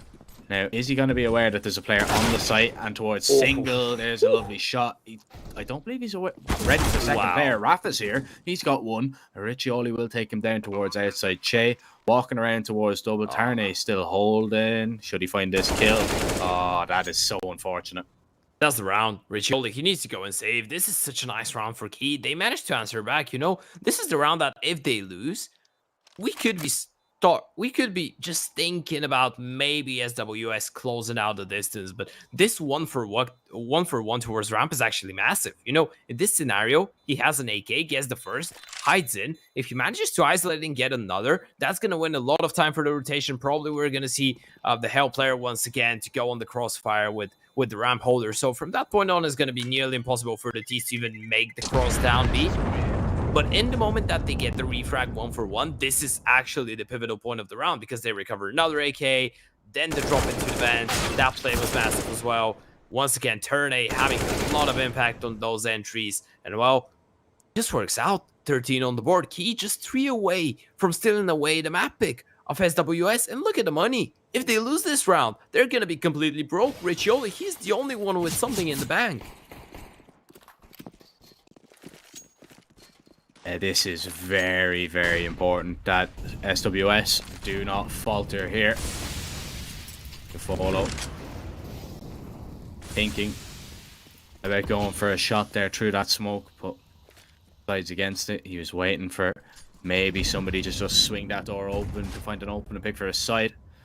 Barney takes a little bit of damage on his way down. Secret Gafolo's actually going to miss that shot, and he's actually going to lose his life. Che has to rotate down the vent now. Keed have heard it. He's made noise going down the ladder. They'll know. They can just play. Yeah, they know that the A site is going to be pretty weak now because not only has one player rotated down, a second player is down there as well. Now, another player coming towards heaven, so they're going to be there in the nick of time. But do Keed just wait out this smoke and then explode? I feel like they do. Right now, you're just waiting for turn A. He's just hoping that they go for some kind of an aggressive peek and he manages to punish someone. And we can see Keed actually realizing they have 50 seconds. They can just slow down, just explore their options to make sure that there's no aggression coming through. And W1, oh, that's lightning fast from Rafa. This is going to throw such a massive spanner into the works. Yeah, that really kind of blows the round wide open. And Rafa, he can go on a little bit of a lurk towards heaven. But now the Mustang player is going to be holding him. Of course, the site players heard him, so they know exactly that this is happening. Rafa just trying to get out of dodge while he can. Not ready for the swing. Potter's going to make his way out the hook. Looking for the second player. That's a lovely double to find. It's Che alone. He's going to be able to get the first kill. Needs a 1v3 though to try and salvage the round. Swapped over to the AK. Both players on site, and Ponter won't give him the opportunity. It's another 3 kills to add on to Ponter's tally that round. And it's another round to add to the board. 14-6. Keed are 2 away from taking the map and having a 1-map lead in this deciding game going over to Inferno. And this is actually such a smart decision there, right? Because of the re-smoke, actually, SWS don't realize it. They just give an idea to Keed. They're like, yeah, okay, you know what? We have 55 seconds. We can wait out. They've probably pushed somewhere. They have a pretty clear idea on what to expect. They have to towards that A bomb side, so they probably have some aggression going on, some information. We're going to try and deny that. We're going to try and punish it. Rafa getting that kill towards Ram makes it absolutely impossible, even though he falls down to the Mustang player when they just run out of HUD. When you see a player in Mustang, you pretty much know that the other one is going to be somewhere towards the back of the side. Otherwise, the crossfire just doesn't make any sense. So they're just looking straight towards the bomb side. They get the kills. And well, right now, we should be seeing 15 rounds on the board, Jack. This is just history repeating itself. Yeah, this is tough for SWS, especially going a map down. But this happened in the last game, all right? I mean, it's 15-6, all right? Let's say this game ends here and now. It happened on Dust 2, and then they were able to bring it back. That's what happened in the elimination game versus Redragon. Difference. Yeah, it's not keyed. And this is their map pick. Last time around, Dust 2, it wasn't the pick of SWS, right? It was the map pick of Redragon. This is one of their best maps. This is the map that they managed to beat Redragon on as well. Like, this is the map where they dismantled them, right? And right now, you are getting dismantled. It's not even close, right? Like, yes, I would agree. 15-6 is a bit harsh, considering that in the first half, a lot of these rounds were just a little bit closer. So SWS were actually doing a good job. They were just losing all of these after plans, all of the fights. They maybe deserve just a little bit more. But what do you mean a little bit more? 15-9, 15-10? That's not enough as well. No, it is not. Well, oh, it's looking like it's all going wrong for SWS on Nuke Lub. Finds that kill on W1, and now he's going to be able to make his way down towards B. Maddie is the last defender on this B site for the moment. Needs to stay alive, needs to try and do some damage. Nade chips away at his health even further. Tucked behind the blue box. Here is the cavalry arriving in the form of Che. Lub swaps over to the pistol. Might be able to take him down. He's tagged him low. 7 HP. Somehow still alive. Marius finds that kill. Now, Yeah, but they're going A. yeah, they're going A. So, no, they're not. Yeah. Tony is just like, yeah, good distraction. I'm in a position, and I've got the kill. 16-6.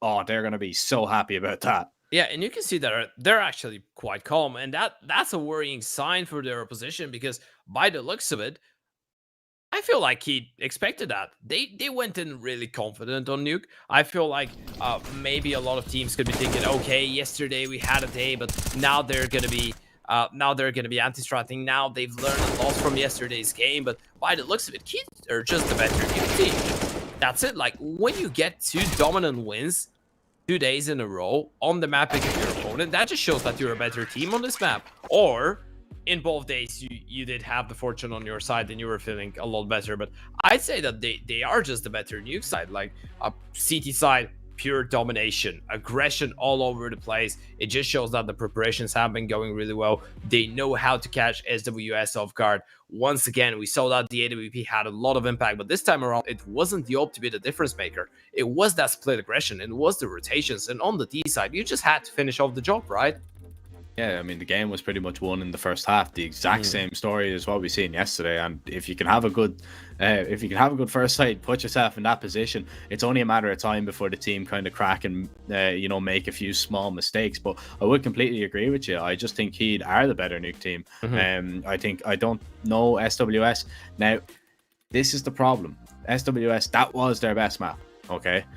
Yes, they managed to take it to a triple overtime on Inferno last time. They've already won it today. I wonder if that this fatigue... time is elimination, though. Yeah, this time it's elimination, but also this time, is that fatigue going to be there as well? Because you kind of seen it. There was a few sloppy plays in there from SWS. They didn't look like the SWS that we did see on the second and third map of our first best of 3 of the day. So that's why there's kind of a few doubts in my mind. And going forward, and Keed, they didn't put a foot wrong. They looked really crisp. They looked like everybody was on the same page from a team point of view as well. You spoke about the rotations. They were beautiful on that CT side. And even on the T side, everyone just working together as a unit. And that's going to be very difficult to topple. Yeah, especially on a map like Nuke. Like, maybe on other maps we could say, okay, the rotations are good. That means the rotation player is doing his job really well, right? Like a map like Overpass, like Inferno, and so on and so on. On Nuke, every single rotation relies on communication in the entire team. a really simple example. If players have cross down secret, you can't just drop down the vent. You're gonna get killed. So this is the most like simple example I can give. Communication on nuke is key. And when you see those rotation working out so well, when you see all that split aggression working out so well on the CT side for the key players, you know that the comms are on point. Every single player is on the same page. Everyone is saying what they're doing.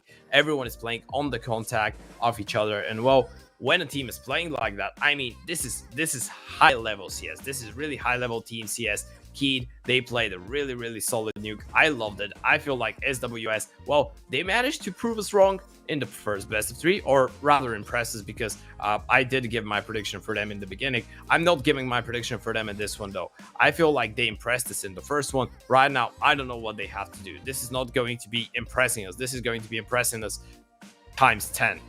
I feel like this is impossible. Yeah, well, SWS once again today, they find themselves on the brink of elimination. We'll see if they can pull off the reverse sweep one more time, or will it be Keed advancing now into the playoffs from Group A. Of course, we're going to send it to a short little break. We'll be right back with Inferno.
contaminado, encaminado a los campos minados. Seres que gobiernan y controlan nuestra tierra hipnotizado con su juego mental y limitando nuestro potencial como ser humano, no dejando que lleguemos, no quieren que seamos, quieren mantenernos controlado. Babilón, ¿qué pasó? Los que tienen el poder, el futuro es humano, el mundo que está cambiando. El humano será capaz de salir del microchip que le han implantado. Baila muchachita, baila muchachito, baila abuelo, baila abuelita. Cambia tu ritmo, maravilla.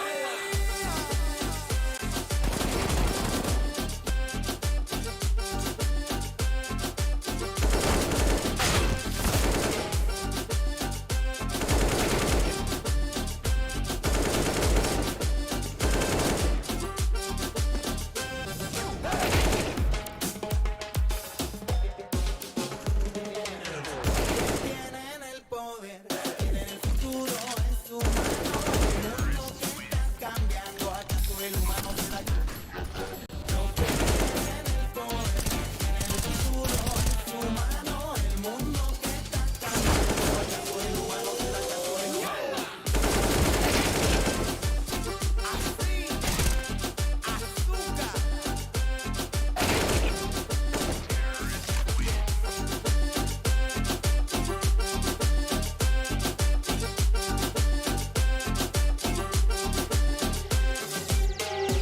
Hay restaurante Groove Machine con Malabi tropical. Como le gusta. Ahí va.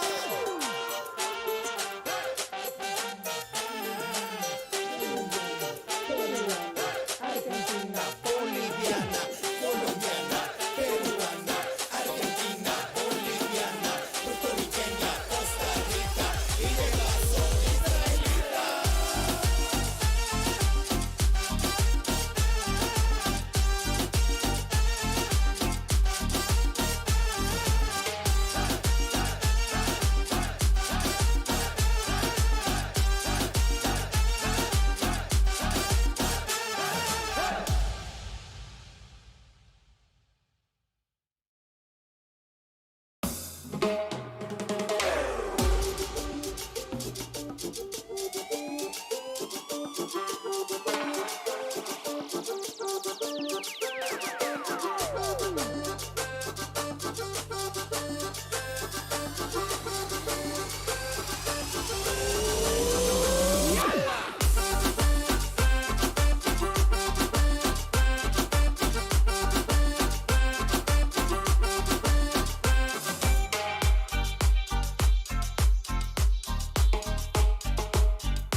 the mic, yo, rip up the bass. My DJ is live in the place. I'm on the mic with my lyrical flow. I like it when the bass line's low.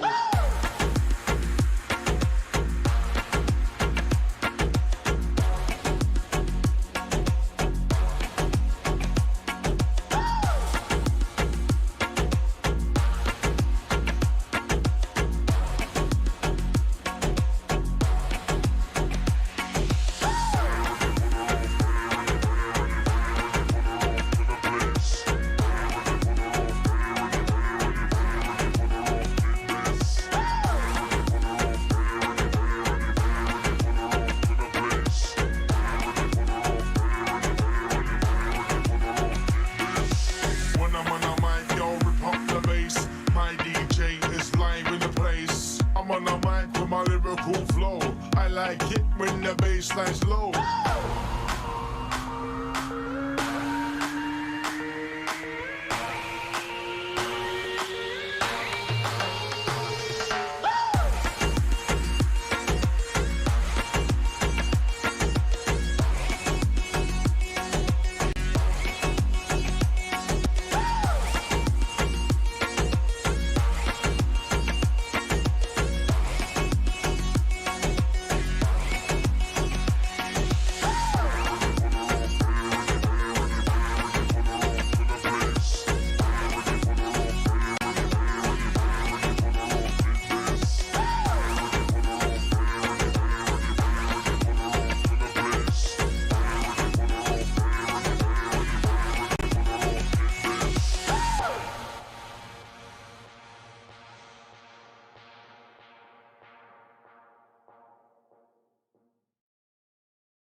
Hello, ladies and gentlemen, and welcome back to the Blast Horizon Latin America. I'm Zerfer, joined by Ted, Keed. They absolutely dominated Nuke. They were very, very strong, and it's SWS once again, one map away from being eliminated. They were able to pull it back last time. Do you think they can do it again? First of all, before answering your question, why are you shaking your head? Oh man, because I know what's coming, man. The little joke from production went too far. It's not a joke. It's not a joke. First of all, because I totally agree with what production thinks, and we wanted to say one big thank you. I want to thank all the lovely and nice ladies in the world, because the world wouldn't be such a nice place without them. I didn't say anything bad, did I? Nothing bad. Nothing bad. Okay, so we can get back into the game now. Okay, obviously, SWS, they didn't have a really good showing on Nuke, right? We were thinking about it. We were like, yeah, yesterday they were kind of run over, and we are like, yeah, 100% when this has happened yesterday, you're gonna learn from your mistakes. You're not gonna allow it to happen a second time. Even if you let Nuke slip, it's not gonna be that dominant. Well, in the end of the day, it was pretty much the same. Like, yeah, the first half wasn't 13-2, it was 12-3. The big difference. No, there's no difference in the end of the day. So yes, a lot of these rounds were closer. I wanna say, because I watched the game yesterday and I was like, yeah, this is domination. I don't feel like this was domination. The end score though is like, when you lose your map pick 16-8, you don't really care about how many close rounds you've lost. You're even gonna be feeling worse because most of them were close, because you're gonna be like, yeah, I lost 16-8, this could have been a lot closer. And in the end of the day, well, if you lose 16-1 and you didn't have a chance, you're gonna be like, yeah, fine, go on to the next, they just deleted us. Whereas in this scenario, you kind of feel like you could have done more, right? You get my idea. Yeah, they could have done a little bit more, but looking at this, man, I don't know. I think SWS are going to be very, very kind of distraught at the way things went. And okay, if they don't start very well, it could be an issue. It could be a big issue. So if they do not start really good in this pistol, and then, you know, get a few conversion rounds, get the ball rolling, this could be completely blown out of proportion. And well, Mattias, with the first shot, he will take Rafa down. It's a very, very slow pistol to start things off. Yeah, Keed losing the first fight, but they're gonna kick things off towards the B-bomb side. ABR, he's not messing around, gets the kill on to W1, and right now 3 versus 4.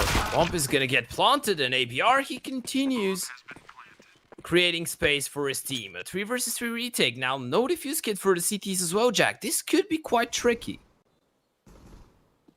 Could be, especially because 2 players have fallen and Gafolo is alone making his way onto the site, looking for these last few players. Won't be able to get much done. Tarney takes him down. It's the T-pistol going in favor of the Keed side, and it is not gone the way that SWS were hoping for. No. Something that I want to bring up is, you know, I spoke about they needed to start strong. What was the score we were looking at for SWS? It was 8-1 in the first elimination game we were looking at against Redragon. So they went 8-1 up, and then all of a sudden it was brought back to 16-14. But if they didn't have that like 8-round cushion, I think they would have struggled an awful lot. I just wonder, are they going to be able to get a cushion like that in this game, or is it just going to be keyed now to just kind of assert their dominance on their map pick? Well, at least in this round, it feels like the T's are gonna have the upper hand. Oh, a missed shot from the scout. That's quite unfortunate. Still lands 1 tag though, nevertheless. But SWS in this round, I feel like they're not gonna be too disappointed even if it doesn't work out. And you can see them going for the stack at this point. They're like, yeah, we're gonna send all 4 players to one bomb side. If it doesn't work out, it doesn't work out. We're gonna save. If it does work out, we're gonna get a chance. And actually, follow getting that kill is going to throw just a little bit of a spanner into the works. You can see the bomb second thinking about going back towards A, but this is just going to be the fake. There's the smoke. Now they're going to send a couple players towards B to try and check out what's going on.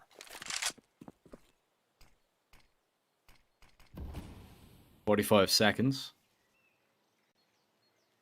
And Keed make their way into an empty bomb site. I believe it is going to be Gafolo trying to see if he can maybe rattle off a few shots through that smoke and maybe get a kill or 2, but has not seen anything just yet.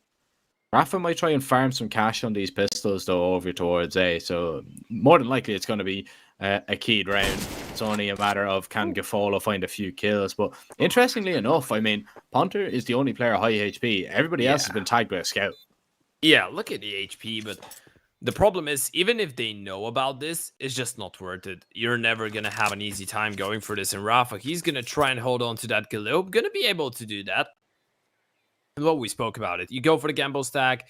It doesn't work out in the end, which is quite unfortunate. The good news for them are that they might be able to even hold on to the scout and a couple of the egos. Well, Matthews is going to go down, but at least the rest are going to survive, which is good. SWS, they're going to be able to do some damage in this next round. The thing is that, though, Keed, they're on to a lovely start on their T side, aren't they? Yeah, they are really good stuff from them. As now, SWS will have to hope that whatever they've saved, brought forward into this round, will do the business for them.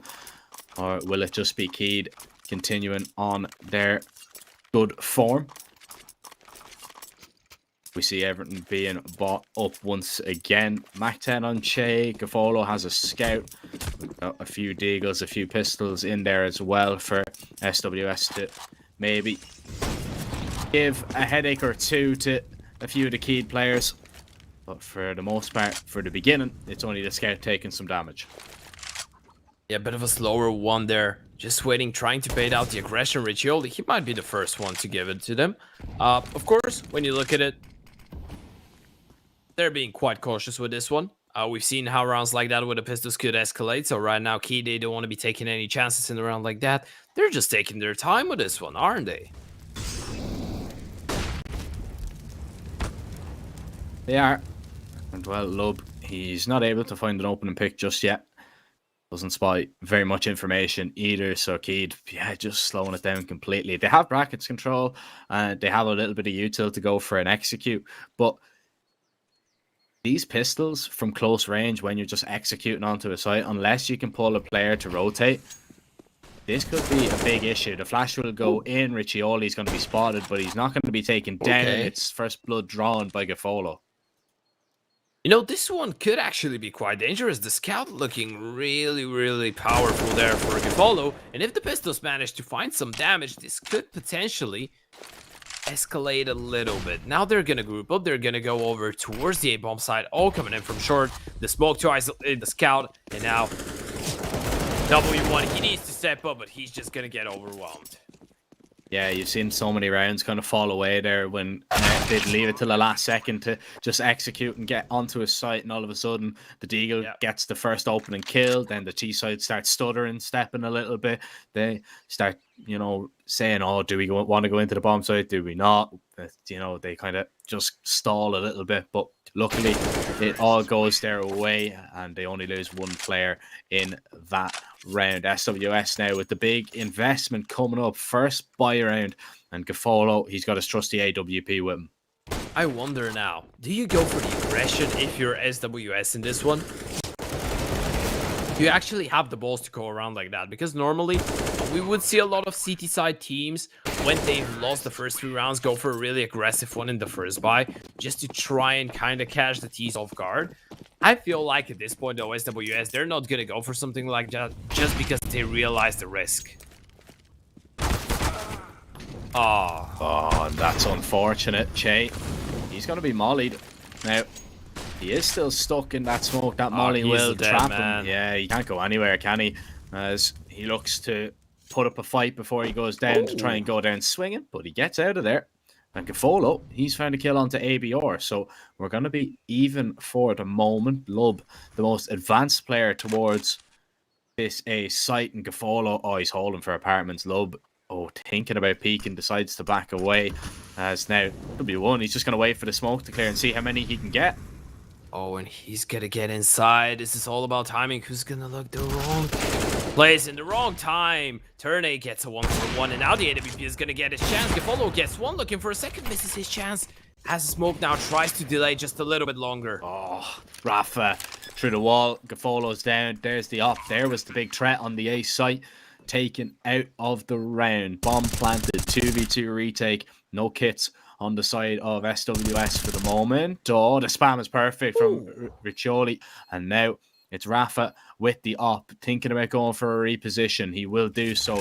He'll move into the pit, but he will be mollied out of position. Peeks towards long, finds that kill, has a 1v1. Does he know where Che is coming from? Time is of the essence, Che. He needs to find this kill, and he needs to find it now. Rafa's holding a beautiful 1 versus 3 from him as Keed. They continue their good form on Inferno. Let's have a look at the reaction after that round as we see him hit the shot. Not too much emotion being shown there, but Rafa, ice cold. Yeah, absolutely. And that's not something typical for Brazilians, right? You kind of expect them to go all crazy, be screaming, go all over the place. But Rafa, with this round on the AWP, is making a really serious statement about how he wants this Inferno to go. 4 rounds on the board, first buy round going in favor of Keed. And you know, this was anything but domination from Keed in this round. It was anything but one-sided. The thing is that it is really devastating when you're up SWS. You make it so close. You manage to do all the damage. It's pretty much the same that we did see on Nuke, right? For the most part of the first half.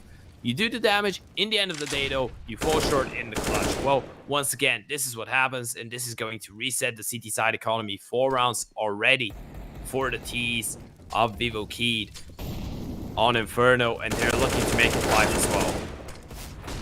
Yeah, this is not looking great for SWS this round already. They've lost one of their Deagles. They've lost one of their men. Renee, has he spotted the player towards CT? I think he has. ABR has found a kill elsewhere as well. Smoke going to be deployed towards B. But the round is already pretty much over. It's only about really how much damage that these 2 remaining pistols can do, as the bomb is going to be planted and Keed will be getting a 5th round. So 5-0, really the perfect start for Keed. Oh, lovely shot there with you. 1. Oh, Ponter will take him down. Nice eagle though. Yeah, I was waiting for the kill at the moment, you know. If he gets the second one, I will go for really, really powerful Kyoto. But in the end of the day, doesn't work out. That's going to be 5 on the board. The T's looking really good. And Matthews, he's just left to try and do some damage. But these kills aren't going to give him anything. In Pointer, he's going to give him the bullet. Straight into the chest. 0 rounds still on the CT side. Jack, it's about time. We need to see something. Okay, we saw the pistol conversions. 3-0, fine. First buy round, okay. From time to time, you might lose a clutch. Now they managed to convert the anti-eco.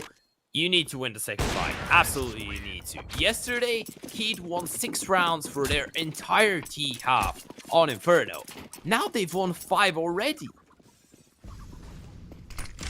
This is SWS starting slow in this deciding game. Winner will advance to the playoffs. Loser will be eliminated. And Tarney sitting in the smoke here. He hears everybody around him as well. No. He's got a perfect timing here. He's going to walk through. He's going to find the first, looking for the second. Knows that there was one player there. Spams down Shay. He's actually done damage to him. Knows he's maybe trapped in the corner. He's found the kill. Good refrag found by Marius. But that is a beautiful play from Tarney to start things off. This is so smart and sneaky. Manages to get himself into the smoke, and now they need to reaggress, but Gefolo, he's done exactly that. Gets a kill, falls back, has the support of W1 as well towards the back of the side. So still, SWS not out of the round just yet, but the Oper just jumping around, completely unaware, and now W1, he needs to step up. Yeah, he's alone, the sole man on this A site, and well, let's see how many he can get. Fires off the shots, won't be able to connect, and it's the answer to that question is 0. The same amount of kills as SWS are going to have rounds on the board after this one is complete. 6-0 Keed once again. Now starting a map going 6 rounds ahead. That's exactly what happened on Nuke, and then SWS picked up their first round. But looking at the money situation, they're on the CT side. It's pretty much going to be Marius only with that AK, because they'll maybe have enough to purchase a few Deagles and a little bit of Kevlar, but there definitely won't be any helmets. There definitely won't be any force. But the only force is Keed forcing their way onto every single bomb site. Oh, there's the bomb. It's going to go off. Oh, a lovely shot. A lovely shot. Production doing bits.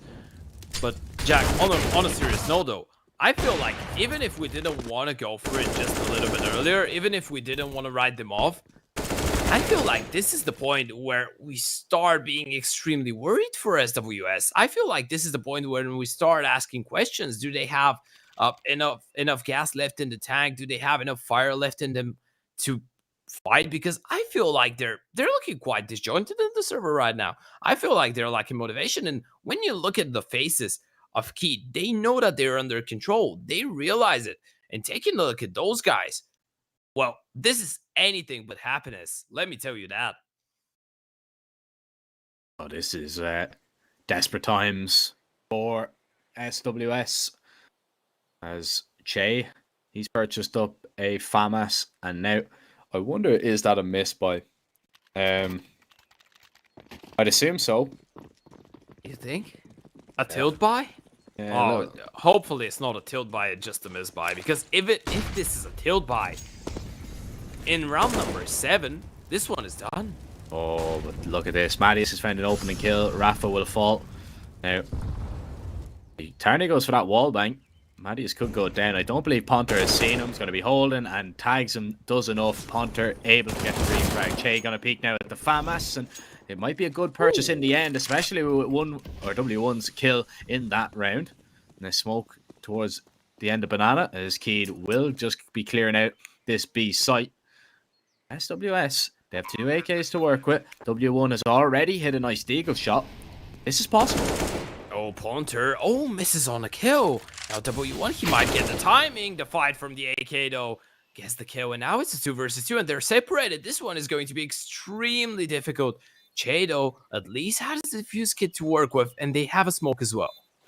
Yeah, but if Che goes down here, that's pretty much the round, and he has to cross with like 0 HP, so this is very difficult. But he takes down Ponter. Tarnay gonna peek out, finds the first, flashes high, there's no time. Che is off the bomb. Tarnay takes him down anyway. 7-0. Keed, they get away with that one, a 1v2 clutch in the end there for Tarnay, but that one should not have been as close as it was. And it is really close, right? But at this point, I feel like the money on the T side is enough. Like, you can afford going for rounds like that. At this point, it's just all about the rounds on the board. It's not even about the damage. Yes, it's close. It's not good for your nerves. It's not good for your confidence. Money, of course, is going to start dwindling slowly. But the thing is, we're already in the middle part of this first half. You've won everything. I feel like at this point, even if you get reset, if you manage to win 9 rounds T side, 10 rounds T side, even more, is there a point of return? I think this is the point of no return right now. A little bit more of a reaction out of the boys there. Oh, kiss to the camera, kiss to the fans. We love that. As Yeah. you know, yeah, kid, they're feeling it now. You know, they're feeling really happy. Let's not forget, you know, so far in this series, they've only lost 6 rounds. Like 6 rounds so far. That is absolutely mad. So we're 2 maps in. Well, I mean a map and a half. A map and a half. A map and a half. A map and a half. A map and a quarter. Let's not be too harsh. A map and a quarter. Yeah, we're a map and a quarter in. They've lost. What'd you say? 6 rounds. Yeah. Right. Yeah, they've lost 6 rounds out of 29. That's not good. That's absolutely no good. But SWS on another buy round, but Riccioli needs to be careful. Might get caught off guard. Reacts on time, manages to take down Lub. This is a bit better, but they need this round. They need to start winning rounds, SWS. Otherwise, this one might be over before it has even started. Are they going to flash and maybe peek through the smoke? Oh, are they going to go for a surprise middle? Well, Ponter's going to swing out, finds 1 kill, gets the information on the second. Marius with a double. ABR able to take him down as W1 thinks about showing himself towards short. Deploys the flash. Rafa is going to get taken down. ABR falls as well. Finally, that's the round SWS we're looking for. They're going to get on the board, Ted, but as we all know, we need consecutive rounds. And that's a lot better. That's a lot better. You never let them out of middle. You can see you're not letting them out of this choke point. Even when they get the kill, you continue aggressive. You continue going for all those fights. But the winning factor here was really the banana control that they got. The winning factor was that they had 4 members towards that A-bomb side to defend. And well, now, Keith, they're going to try and adapt to it. The problem is that it's going to be extremely hard to reset that T-side economy. And the aggression, it's not going to be working for your side every single time. And Follow, he's going to eat those 2 HEs like a man. Yeah, he's lucky there that he wasn't a little bit further back. He would have definitely been out of the round. And that's not how you would have wanted to start it for SWS, especially when they're on the search here for those consecutive, or rather, they're just second round altogether. As Riccioli, spots out the boiler player. The flash is going to be good, and the lovely short setup is going to work out. No players fall. That is decimated. Keed now are going to run up onto this A site, but not before Marius can take down Tarney, as he makes it a little bit more of a fair fight. Bomb should be planted here by Ponter, and indeed it will be. Marius going for some look shots through the smoke, but none of them are gonna connect just yet. They have to wait it out. They do have a kit, but they've seen enough, Ted. You know, at what point do you start going for these retakes? This is my question. Like, you're down 1-8, they're on the T side. I get it, you don't have money. It's probably the right thing, but when do you start going for those? Because this is again around that you can't be losing.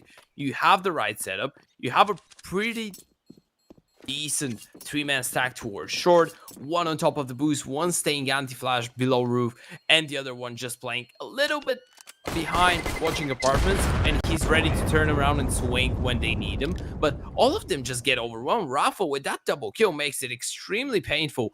And, well, why is there bullets in the TV now? Didn't like what was on the telly. I get it. This is the SWS TV. That's why there's bullets in it, because there's bullets in them as well. I get it. That's really smart. Nice production. That's good. That's good. Yeah. Well, I don't think SWS are gonna like what programs are on this telly today for the moment. No. Let's see if they can change the script of it a little bit and make sure that it's not going to be their last airing of the show. As we see a little nice apartment set up here. That XM, the scary alligator, that might get to see its teeth if a few players make their way in towards the apartments. And a little bit of an exchange of smokes there from Love and Che. Follow on the AWP though. Once again, they've opted for that 4-man stack towards A, but that means that they need to be aggressive. That means that they need to find something, because otherwise this one could fight back. But taking a look at the approach, Key, they're gonna run straight into this. Yes, they are, and they win the opening 2 fights. Mattias now towards short. He's going to be tested. There's one. Won't get a second. Tarny takes him down. Here is the XM. Finds one kill. Lub gets there in the nick of time. And there's a knife in the air. Gafolo, that's maybe just a little bit of disappointment. You know, we had 4 people on A, and we still lose it. You know, you're always thinking about the money for PayPal. Yeah, for PayPal. Yeah. You know, it's really late. It's really late. So we're gonna give you that. It's 3 a.m. right now in Bulgaria. It's 1 a.m. with where you are. So yeah. It's good. It's good. But you know what's not good? You know what's a massive problem actually?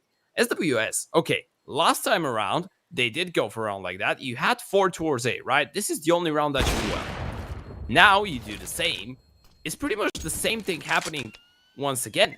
You get a 4-man stack, they go for the surprise middle play. You should be winning this one on paper, right, Jack? In the end of the day, though, even though you have the 4-man stack, you just lose it. And you don't only lose it, you get only 2 kills in exchange for 4. This is a problem now. When you're getting caught off guard, when you don't have an idea on what your opponents are doing, it's fine. You can just be like, okay, we didn't expect that round. We're going to adapt to it. We know how to counter it. We're going to do it in the next time they do it. We're going to be ready. But when you are ready for what they're doing, you know what they're going to throw at you. And you still can't hold on to the bomb side. You know what this is? Desperation. Yeah, this is tough, man. This is really tough, and I mean, I feel for them a little bit. You know, I feel for SWS because they played well to get here. I mean, they took down a Redragon side that really tested them. Now, it's pretty much what we've seen happen to Keed.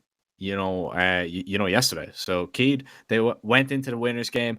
They took on 9Z. 9Z absolutely tore them limb from limb, ripped them to shreds. And well, the same is happening here. Keed are getting their revenge. SWS, they just can't hang with the big boys on Inferno right now. They couldn't do it on Nuke. They can't do it on Inferno for the moment, but it is still salvageable. If they win the next 5 rounds, 9-6, yes, they have a chance, but they need to. Desperation as we look into the heart and soul of the SWS's team's eyes. And well, it looks like there's a little bit of panic maybe to set in. Okay, the aggression towards middle. This could be a nice way to switch things up, but the T's, they are ready. Look at that. You decide to throw something different. You try to switch things up. Once again, you're just getting completely denied. Yeah, this is not looking great, especially, you know, you call 2 tacks and instantly you're down 2 players. Gafolo gets a refrag as they fall away and play a little bit more passive, but they're a man down here, so they have to get aggressive in kind of some area, or maybe they just have to make a gamble play, and it looks like they're going to stack players towards this B site. Gafolo getting aggressive in the apartments, and he might be rewarded with this aggression for a moment. Now, he has no idea what's going on throughout the map, right? He hears that flash towards bracket, so he can only guess that there's people there. Oh, if they manage to bait out the shot, it's all gonna go down to timing. I think he's been spotted. They know where he is. Gafolo, he's gonna go for the fight, takes the headshot. He needs to win more time, drops into pit, and now they know where the AWP is. If they manage to isolate him, if they manage to deal with him, this is the round. But Gafolo's still surely dangerous enough, especially with that smoke. Oh, beautiful. Finds a kill on the low. Gafolo dancing around the smoke, pirouetting around it. And he's looking for Rafa. He's looking for more. The rotates are arriving. 20 seconds. Rafa above it. Oh, Gafolo misses. He deserved that one to go after that performance, after that delay. 1 versus 2 now on the cards for Rafa, but it's not going to happen. Gafolo's heroics on A will give SWS their second round. Gafolo stepping up when it felt like nothing could help out his teammates, but this is what you need, right? In a 3 versus 5 round, Gafolo gets all the peaks here, 4 in total for him. The Oper single-handedly winning the round for his side. You know, when you're struggling that much, this is what you need. You need someone to step up. This is the thing that could dig you out of the hole. Now, the question is, can they continue? Can they win consecutive rounds? Because you're not going to be relying on your Oper getting a 4K every single time, are you? Not that you're not going to be relying, you can't be relying on your Yeah. opera. You just can't. That's just not how Counter-Strike works. It's a team game. You cannot rely on one individual to solely carry a team unless you're Zyro. But Or simple. yeah, well, the argument can be made he doesn't carry them too much anymore. Bit is doing a fantastic job. So it's a team effort. It is. Well, it's a team effort from Keed here, as we see some little bits of individual brilliance. Love with that kill. W1 trying to hide away behind the hay bale, but he will be found. He will be spotted. As now the swing towards Boiler comes in. Gafolo gets a refrag, but it's now Keed on this site. They find themselves into a 2v2. ABR is going to try and put this bomb down if he can. Love playing for some information. He's going to be mollied out of position. Bomb not going to be planted just yet. The swing onto the site does not work out for the CT side, though. And it's Gafolo one more time to maybe pull off the unthinkable. ABR low on HP on the bomb side, but the crossfire is really powerful. He needs to use the smokes. If he waits a little bit more, they're going to fade. It is going to be nearly impossible. Now he needs to try and isolate both 1v1s, but he's just going to get picked. Gets one. Transfers to the second. He knows where ABR is. He can just pre-fire it. He can just pre-fire the box. Gafolo gets the kill, gets the round. 3 on the board. SWS, they pick up another. They're not giving up, Jack. They continue fighting. Gafolo steps up once again. This man, he's trying his best right now. Give him a little bit of help, boys. Give him a little bit of help. Gafolo doesn't want to be eliminated, and he's playing like it. Yes, gets the refrag there. Okay. K tries his best, but this is beautiful.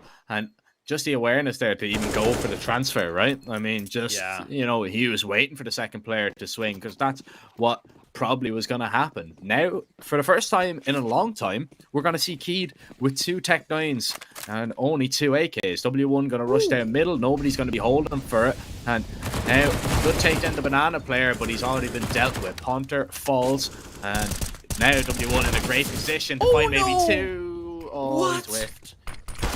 And they continue. They go on. What's going on? This round is a madness. Love gets another. And now it's a 4 versus 3. Suddenly, SWS, they might have outplayed themselves with this aggression. Yes, sure, the HP is low, but you're with the man disadvantage. And once again, you need to go for more. And you can see they are going for more. Follow, here he is, the man of the hour going for the peak. He will miss that time. Deploys a molly, spots out 2 players. And he has the information for his team. Smoke going to be deployed. Smoke going to be used. They need to clear Marius out of this position. Oh, they have. He only gets 1. ABR takes him down. The B-site's fallen. Riccioli, he's trying to get into position. There's no smokes for the cross. They have to use a flash, but he's been spotted as well. So more information gathered for the Keed side. Could this be the 10th round they're looking for? What do you think, Chicken?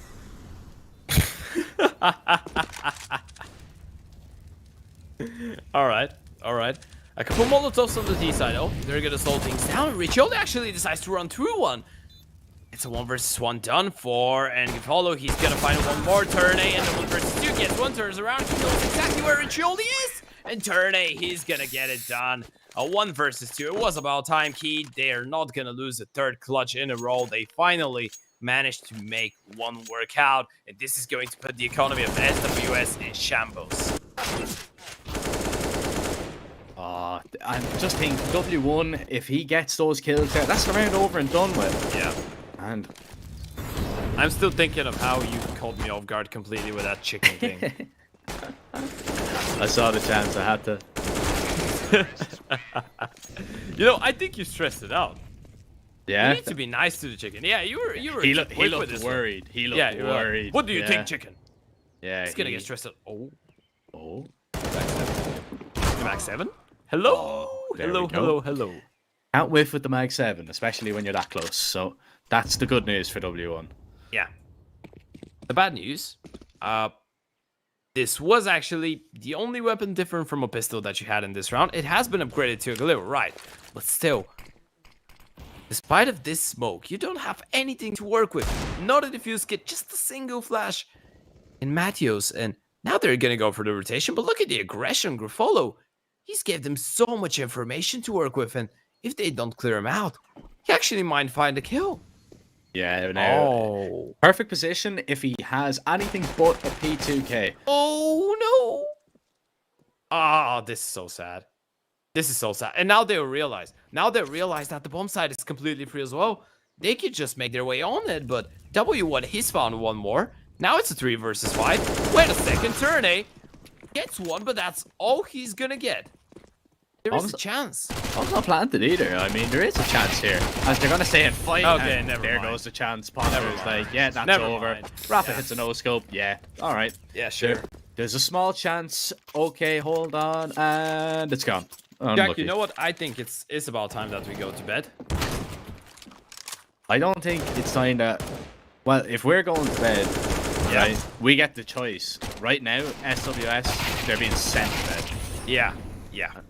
They are getting sent to bed. Look at that. Rafa, the total disrespect, doesn't even want to go for the scope. And well, SWS, they were really close. Yes, this was the half buy. But the thing is that for them, it's not a half buy. It's not a buy round. It's a lost round. That's how they're looking at it. Because they're down 11-3. This is the T side of Keith. This should have never been that close. No, and they could possibly 12-3 another half of Counter-Strike. Yeah. So this has just been very disappointing for SWS. I was expecting a little bit more from them. Let's see if they can pick up a fourth round. A good flash will reward Che with a kill. Gifolo will strike and Love will fall. A lot better for SWS. Possibly the 11-4, and especially with that kill from W1, that might just get this one over and done with. And I mean, 11-4, it's a lot better than 12-3. And I think that's going to be the scoreline that we will see unless the Op IGL, the big brain Akid, can pull off an absolute spectacular round to witness. But surely not. I do not have high hopes. No, this is the first round that actually throughout this entire half, SWS have found a pretty decent way to counter the default of Keed. They just take every single individual fight, but they don't take it alone. This is the thing. Yes, it's a 1v1, but there's a support from a flash. Then you peek on the contact of each other, so you kind of make it look easy. And this is nice. This is good. It's a clean round in the end of the half 4 on the CT side, but SWS, is this going to be enough? I'm not sure. Like, and if you forget about those 2 rounds, because 2 of those were Gifolo, just Gifolo, and only Gifolo, you've just won 2 as a team throughout this entire half. They have 11 on the T side, Jack. Yesterday they had 6, and this was into overtime. They had 6 rounds first half, and they played OT. Right now they have 11. They are just going to the CT side, and when you look at the players' cameras, okay, they know this one is not over. 11-4, that's not done and dusted, but it's going to be extremely difficult. Not over, but they know there's a big job on. And now, do they have the tools for that job? That's an entirely different question that I'm not too sure they do possess. Now, I'd love to be proved wrong. I would love to be proved wrong, excuse me, as I stutter over the words. But it's all right. Let's hope SWS don't stutter in this round, as we see that P250 being put to good use in a few pistols. But so far, it is yet to really leave its mark. In this one, Rafa, however, will leave a lovely mark of Gafolo's blood all over the mid wall. Yeah, Rafa, even from yesterday, he's shown us that he can handle the ESP really, really well with his 4K.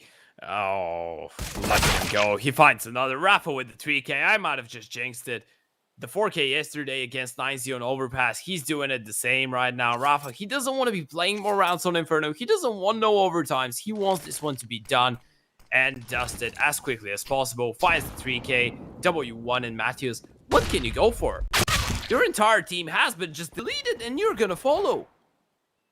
W1 sat in the smoke, gonna rush through, finds the first kill, but ABR takes him down. CT pistol goes in favor of Keed and SWS. Is it just a little bit of an eco here? Do they go for a force buy? I think if they go for the force buy, that's just it over, but at the same time, you know what I think right now? They need it. I'm just thinking that maybe me and you did have the right idea. We just didn't want to accept it and just state it as a true fact. And this is SWS being extremely exhausted from the first best of 3. I feel like right now, I don't want to say no disrespect to Keith. They are the far better team right now.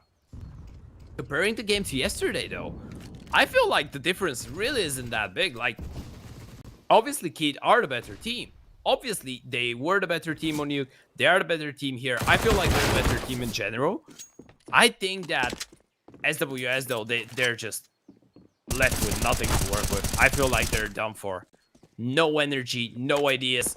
And you know, Keed going in fresh into this one. We can even see it on their faces. Like, they look fresh. They look like if they had to, they could have played the third map. And I feel like for SWS, it's just trying to delay the inevitable at this point. They realize what's going on. They're going to be down 4-13. And with this buy round coming in, you lose it, you're pretty much out of the tournament, Jack. This is elimination. Keed, just 3 rounds away of making it through to the playoffs. And SWS, I'm not sure what kind of a strength you need. I'm not sure where you're going to get it from. But if there was any superpower in you, and if there was a right time for you to show it, it would be now. Yeah, this is the time to reveal your secret power. As we see now, Molly goes deep for Rafa. He's thinking about going for a peek towards mid. There's the flash, but W1 holds his nerve, and he will find the shot. 2 kills going in favor of SWS. Tarney with a refrag, taking an awful lot of damage towards Banana, however, as he is just going to escape with his life, but it does come at a cost. Oh, ABR tries to go for a peek towards Boiler. Che takes a little bit of damage in return as well. But it is still SWS here with the advantage in this round, and it's a gamble stack for Keed. It is, but it might work out, actually. They are going towards that A-bomb side, and once they go for the swing, all the timing, it could be absolutely perfect. Lob goes down to Matthews, but now they're not going to be ready for 2 more players. But look at that. It's only ABR. The other has rotated. ABR, he's on his lonesome. On his lonesome, Tarney is a half a world away. And, well, he's hearing them come in. There's the first kill. Needs to just survive and wait for his mate to get here. They don't want to push through the smoke, so he is buying an awful lot of time. Drops onto the site. There's the second. Can he find the third? Flash goes high. Looking for the players. There's Tarney now alone. Mattias will take him down as well. A 4K in the round for him. SWS will get their 5th.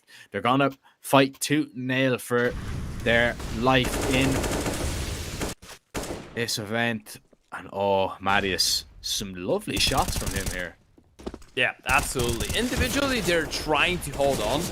I feel like right now it's just SWS, they realize that, okay, if someone decides to go crazy in the round, we might get a chance. Otherwise, though, we're getting completely run over. The good news are that this is not unwinnable. Like, this is not a done game just yet. You win this round, you're not playing against the strongest device on the CT side. Yes, I get it. You have the NVP, you have the M4, but we utility is not looking good. Not a single defuse kit, 2 famases, a 5-7. You win this round, you're gonna reset the city side economy. And from that point on, we can start thinking about you potentially having a chance. But first, you have to deal with this one. In the AWP, it has been looking hot on its heels. It's not going to be Rafa on it as well. It's going to be Turner, and he's going to miss his chance.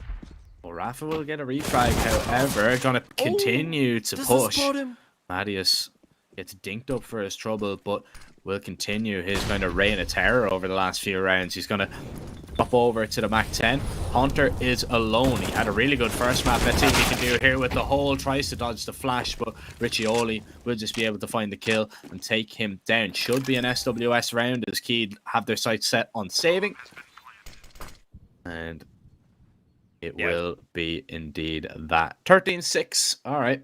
You know, they're making it a little bit more respectable here and now. All right. It's not over and done with just yet, but it's the same kind of story that we've seen, you know, on Nuke, isn't it? I mean, they win a few rounds. It's only a matter of time before a mistake is made. And once they make that mistake, it's very, very difficult to recover from it.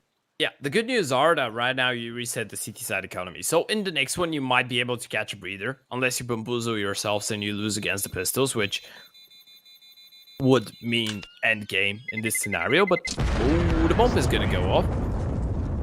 6 rounds. I mean, how many do they need to win Jack at this point for us to believe? I feel like 9, 10 rounds, we're going to start thinking about it, right? Yeah, 9, 10 rounds, I'll begin to believe a little bit. That's 4 in a row from now, or 4 rounds away from now. Yeah. And, well, let's be real.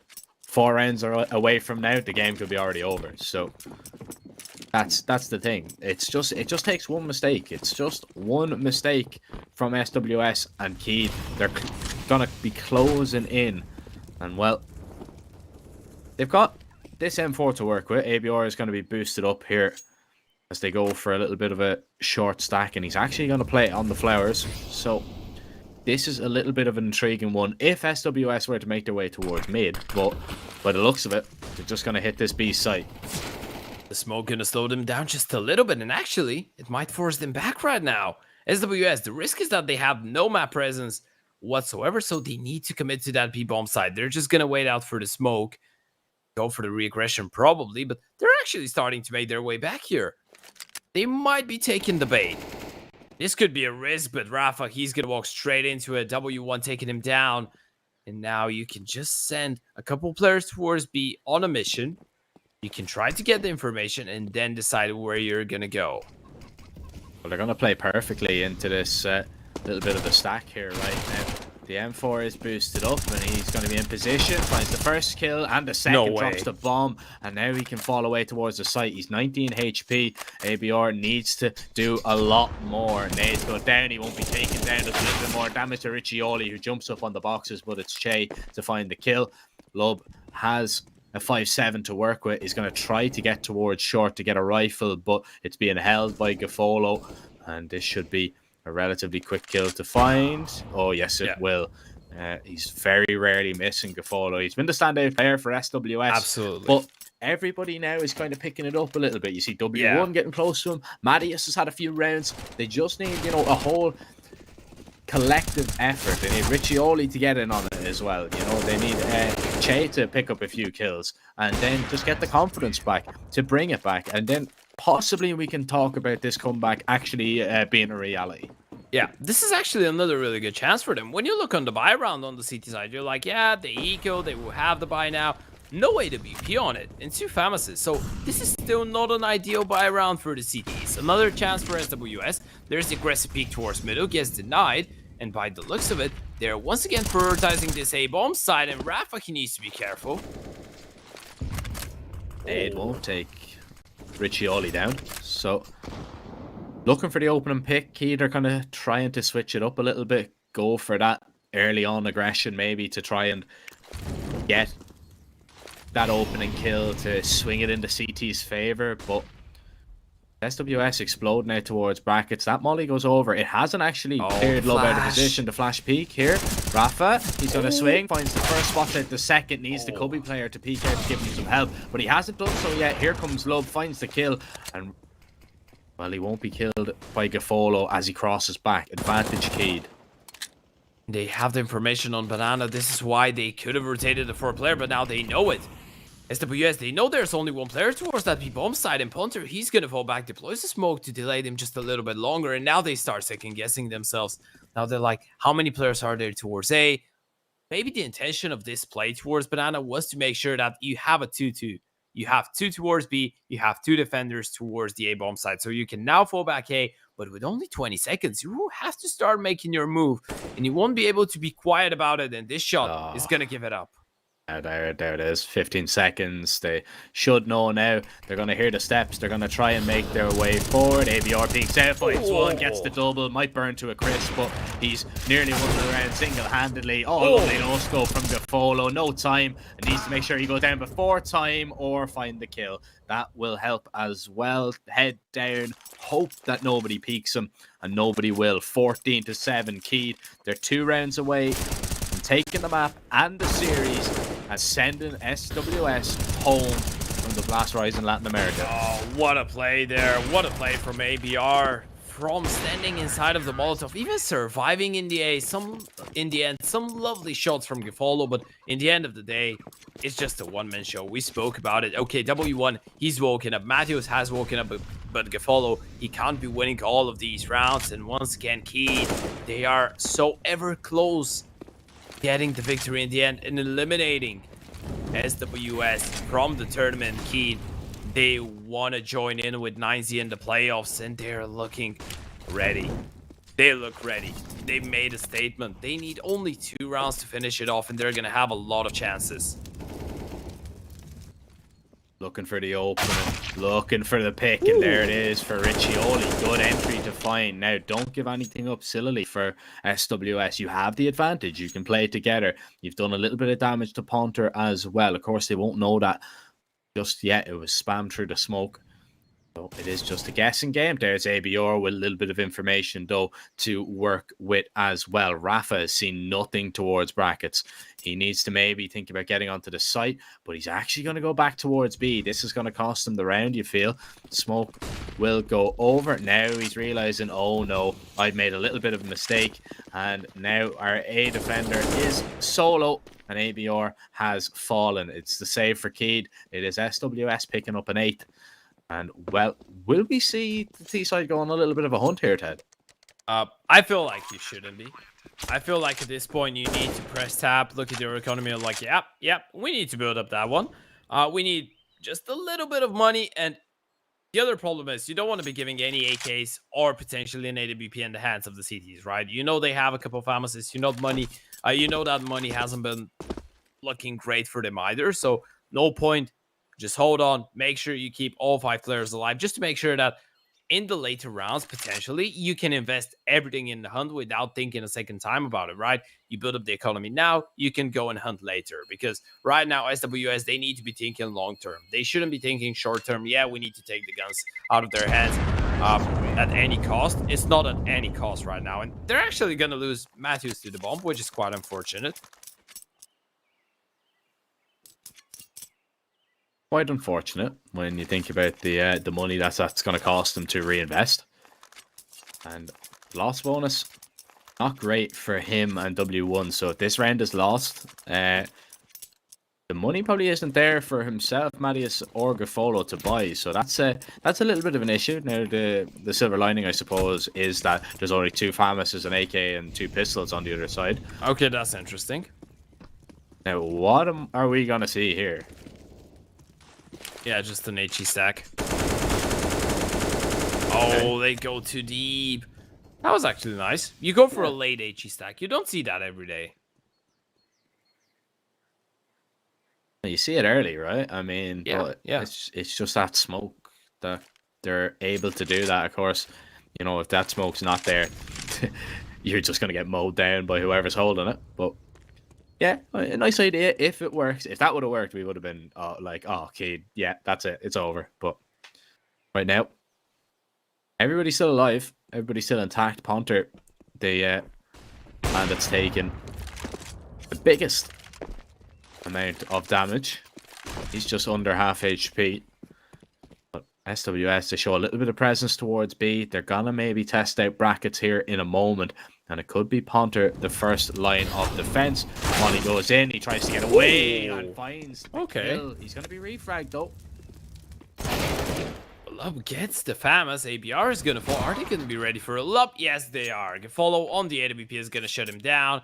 Well, now it's just Turne and Rafa, and they need to hold on to the AK and the FAMAS. The good news are that this wasn't actually a full investment. This was actually a bit of a hard buy with the saved guns from the CT side. And, you know, I think it's about time for them to save up money for that AWP, because you've been trying to go for the reinvestments. You weren't willing to go for the double eco or the double half buys to make sure that you had that big green gun. But I feel like at this point, you should have realized that you're not finding a lot of success without it. And well, this is the point when SWS, they save in this one. From the next round, they're going to be able to go on the hunt. So, Keed, I don't want to say that they're under pressure now. I don't want to say that they're feeling the pressure. I think it's way too early to speak. Wait, he's actually... Okay, he didn't go down to the bomb. I was thinking there for a second, but no, there's no pressure yet. I feel like at this point, they should realize that this game is not over, though. No, definitely not. Now, SWS are kind of back into this one, and Keed need to be careful, because if they're not, we could be seeing a 16-14, we could be seeing a third map, or another overtime on Inferno. Now, imagine they go into OT. Another triple OT again. Oh. And the third map after. Oh, yes. Oh, yes, baby. Give me the ulti in the third map. Come on. Well, let's see. Keed, they might have other things in mind. 14-9, 2 rounds away from taking the victory. And by the looks of it, they're going to go for a peek towards Banana. Ponter decides not to commit it. This is a big mistake. He didn't clear out Whoa. And Charlie, he's going to take the kill. And Matthews is going to take down Turne. Lovely headshot found. Love's going to peek out, looking for Mattias. Now, the damage has been done, and there's a kill landed. So that just might stop SWS in their tracks for the moment, but they're going to continue to push onto the site. Oh, no. Disaster. Oh, my God. Love finds 2.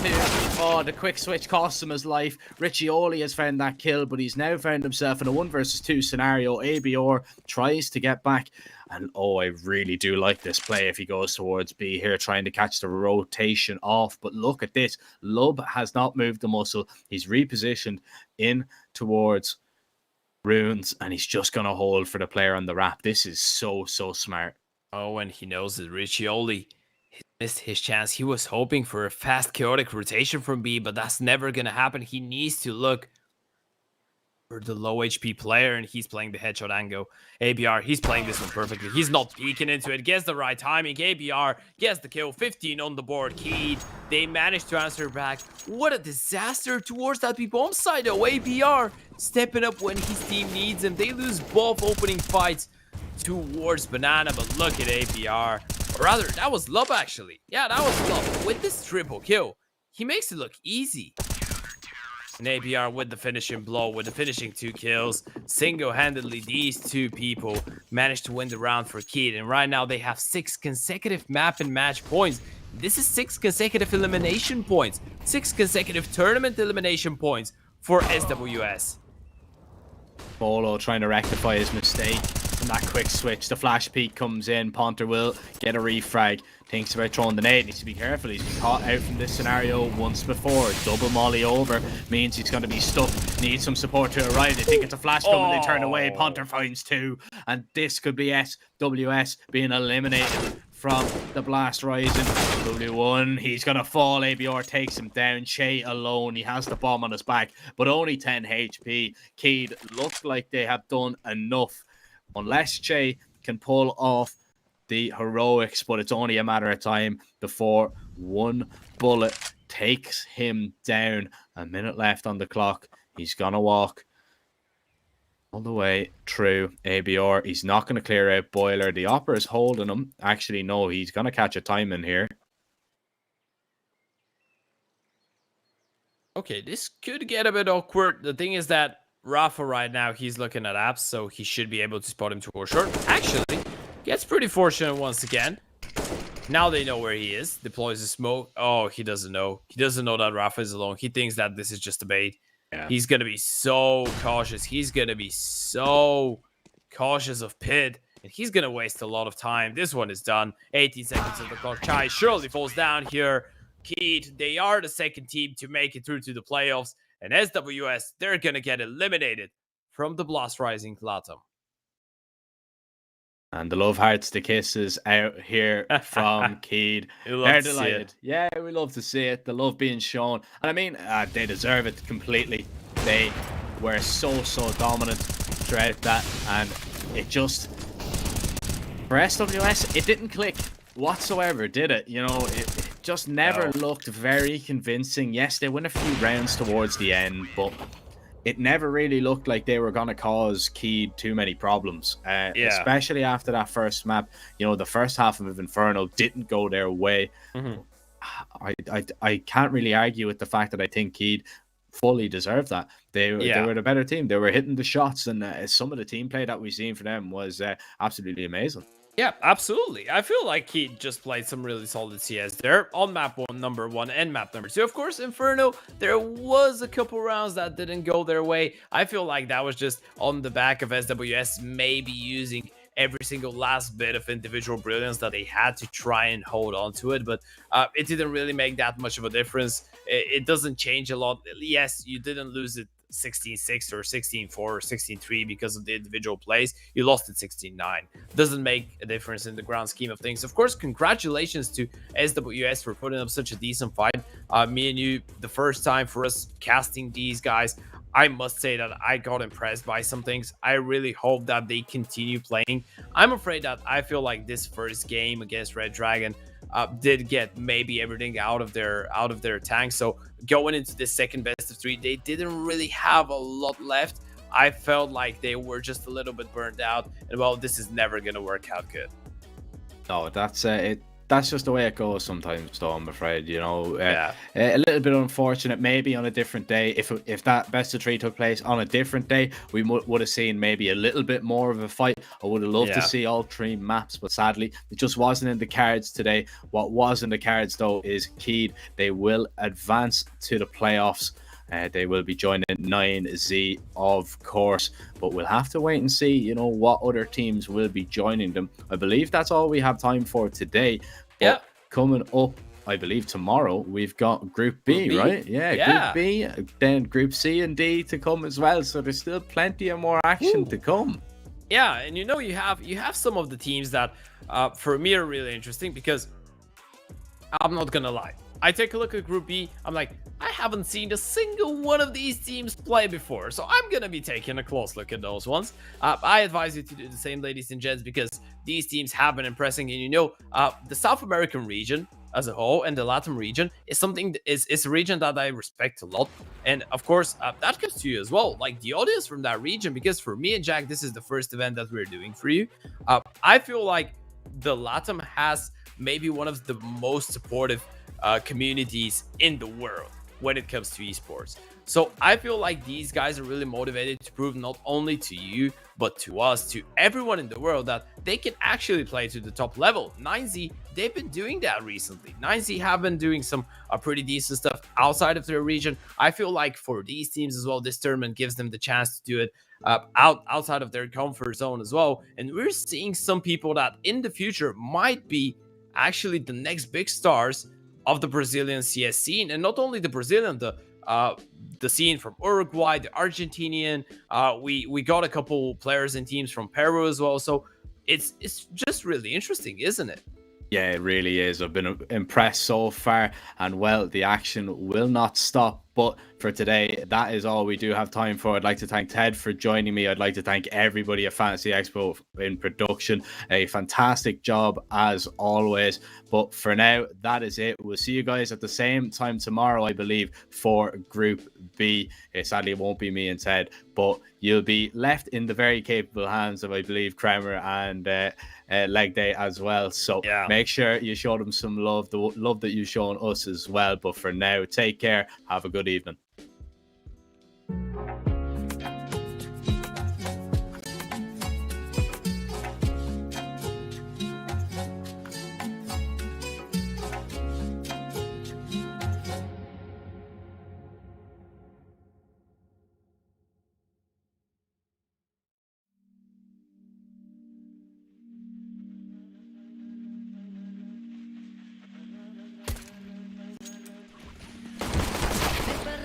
perfilando, va dibujando. Es el humo del tabaco, es el humo del tabaco. Tabaco para limpiar, tabaco para organizar, tabaco para purgar, tabaco para sanar. Es el abuelo tabaco, es el humo del tabaco.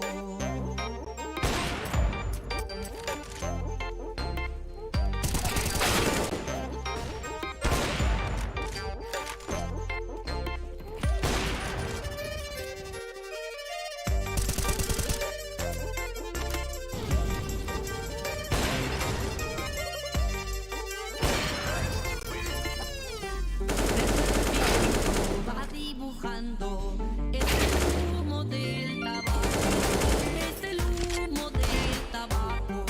Tabaco para limpiar, tabaco para organizar, tabaco para purgar, tabaco para sanar.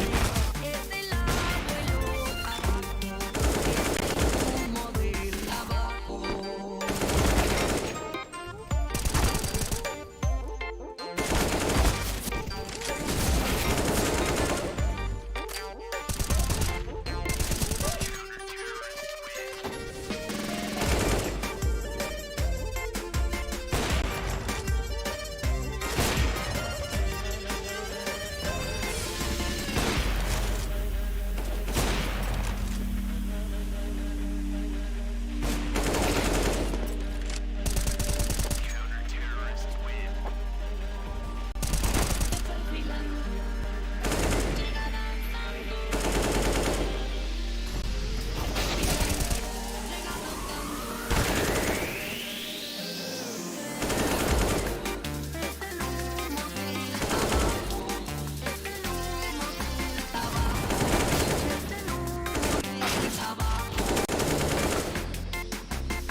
Terrorists